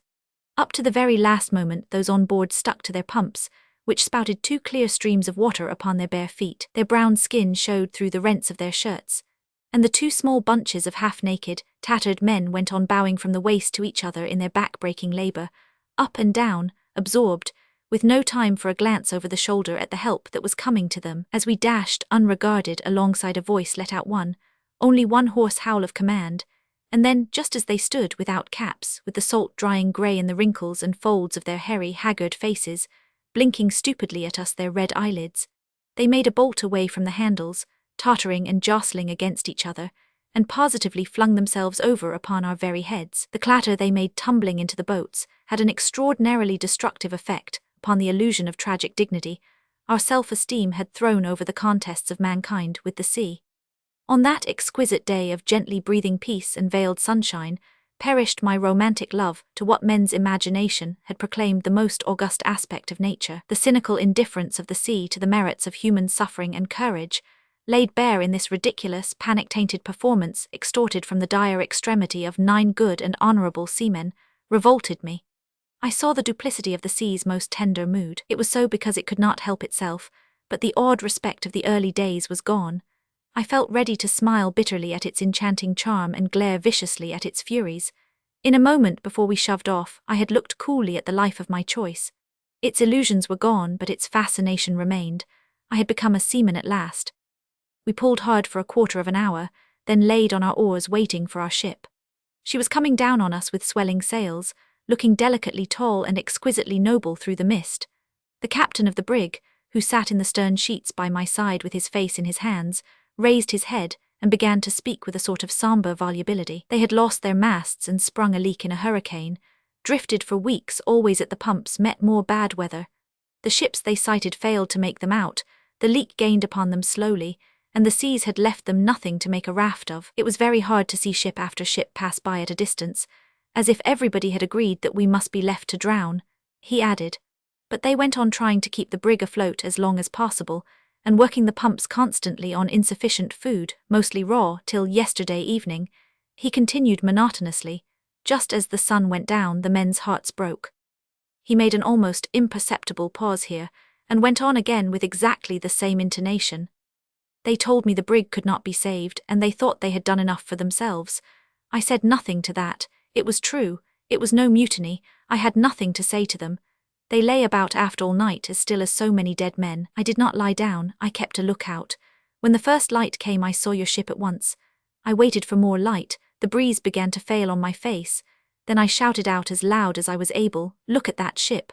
But only 2 men got up very slowly and came to me. At first only we 3 stood alone for a long time, watching you coming down to us, and feeling the breeze drop to a calm almost. But afterwards others too rose, one after another, and by I had all my crew behind me. I turned round and said to them that they could see the ship was coming our way, but in this small breeze she might come too late after all, unless we turned to and tried to keep the brig afloat long enough to give you time to save us all. I spoke like that to them, and then I gave the command to man the pumps. He gave the command and gave the example too by going himself to the handles, but it seems that these men did actually hang back for a moment, looking at each other dubiously before they followed him. He broke out into a most unexpected, imbecile, pathetic, nervous little giggle. Their hearts were broken so, they had been played with too long, he explained apologetically, lowering his eyes, and became silent. 25 years is a long time, a quarter of a century is a dim and distant past, but to this day I remember the dark brown feet, hands and faces of two of these men whose hearts had been broken by the sea. They were lying very still on their sides on the bottom boards between the thwarts, curled up like dogs. My boat's crew, leaning over the looms of their oars, stared and listened as if at the play. The master of the brig looked up suddenly to ask me what day it was. They had lost the date. When I told him it was Sunday, the 22nd, he frowned, making some mental calculation, then nodded twice sadly to himself, staring at nothing. His aspect was miserably unkempt and wildly sorrowful. Had it not been for the unquenchable candor of his blue eyes, whose unhappy, tired glance every moment sought his abandoned, sinking brig, as if it could find rest nowhere else, he would have appeared mad. But he was too simple to go mad, too simple with that manly simplicity which alone can bear men unscathed in mind and body through an encounter with the deadly playfulness of the sea or with its less abominable fury. Neither angry nor playful nor smiling, it enveloped our distant ship, growing bigger as she neared us, our boats with the rescued men and the dismantled hull of the brig we were leaving behind, in the large and placid embrace of its quietness, half lost in the fair haze, as if in a dream of infinite and tender clemency. There was no frown, no wrinkle on its face, not a ripple, and the run of the slight swell was so smooth that it resembled the graceful undulation of a piece of shimmering grey silk shot with gleams of green.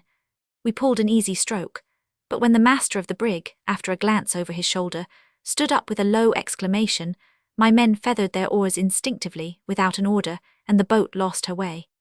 He was steadying himself on my shoulder with a strong grip, while his other arm, flung up rigidly, pointed a denunciatory finger at the immense tranquility of the ocean. After his first exclamation, which stopped the swing of our oars, he made no sound, but his whole attitude seemed to cry out an indignant behold.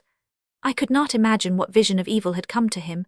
I was startled, and the amazing energy of his immobilized gesture made my heart beat faster with the anticipation of something monstrous and unsuspected. The stillness around us became crushing. For a moment the succession of silky undulations ran on innocently. I saw each of them swell up the misty line of the horizon, far, far away beyond the derelict brig, and the next moment, with a slight friendly toss of our boat, it had passed under us and was gone. The lulling cadence of the rise and fall, the invariable gentleness of this irresistible force, the great charm of the deep waters, warmed my breast deliciously, like the subtle poison of a love potion. But all this lasted only a few soothing seconds before I jumped up too, making the boat roll like the veriest landlubber. Something startling, mysterious, hastily confused was taking place. I watched it with incredulous and fascinated awe, as one watches the confused, swift movements of some deed of violence done in the dark. As if at a given signal, the run of the smooth undulations seemed checked suddenly around the brig.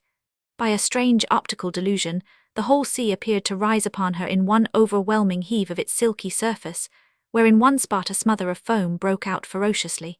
And then the effort subsided. It was all over, and the smooth swell ran on as before from the horizon in uninterrupted cadence of motion, passing under us with a slight friendly toss of our boat. Far away, where the brig had been, an angry white stain undulating on the surface of steely grey waters, shot with gleams of green, diminished swiftly, without a hiss, like a patch of pure snow melting in the sun.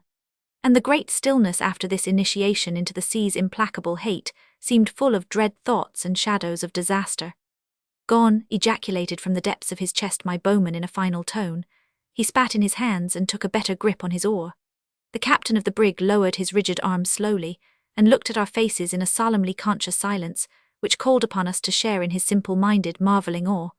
All at once he sat down by my side, and leaned forward earnestly at my boat's crew, who, swinging together in a long, easy stroke, kept their eyes fixed upon him faithfully. No ship could have done so well.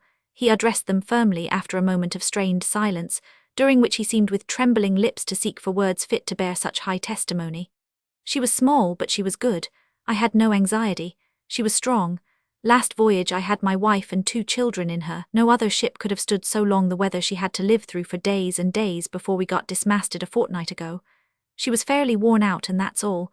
You may believe me. She lasted under us for days and days, but she could not last forever. It was long enough. I am glad it is over. No better ship was ever left to sink at sea on such a day as this. He was competent to pronounce the funereal oration of a ship, this son of ancient sea folk, whose national existence, so little stained by the excesses of manly virtues, had demanded nothing but the merest foothold from the earth. By the merits of his sea-wise forefathers, and by the artlessness of his heart, he was made fit to deliver this excellent discourse.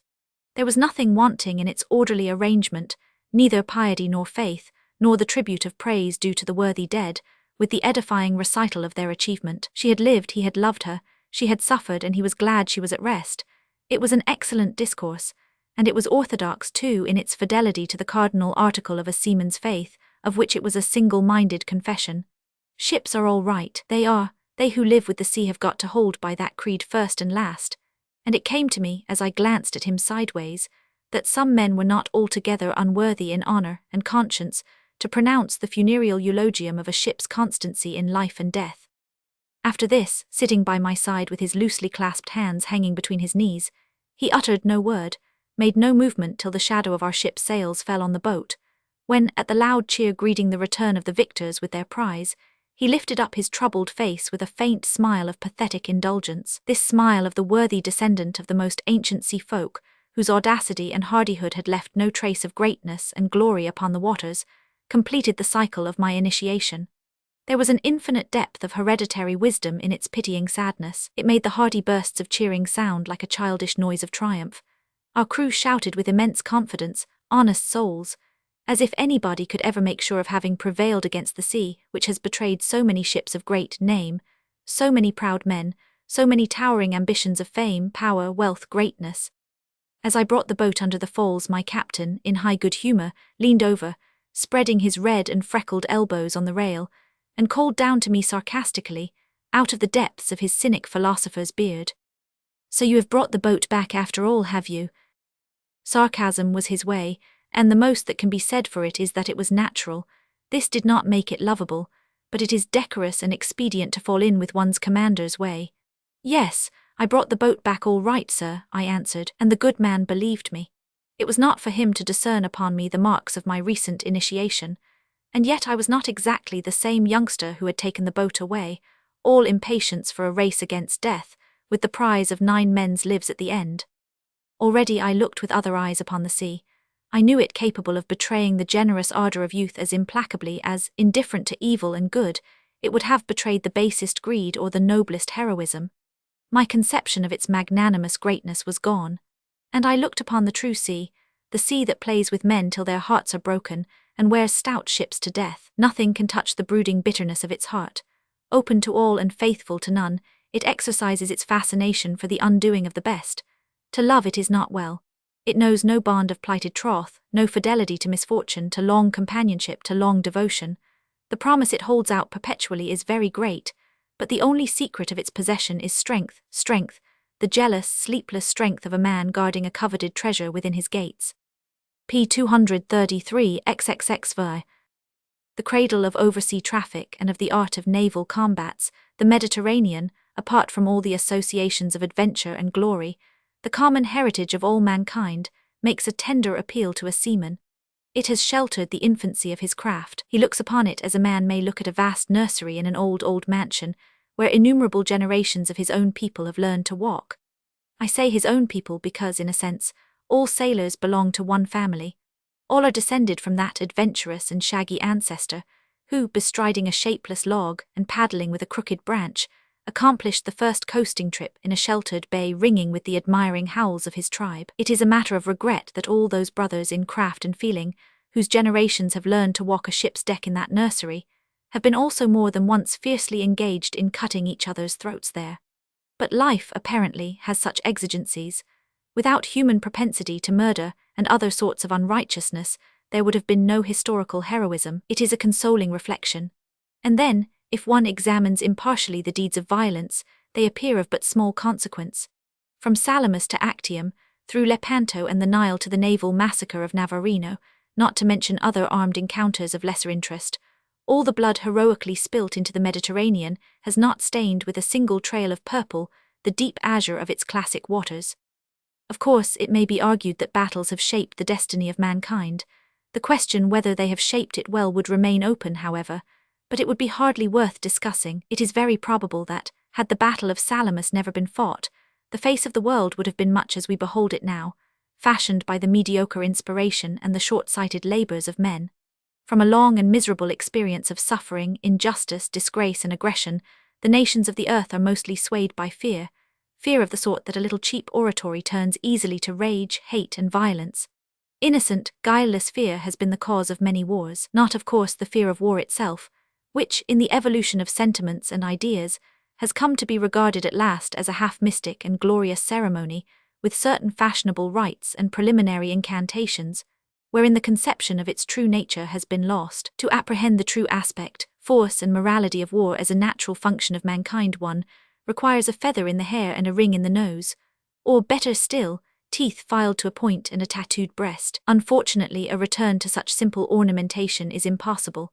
We are bound to the chariot of progress.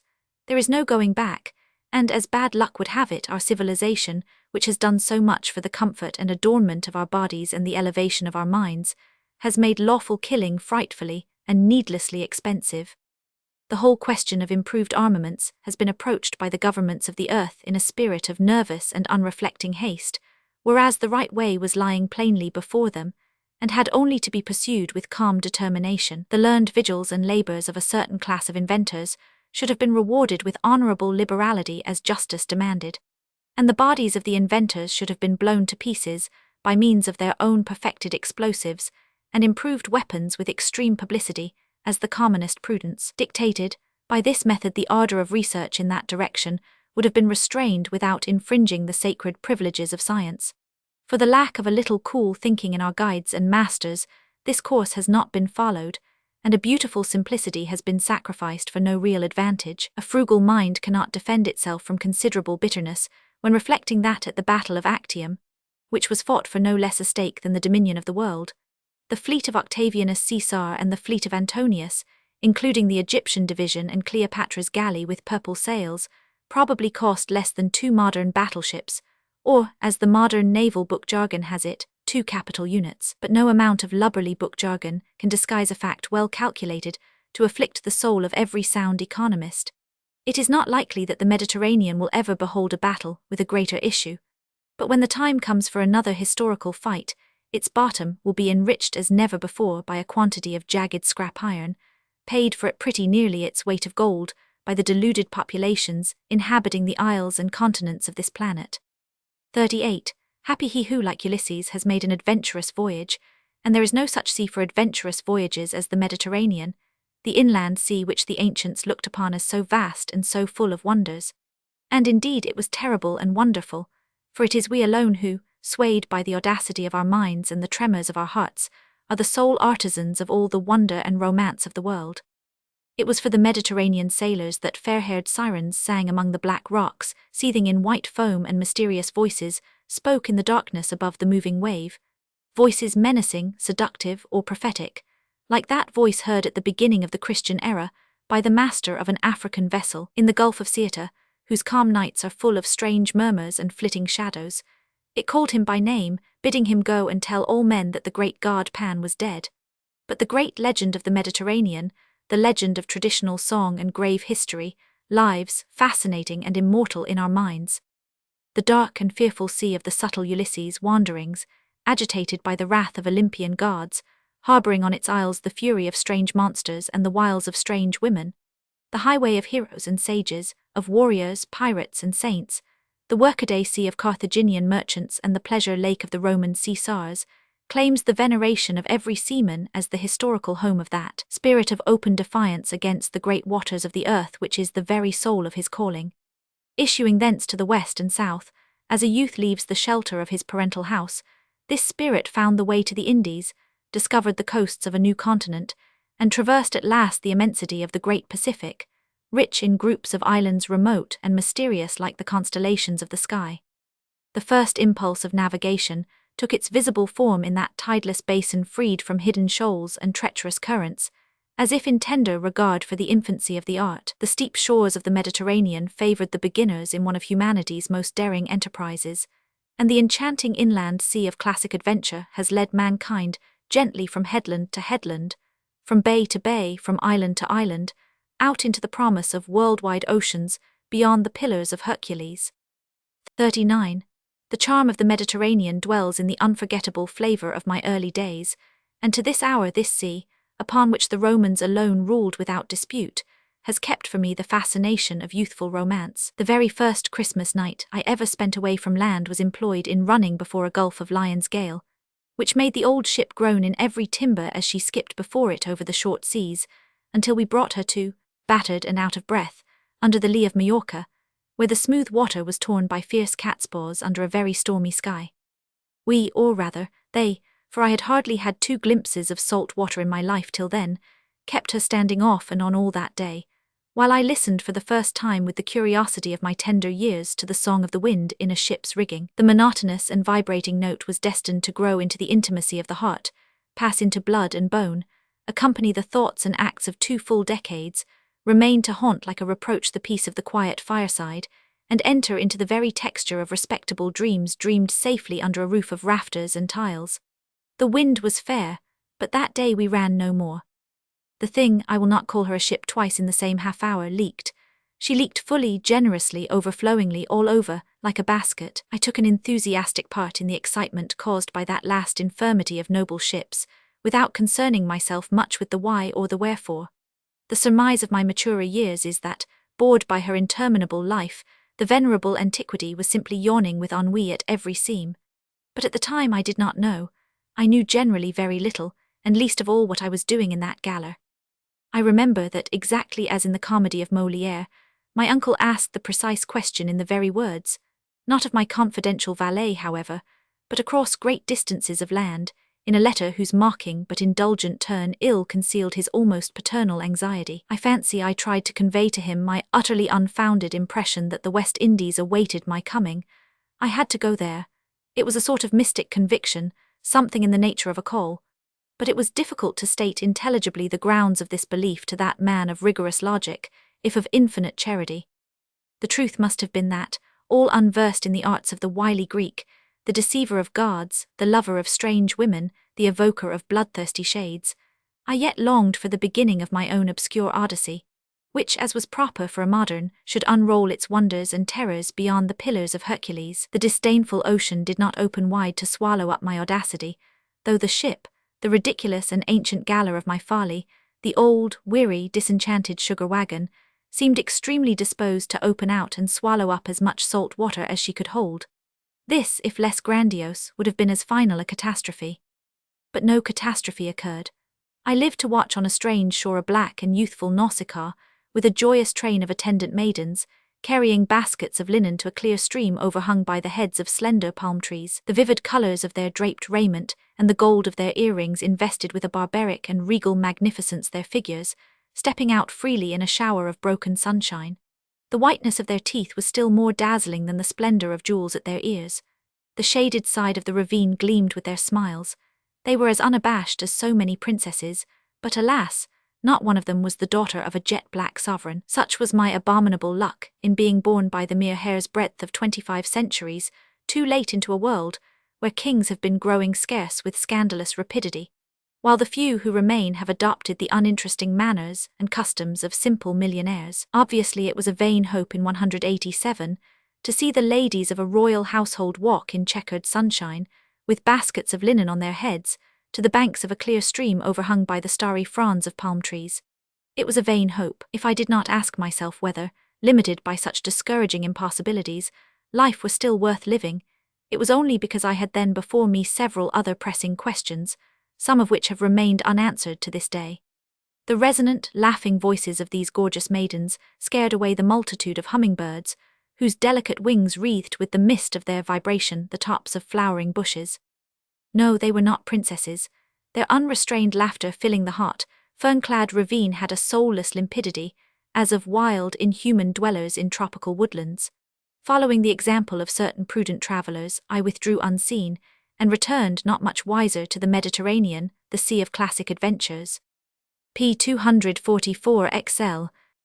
It was written that there, in the nursery of our navigating ancestors, I should learn to walk in the ways of my craft and grow in the love of the sea, blind as young love often is, but absorbing and disinterested as all true love must be.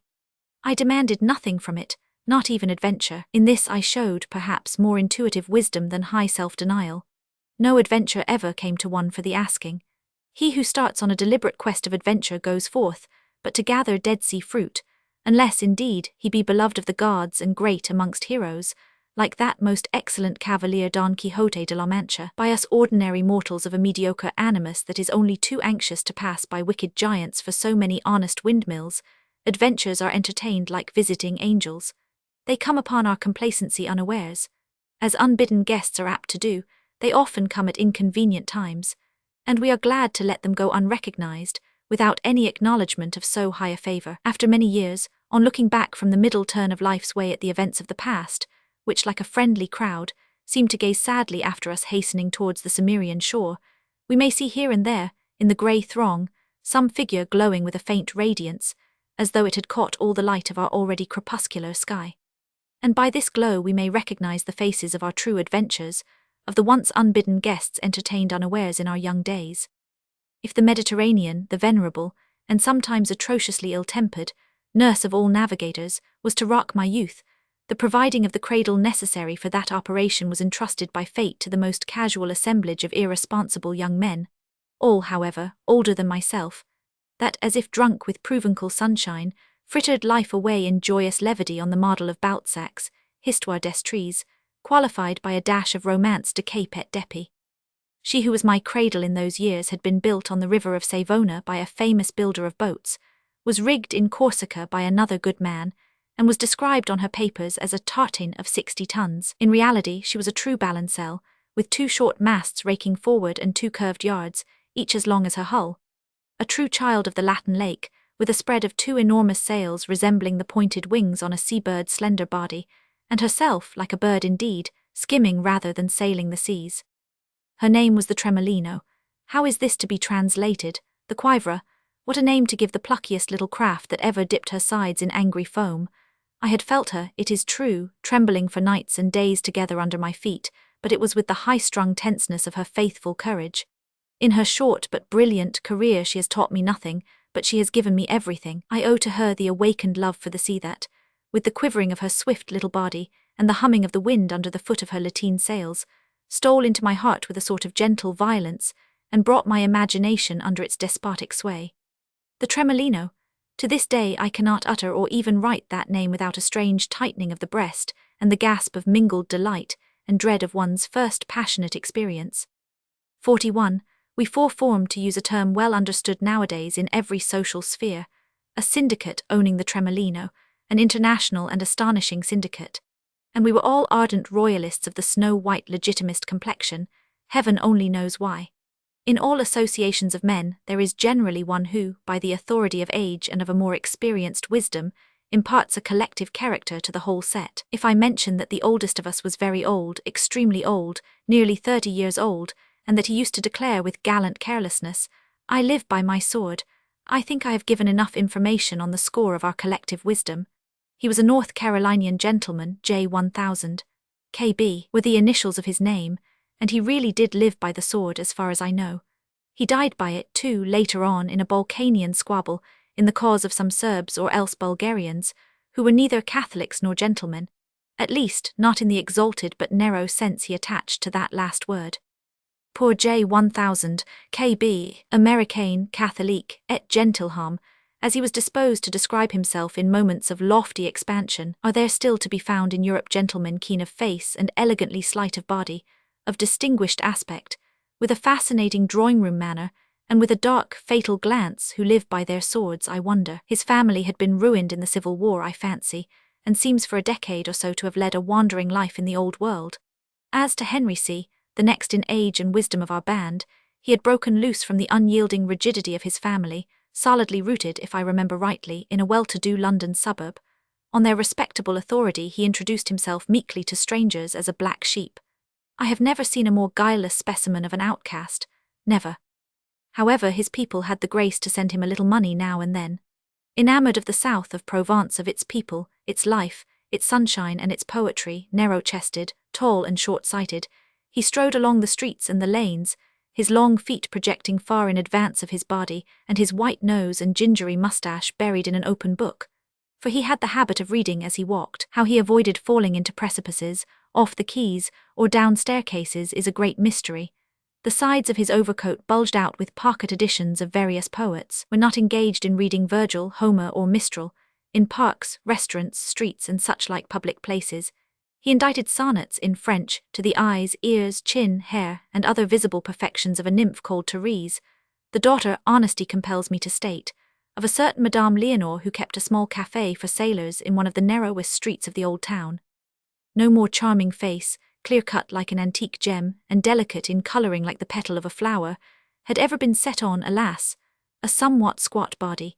He read his verses aloud to her in the very café with the innocence of a little child and the vanity of a poet. We followed him there willingly enough, if only to watch the divine Therese laugh, under the vigilant black eyes of Madame Leonore, her mother. She laughed very prettily, not so much at the sonnets, which she could not but esteem, as at poor Henry's French accent, which was unique, resembling the warbling of birds, if birds ever warbled with a stuttering, nasal intonation. Our third partner was Roger P. de la S., the most Scandinavian-looking of Provencal squires, fair and 6 feet high, as became a descendant of sea-roving Northmen, authoritative, incisive, wittily scornful, with a comedy in 3 acts in his pocket, and in his breast a heart blighted by a hopeless passion for his beautiful cousin, married to a wealthy hide and tallow merchant. He used to take us to lunch at their house without ceremony. I admired the good lady's sweet patience. The husband was a conciliatory soul, with a great fund of resignation which he expended on Roger's friends. I suspect he was secretly horrified at these invasions, but it was a carless salon, and as such we were made welcome. The possibility of raising Catalonia in the interest of the Rey Neto, who had just then crossed the Pyrenees, was much discussed there. Don Carlos, no doubt, must have had many queer friends. It is the common lot of all pretenders, but amongst them none more extravagantly fantastic than the Tremolino syndicate, which used to meet in a tavern on the quays of the old port. The antique city of Massilia had surely never, since the days of the earliest Phoenicians, known an odder set of shipowners. We met to discuss and settle the plan of operations for each voyage of the Tremolino. In these operations a banking house too was concerned, a very respectable banking house, but I am afraid I shall end by saying too much. Ladies too were concerned. I am really afraid I am saying too much. All sorts of ladies, some old enough to know better than to put their trust in princes, others young and full of illusions. One of these last was extremely amusing in the imitations. She gave us in confidence of various highly placed personages she was perpetually rushing off to Paris to interview in the interests of the cause, poor El Rey, for she was a Carlist, and of Basque blood at that, with something of a lioness in the expression of her courageous face, especially when she let her hair down, and with the volatile little soul of a sparrow dressed in fine Parisian feathers, which had the trick of coming off disconcertingly at unexpected moments. But her imitations of a Parisian personage, very highly placed indeed, as she represented him standing in the corner of a room with his face to the wall, rubbing the back of his head and moaning helplessly, "Rita, you are the death of me," were enough to make one, if young and free from cares, split one's sides laughing. She had an uncle still living, a very effective Carlist too, the priest of a little mountain parish in Guipuzcoa, as the sea-going member of the syndicate, whose plans depended greatly on Dona Rita's information. I used to be charged with humbly affectionate messages for the old man. These messages I was supposed to deliver to the Aragonese muleteers, who were sure to await at certain times the Tremolino in the neighbourhood of the Gulf of Roses, for faithful transportation inland, together with the various unlawful goods landed secretly from under the Tremolino's hatches. Well, now I have really let out too much, as I feared I should in the end, as to the usual contents of my sea cradle. But let it stand. And if anybody remarks cynically that I must have been a promising infant in those days, let that stand too. I am concerned but for the good name of the Tremolino, and I affirm that a ship is ever guiltless of the sins, transgressions, and follies of her men. 42.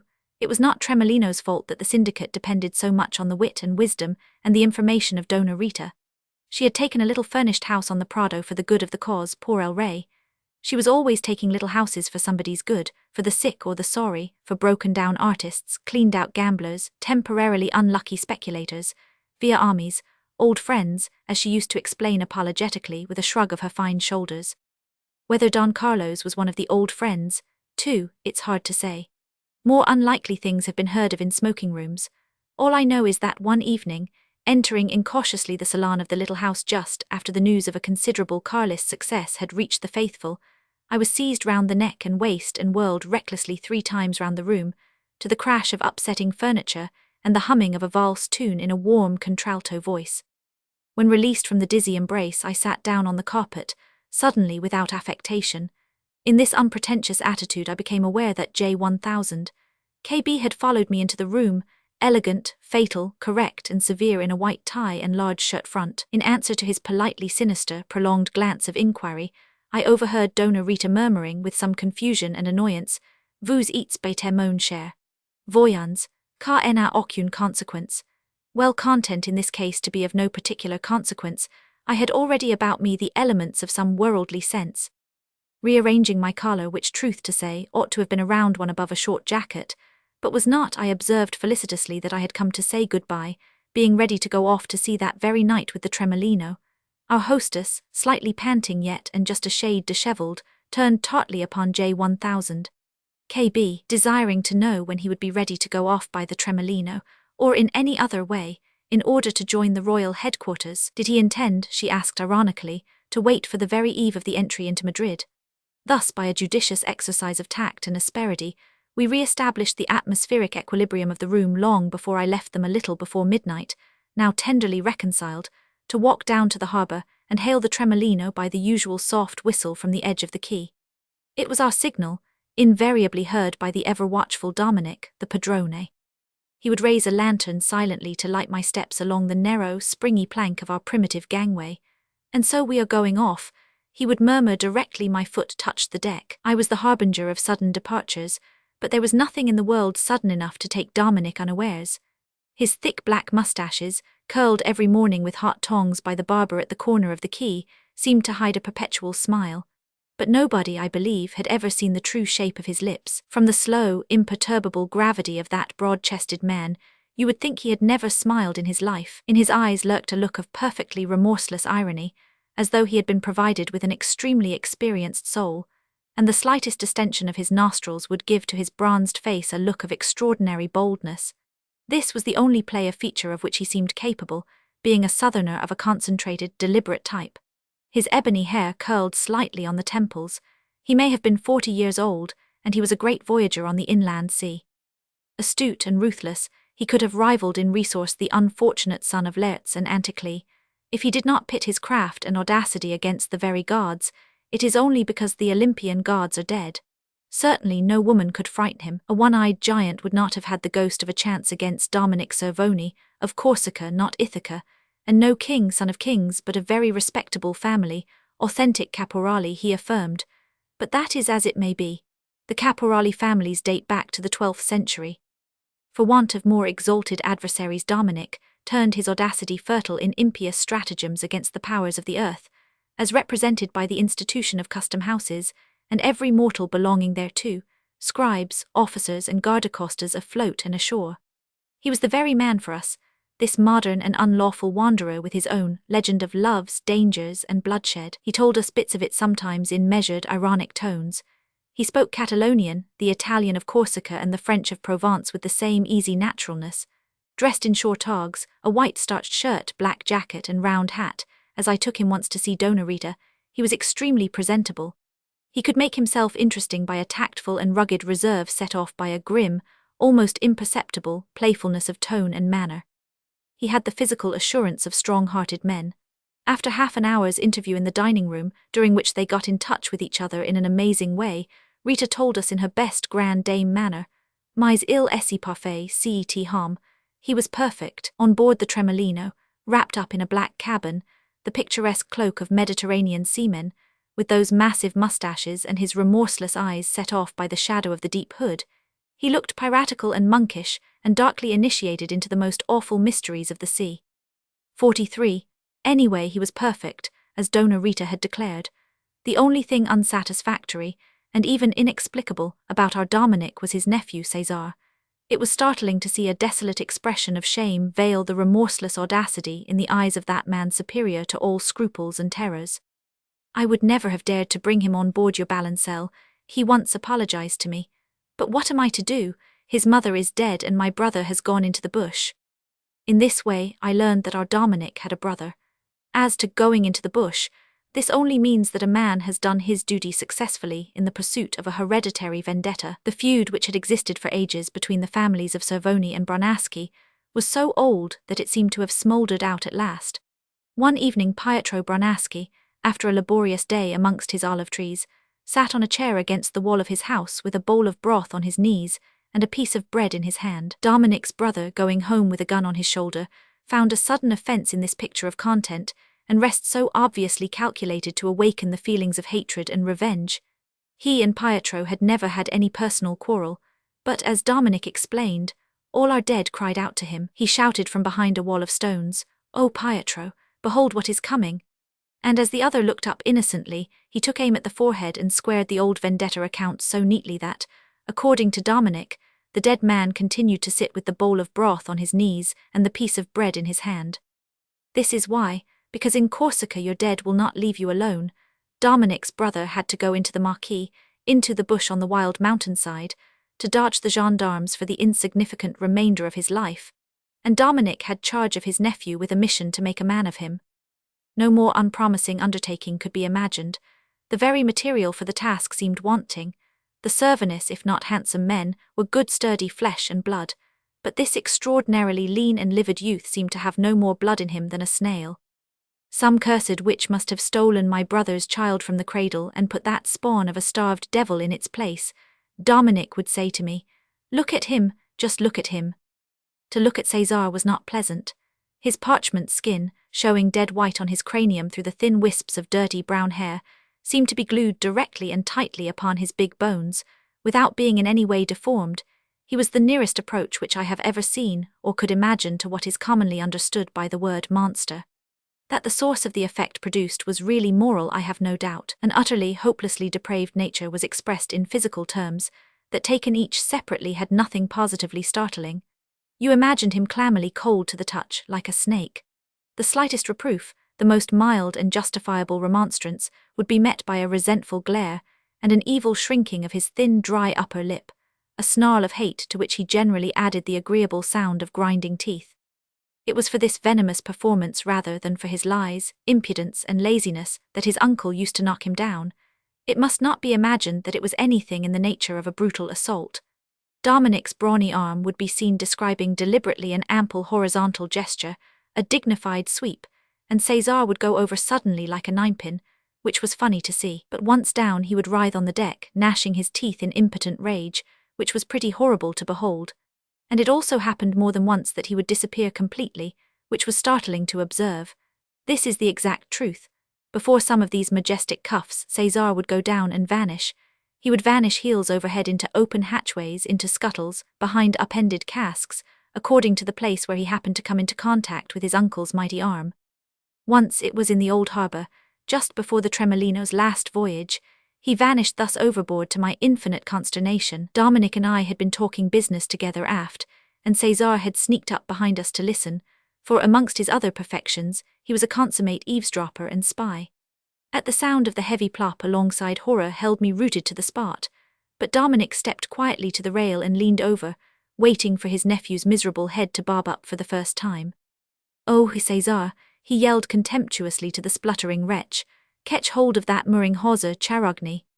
He approached me to resume the interrupted conversation. "What about César?" I asked anxiously. "Canalia, let him hang there," was his answer, and he went on talking over the business in hand calmly, while I tried vainly to dismiss from my mind the picture of César steeped to the chin in the water of the old harbour, a decoction of centuries of marine refuse.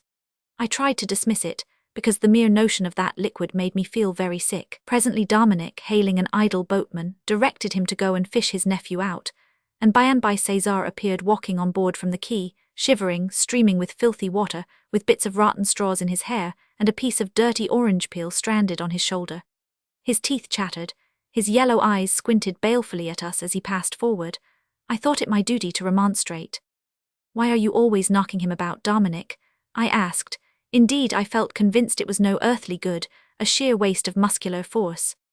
"I must try to make a man of him," Dominic answered hopelessly. I restrained the obvious retort that in this way he ran the risk of making, in the words of the immortal Mr. Mantalini, a demnition damp, unpleasant corpse of him. He wants to be a locksmith, burst out Cervoni, to learn how to pick locks, I suppose, he added with sardonic bitterness.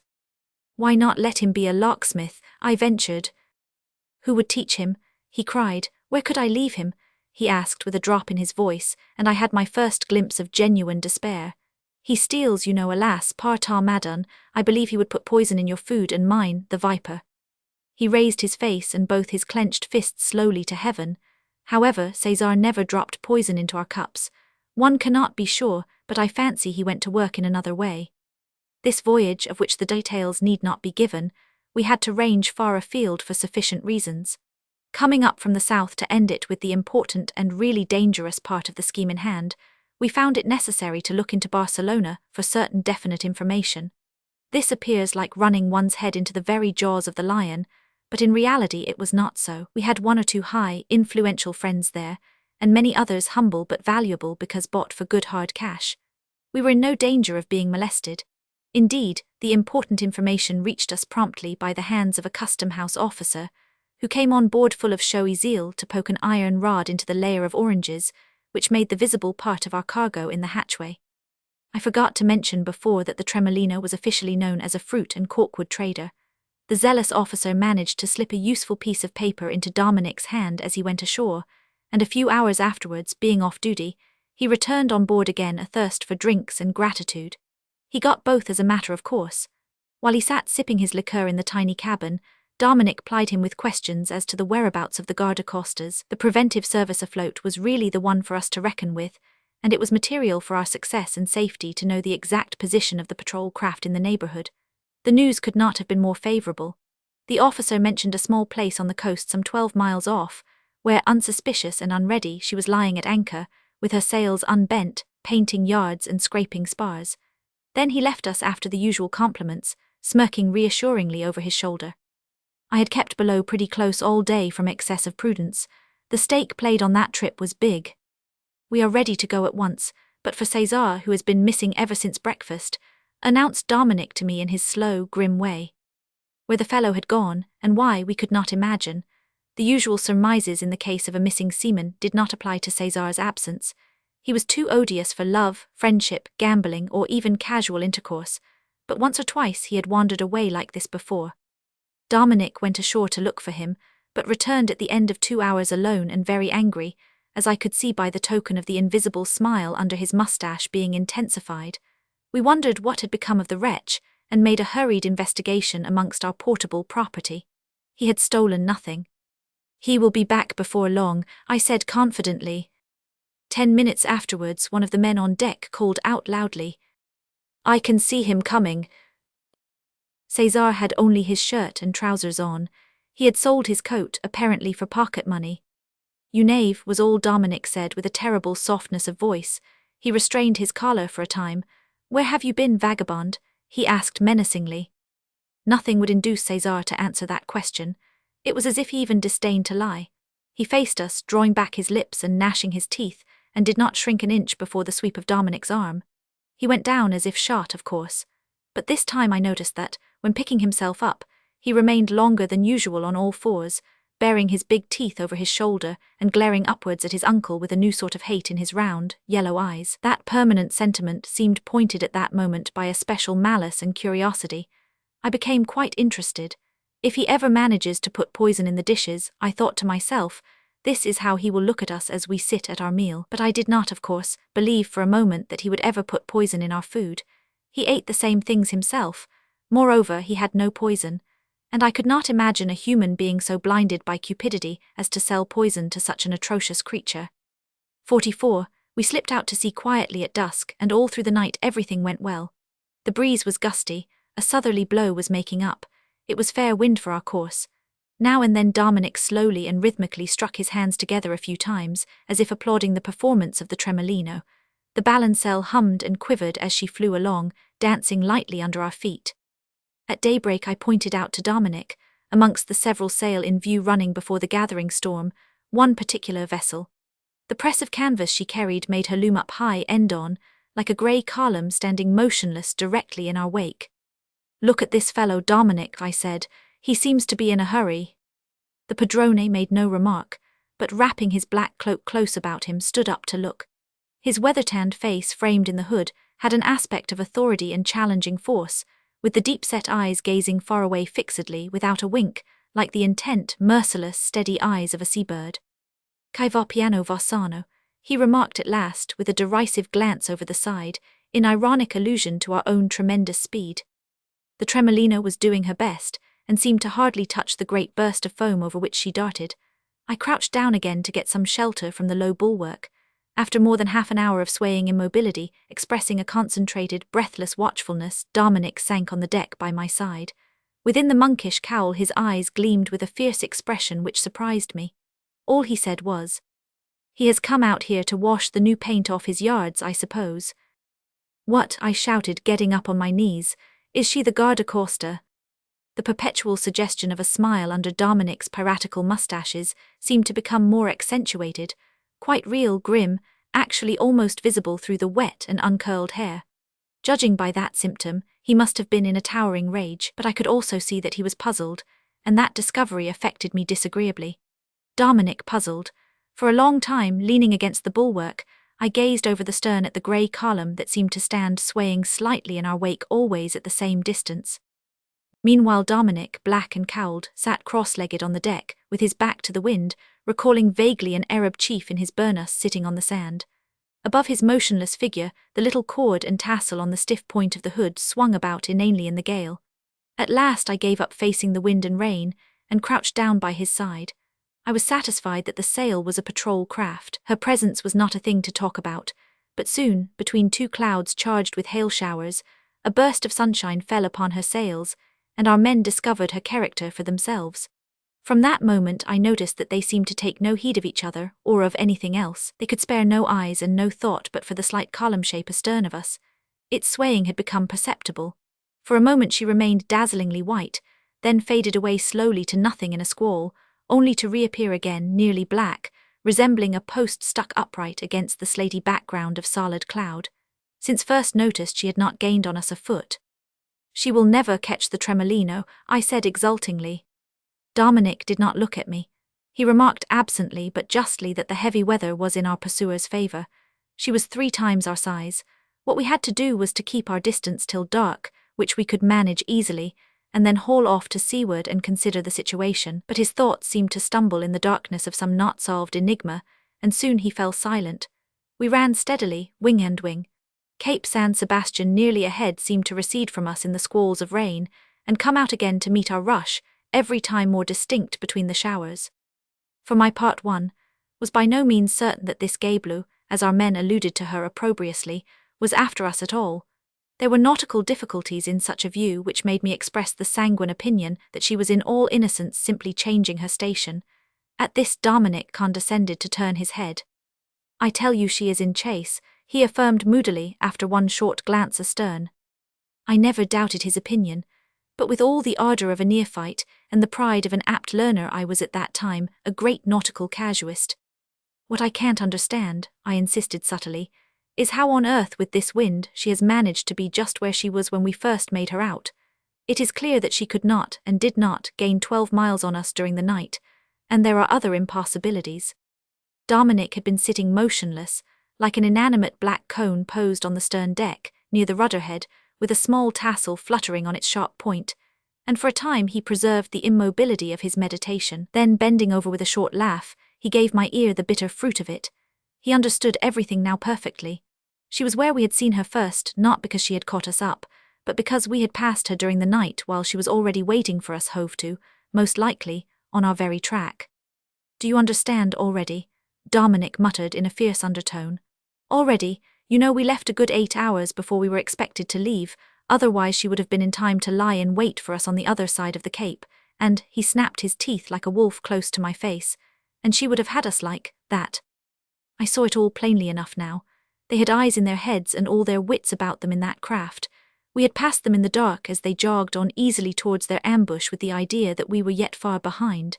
At daylight, however, sighting a balancelle ahead under a press of canvas, they had made sail in chase. But if that was so, then... Dominic seized my arm. Yes, she came out on an information, do you see it? On information, we have been sold, betrayed. Why, how, what for? We always paid them all so well on shore. No, but it is my head that is going to burst. He seemed to choke, tugged at the throat button of the cloak, jumped up open-mouthed as if to hurl curses and denunciation, but instantly mastered himself, and wrapping up the cloak closer about him, sat down on the deck again as quiet as ever. Yes, it must be the work of some scoundrel ashore, I observed. He pulled the edge of the hood well forward over his brow before he muttered. A scoundrel, yes, it's evident. Well, I said, they can't get us, that's clear. No, he assented quietly, they cannot. We shaved the cape very close to avoid an adverse current. On the other side, by the effect of the land, the wind failed us so completely for a moment that the Tremolino's two great lofty sails hung idle to the masts in the thundering uproar of the seas breaking upon the shore we had left behind, and when the returning gust filled them again, we saw with amazement half of the new mainsail, which we thought fit to drive the boat under before giving way, absolutely fly out of the bolt ropes. We lowered the yard at once and saved it all, but it was no longer a sail. It was only a heap of soaked strips of canvas cumbering the deck and weighting the craft. Dominic gave the order to throw the whole lot overboard. I would have had the yard thrown overboard too, he said, leading me aft again, if it had not been for the trouble. Let no sign escape you, he continued, lowering his voice, but I am going to tell you something terrible. Listen, I have observed that the roping stitches on that sail have been cut. You hear, cut with a knife in many places, and yet it stood all that time. Not enough cut. That flap did it at last. What matters it, but look, there's treachery seated on this very deck. By the horns of the devil, seated here at our very backs. Do not turn, signorine. We were facing aft then. What's to be done? I asked, appalled. Nothing, silence, be a man, signorine. What else? I said. To show I could be a man, I resolved to utter no sound as long as Dominic himself had the force to keep his lips closed. Nothing but silence becomes certain situations. Moreover, the experience of treachery seemed to spread a hopeless drowsiness over my thoughts and senses. For an hour or more we watched our pursuer surging out nearer and nearer from amongst the squalls that sometimes hid her altogether. But even when not seen, we felt her there like a knife at our throats. She gained on us frightfully. And the Tremolino, in a fierce breeze and in much smoother water, swung on easily under her one sail, with something appallingly careless in the joyous freedom of her motion. Another half-hour went by. I could not stand it any longer. They will get the poor barkie, I stammered out suddenly, almost on the verge of tears. Dominic stirred no more than a carving. A sense of catastrophic loneliness overcame my inexperienced soul. The vision of my companions passed before me. The whole royalist gang was in Monte Carlo now, I reckoned, and they appeared to me clear-cut and very small, with affected voices and stiff gestures, like a procession of rigid marionettes upon a toy stage. I gave a start. What was this? A mysterious, remorseless whisper came from within the motionless black hood at my side. Il faut la tuer. I heard it very well. What do you say, Dominic? I asked, moving nothing but my lips. And the whisper within the hood repeated mysteriously, she must be killed. My heart began to beat violently. That's it, I faltered out, but how? You love her well. I do. Then you must find the heart for that work too. You must steer her yourself, and I shall see to it that she dies quickly, without leaving as much as a chip behind. Can you? I murmured, fascinated by the black hood turned immovably over the stern, as if in unlawful communion with that old sea of magicians, slave dealers, exiles and warriors, the sea of legends and terrors, where the mariners of remote antiquity used to hear the restless shade of an old wanderer weep aloud in the dark. I know a rock, whispered the initiated voice within the hood secretly. But, caution, it must be done before our men perceive what we are about. Whom can we trust now? A knife drawn across the fore halyards would bring the foresail down and put an end to our liberty in 20 minutes. And the best of our men may be afraid of drowning. There is our little boat, but in an affair like this no one can be sure of being saved. The voice ceased. We had started from Barcelona with our dinghy in tow. Afterwards it was too risky to try to get her in, so we let her take her chance of the seas at the end of a comfortable scope of rope. Many times she had seemed to us completely overwhelmed, but soon we would see her bob up again on a wave, apparently as buoyant and whole as ever. I understand, I said softly. Very well, Dominic, when? Not yet, we must get a little more in first, answered the voice from the hood in a ghostly murmur. 45, it was settled. I had now the courage to turn about. Our men crouched about the decks here and there with anxious, crestfallen faces, all turned one way to watch the chaser. For the first time that morning, I perceived César stretched out full length on the deck near the foremast, and wondered where he had been skulking till then. But he might in truth have been at my elbow all the time for all I knew. We had been too absorbed in watching our fate to pay attention to each other. Nobody had eaten anything that morning, but the men had been coming constantly to drink at the water butt. I ran down to the cabin. I had there put away in a locker 10,000 francs in gold, of whose presence on board, so far as I was aware, not a soul, except Dominic, had the slightest inkling. When I emerged on deck again, Dominic had turned about and was peering from under his cowl at the coast. Cape Crew closed the view ahead. To the left a wide bay, its waters torn and swept by fierce squalls, seemed full of smoke. Astern the sky had a menacing look.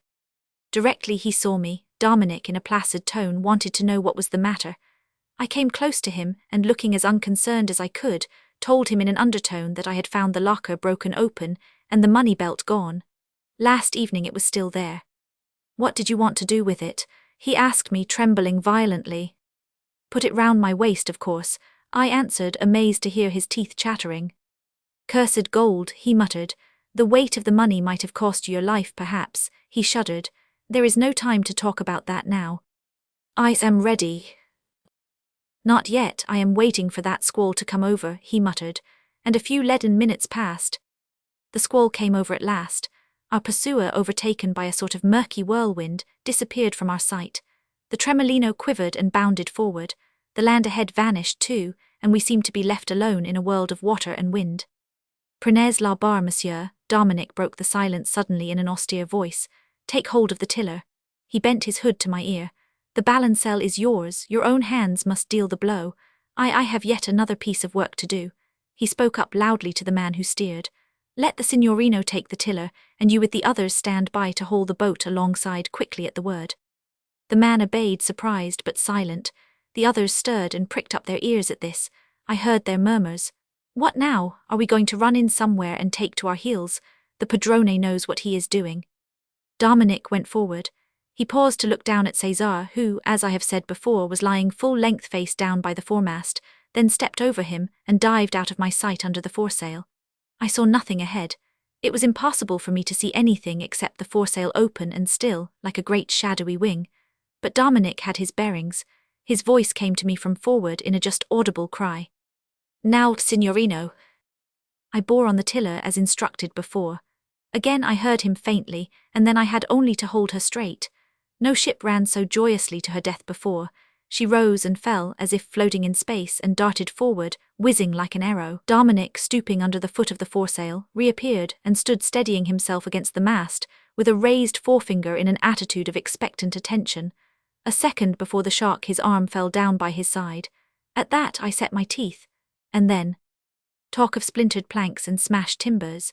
This shipwreck lies upon my soul with the dread and horror of a homicide, with the unforgettable remorse of having crushed a living, faithful heart at a single blow. At one moment the rush and the soaring swing of speed, the next a crash and death, stillness, a moment of horrible immobility, with the song of the wind changed to a strident wail, and the heavy waters boiling up menacing and sluggish around the corpse. I saw in a distracting minute the foreyard fly fore and aft with a brutal swing, the men all in a heap, cursing with fear, and hauling frantically at the line of the boat. With a strange welcoming of the familiar, I saw also César amongst them, and recognized Dominic's old, well-known, effective gesture, the horizontal sweep of his powerful arm. I recollect distinctly saying to myself, César must go down, of course. And then, as I was scrambling on all fours, the swinging tiller I had let go caught me a crack under the ear, and knocked me over senseless. I don't think I was actually unconscious for more than a few minutes, but when I came to myself the dinghy was driving before the wind into a sheltered cove, 2 men just keeping her straight with their oars. Dominic, with his arm round my shoulders, supported me in the stern sheets. We landed in a familiar part of the country. Dominic took one of the boat's oars with him. I suppose he was thinking of the stream we would have presently to cross, on which there was a miserable specimen of a punt, often robbed of its pole. But first of all we had to ascend the ridge of land at the back of the cape. He helped me up. I was dizzy. My head felt very large and heavy.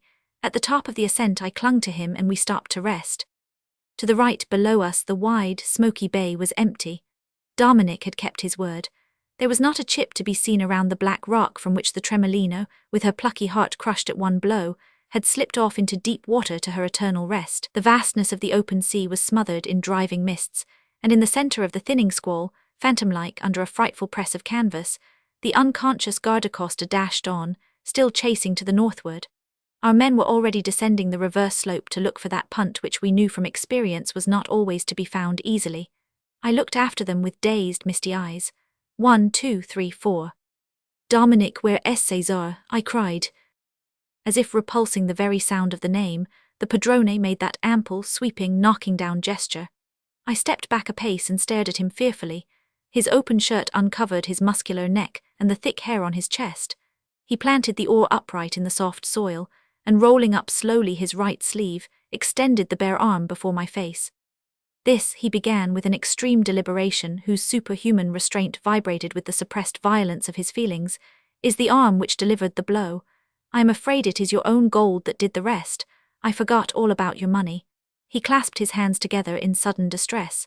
I forgot, he repeated disconsolately. César stole the belt, I stammered out bewildered.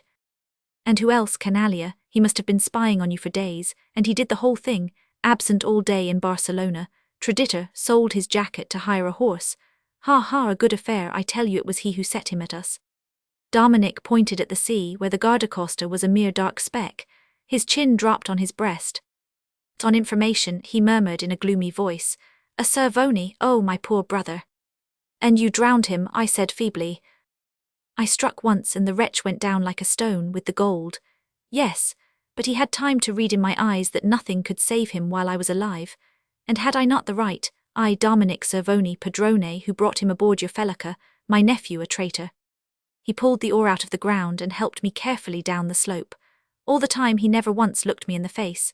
He punted us over, then shouldered the oar again and waited till our men were at some distance before he offered me his arm. After we had gone a little way, the fishing hamlet we were making for came into view. Dominic stopped. Do you think you can make your way as far as the houses by yourself? He asked me quietly.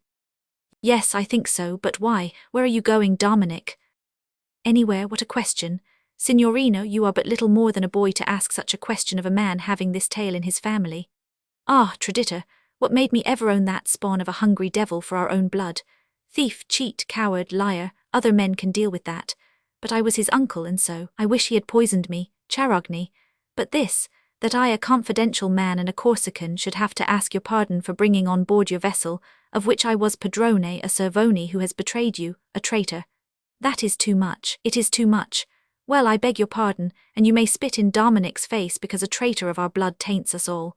A theft may be made good between men, a lie may be set right, a death avenged, but what can one do to atone for a treachery like this? Nothing. He turned and walked away from me along the bank of the stream, flourishing a vengeful arm and repeating to himself slowly, with savage emphasis, Ah, canaille. He left me there trembling with weakness and mute with awe, unable to make a sound. I gazed after the strangely desolate figure of that seaman carrying an oar on his shoulder up a barren, rock-strewn ravine under the dreary leaden sky of Tremolino's last day. Thus, walking deliberately with his back to the sea, Dominic vanished from my sight. With the quality of our desires, thoughts, and wonder proportioned to our infinite littleness, we measure even time itself by our own stature. Imprisoned in the house of personal illusions, 30 centuries in mankind's history seem less to look back upon than 30 years of our own life, and Dominic Cervoni takes his place in my memory by the side of the legendary wanderer on the sea of marvels and terrors, by the side of the fatal and impious adventurer, to whom the evoked shade of the soothsayer predicted a journey inland with an oar on his shoulder, till he met men who had never set eyes on ships and oars. It seems to me I can see them side by side in the twilight of an arid land, the unfortunate possessors of the secret lore of the sea, bearing the emblem of their hard calling on their shoulders, surrounded by silent and curious men, even as I too, having turned my back upon the sea, am bearing those few pages in the twilight, with the hope of finding in an inland valley the silent welcome of some patient listener. p. 289 XLVI. A fellow has now no chance of promotion unless he jumps into the muzzle of a gun and crawls out of the touch-hole. He who, 100 years ago more or less, pronounced the above words in the uneasiness of his heart, thirsting for professional distinction, was a young naval officer. Of his life, career, achievements, and end nothing is preserved for the edification of his young successors in the fleet of today, nothing but this phrase, which, sailor-like in the simplicity of personal sentiment and strength of graphic expression, embodies the spirit of the epoch. This obscure but vigorous testimony has its price, its significance, and its lesson. It comes to us from a worthy ancestor. We do not know whether he lived long enough for a chance of that promotion whose way was so arduous, that he belongs to the great array of the unknown, who are great indeed by the sum total of the devoted effort put out, and the colossal scale of success attained by their insatiable and steadfast ambition. We do not know his name, we only know of him what is material for us to know, that he was never backward on occasions of desperate service. We have this on the authority of a distinguished seaman of Nelson's time. Departing this life as Admiral of the Fleet on the eve of the Crimean War, Sir Thomas Byam Martin has recorded for us, amongst his all too short autobiographical notes, these few characteristic words, uttered by one young man of the many who must have felt that particular inconvenience of a heroic age. The distinguished admiral had lived through it himself, and was a good judge of what was expected in those days from men and ships. A brilliant frigate captain, a man of sound judgment, of dashing bravery and of serene mind, scrupulously concerned for the welfare and honour of the navy, he missed a larger fame only by the chances of the service. We may well quote on this day the words written of Nelson, in The Decline of a Well-Spent Life, by Sir T.B. Martin, who died just 50 years ago on the very anniversary of Trafalgar. Nelson's nobleness of mind was a prominent and beautiful part of his character. His foibles, faults if you like, will never be dwelt upon in any memorandum of mine. He declares and goes on, he whose splendid and matchless achievements will be remembered with admiration while there is gratitude in the hearts of Britons, or while a ship floats upon the ocean. He whose example on the breaking out of the war gave so chivalrous an impulse to the younger men of the service that all rushed into rivalry of daring, which disdained every warning of prudence, and led to acts of heroic enterprise, which tended greatly to exalt the glory of our nation. These are his words, and they are true.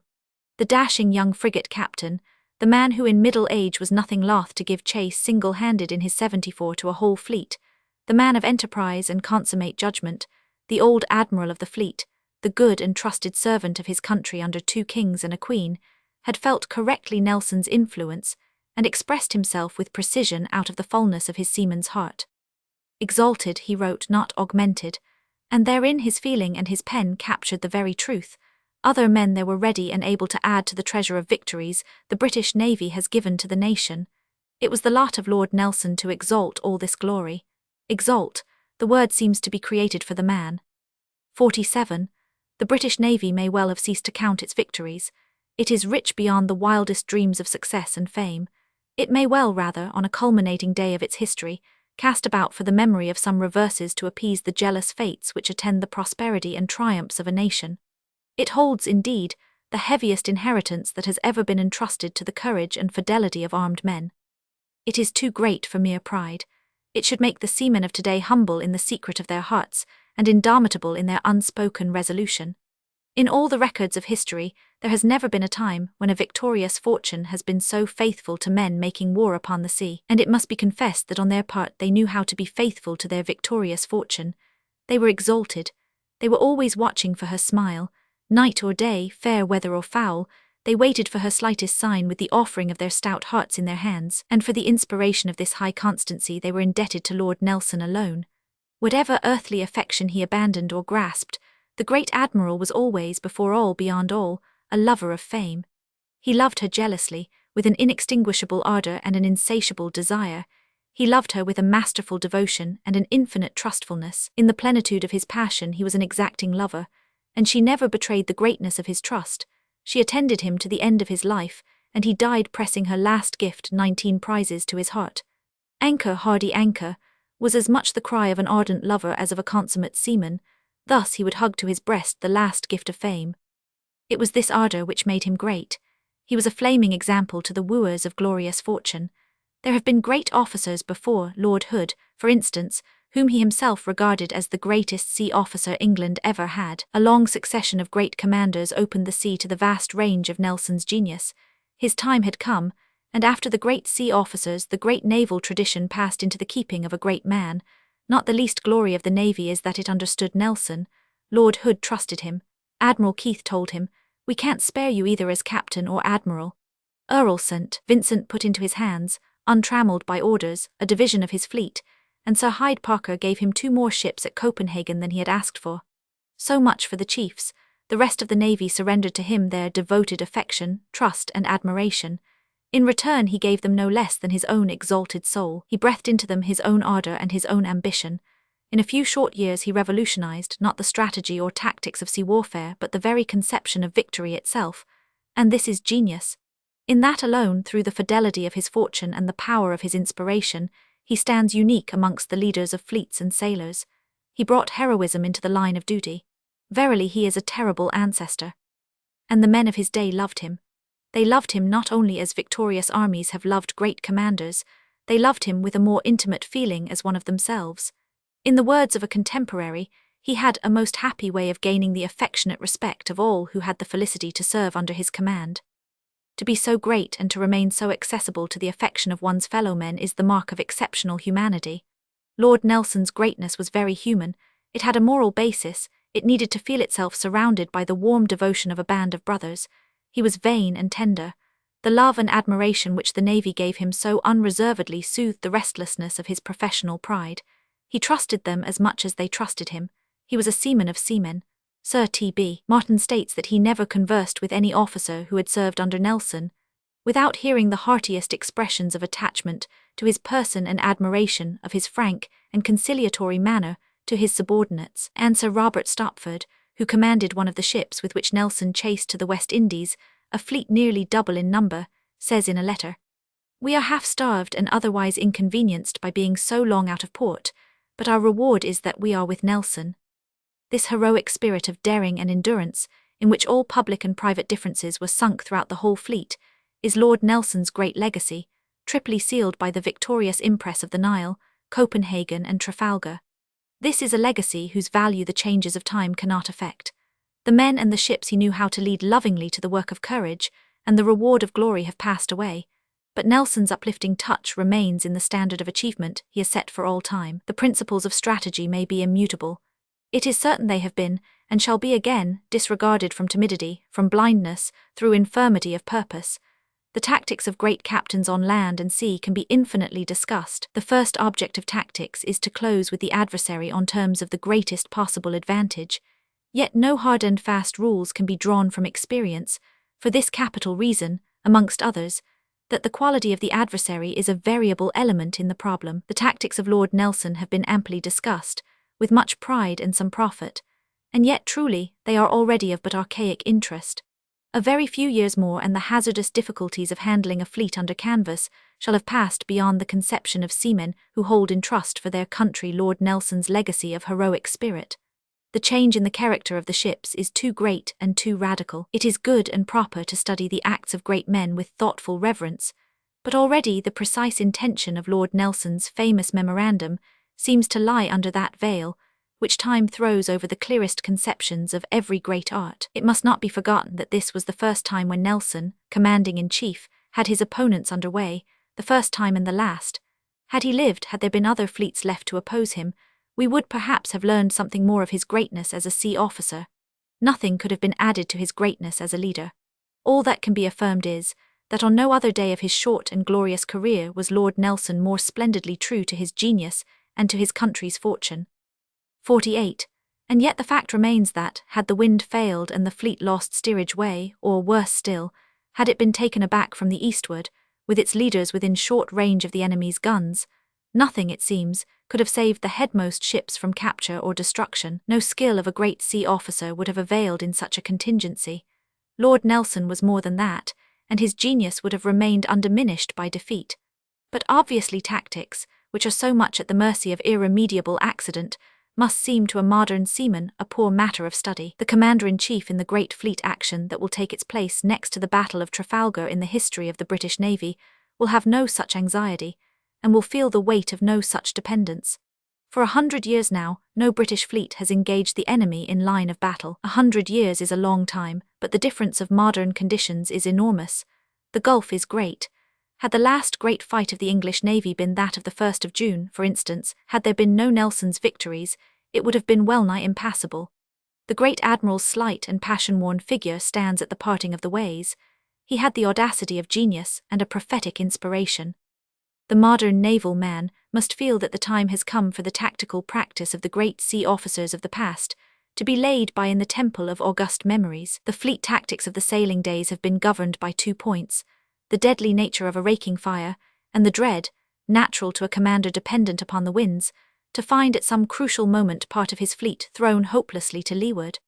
These 2 points were of the very essence of sailing tactics, and these 2 points have been eliminated from the modern tactical problem by the changes of propulsion and armament. Lord Nelson was the first to disregard them with conviction and audacity, sustained by an unbounded trust in the men he led. This conviction, this audacity and this trust stand out from amongst the lines of the celebrated memorandum, which is but a declaration of his faith in a crushing superiority of fire as the only means of victory and the only aim of sound tactics.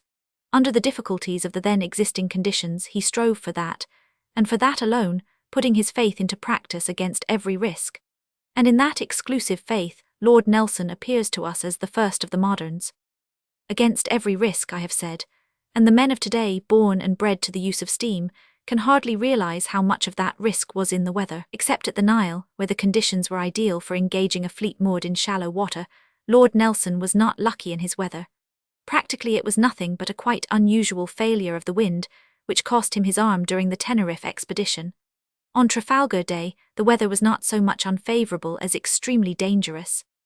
It was one of these covered days of fitful sunshine, of light, unsteady winds, with a swell from the westward, and hazy in general, but with the land about the Cape at times distinctly visible. It has been my lot to look with reverence upon the very spot more than once, and for many hours together. All but 30 years ago, certain exceptional circumstances made me very familiar for a time with that bight in the Spanish coast, which would be enclosed within a straight line drawn from Ferro to Spartel. My well-remembered experience has convinced me that in that corner of the ocean, once the wind has got to the northward of west, as it did on the 20th, taking the British fleet aback, appearances of westerly weather go for nothing, and that it is infinitely more likely to veer right round to the east than to shift back again. It was in those conditions that, at 7 on the morning of the 21st, the signal for the fleet to bear up and steer east was made. Holding a clear recollection of these languid easterly sighs rippling unexpectedly against the run of the smooth swell, with no other warning than a 10 minutes, calm and a queer darkening of the coastline, I cannot think, without a gasp of professional awe, of that fateful moment. Perhaps personal experience, at a time of life when responsibility had a special freshness and importance, has induced me to exaggerate to myself the danger of the weather. The great admiral and good seaman could read aright the signs of sea and sky, as his order to prepare to anchor at the end of the day sufficiently proves. But all the same, the mere idea of these baffling easterly airs, coming on at any time within half an hour or so, after the firing of the first shot, is enough to take one's breath away, with the image of the rearmost ships of both divisions falling off, unmanageable, broadside on to the westerly swell, and of 2 British admirals in desperate jeopardy. To this day I cannot free myself from the impression that, for some 40 minutes, the fate of the great battle hung upon a breath of wind, such as I have felt stealing from behind, as it were, upon my cheek while engaged in looking to the westward for the signs of the true weather. Never more shall British seamen going into action have to trust the success of their valour to a breath of wind. The god of gales and battles favouring her arms to the last, has let the sun of England's sailing fleet and of its greatest master set in unclouded glory. And now the old ships and their men are gone. The new ships and the new men, many of them bearing the old, auspicious names, have taken up their watch on the stern and impartial sea, which offers no opportunities but to those who know how to grasp them with a ready hand and an undaunted heart. 49. This the Navy of the 20 years, war knew well how to do, and never better than when Lord Nelson had breathed into its soul his own passion of honour and fame. It was a fortunate navy. Its victories were no mere smashing of helpless ships and massacres of cowed men. It was spared that cruel favour for which no brave heart had ever prayed. It was fortunate in its adversaries. I say adversaries, for on recalling such proud memories we should avoid the word enemies, whose hostile sound perpetuates the antagonisms and strife of nations, so irremediable perhaps, so fateful, and also so vain. War is one of the gifts of life, but alas, no war appears so very necessary when time has laid its soothing hand upon the passionate misunderstandings and the passionate desires of great peoples. Le Temps, as a distinguished Frenchman has said, est un galant homme. He fosters the spirit of concord and justice, in whose work there is as much glory to be reaped as in the deeds of arms. One of them disorganized by revolutionary changes, the other rusted in the neglect of a decayed monarchy. The two fleets opposed to us entered the contest with odds against them from the first. By the merit of our daring and our faithfulness, and the genius of a great leader, we have in the course of the war augmented our advantage and kept it to the last. But in the exulting illusion of irresistible might a long series of military successes brings to a nation, the less obvious aspect of such a fortune may perchance be lost to view. The old navy in its last days earned a fame that no belittling malevolence dare cavil at, and this supreme favour they owe to their adversaries alone. Deprived by an ill-starred fortune of that self-confidence which strengthens the hands of an armed host, impaired in skill but not in courage, it may safely be said that our adversaries managed yet to make a better fight of it in 1797 than they did in 1793. Later still, the resistance offered at the Nile was all, and more than all that could be demanded from seamen, who, unless blind or without understanding, must have seen their doom sealed from the moment that the Goliath, bearing up under the bows of the Guerrier, took up an inshore berth. The combined fleets of 1805, just come out of port, and attended by nothing but the disturbing memories of reverses, presented to our approach a determined front, on which Captain Blackwood in a knightly spirit congratulated his admiral. By the exertions of their valour our adversaries have but added a greater lustre to our arms. No friend could have done more, for even in war, which severs for a time all the sentiments of human fellowship, this subtle bond of association remains between brave men, that the final testimony to the value of victory must be received at the hands of the vanquished. Those who from the heat of that battle sank together to their repose in the cool depths of the ocean would not understand the watchwords of our day, would gaze with amazed eyes at the engines of our strife. All passes, all changes, the animosity of peoples, the handling of fleets, the forms of ships, and even the sea itself seems to wear a different and diminished aspect from the sea of Lord Nelson's day. In this ceaseless rush of shadows and shades, that, like the fantastic forms of clouds cast darkly upon the waters on a windy day, fly past us to fall headlong below the hard edge of an implacable horizon, we must turn to the national spirit, which, superior in its force and continuity to good and evil fortune, can alone give us the feeling of an enduring existence and of an invincible power against the fates. Like a subtle and mysterious elixir poured into the perishable clay of successive generations, it grows in truth, splendour and potency with the march of ages. In its incorruptible flow all round the globe of the earth it preserves from the decay and forgetfulness of death the greatness of our great men, and amongst them the passionate and gentle greatness of Nelson, the nature of whose genius was, on the faith of a brave seaman and distinguished admiral, such as to exalt the glory of our nation.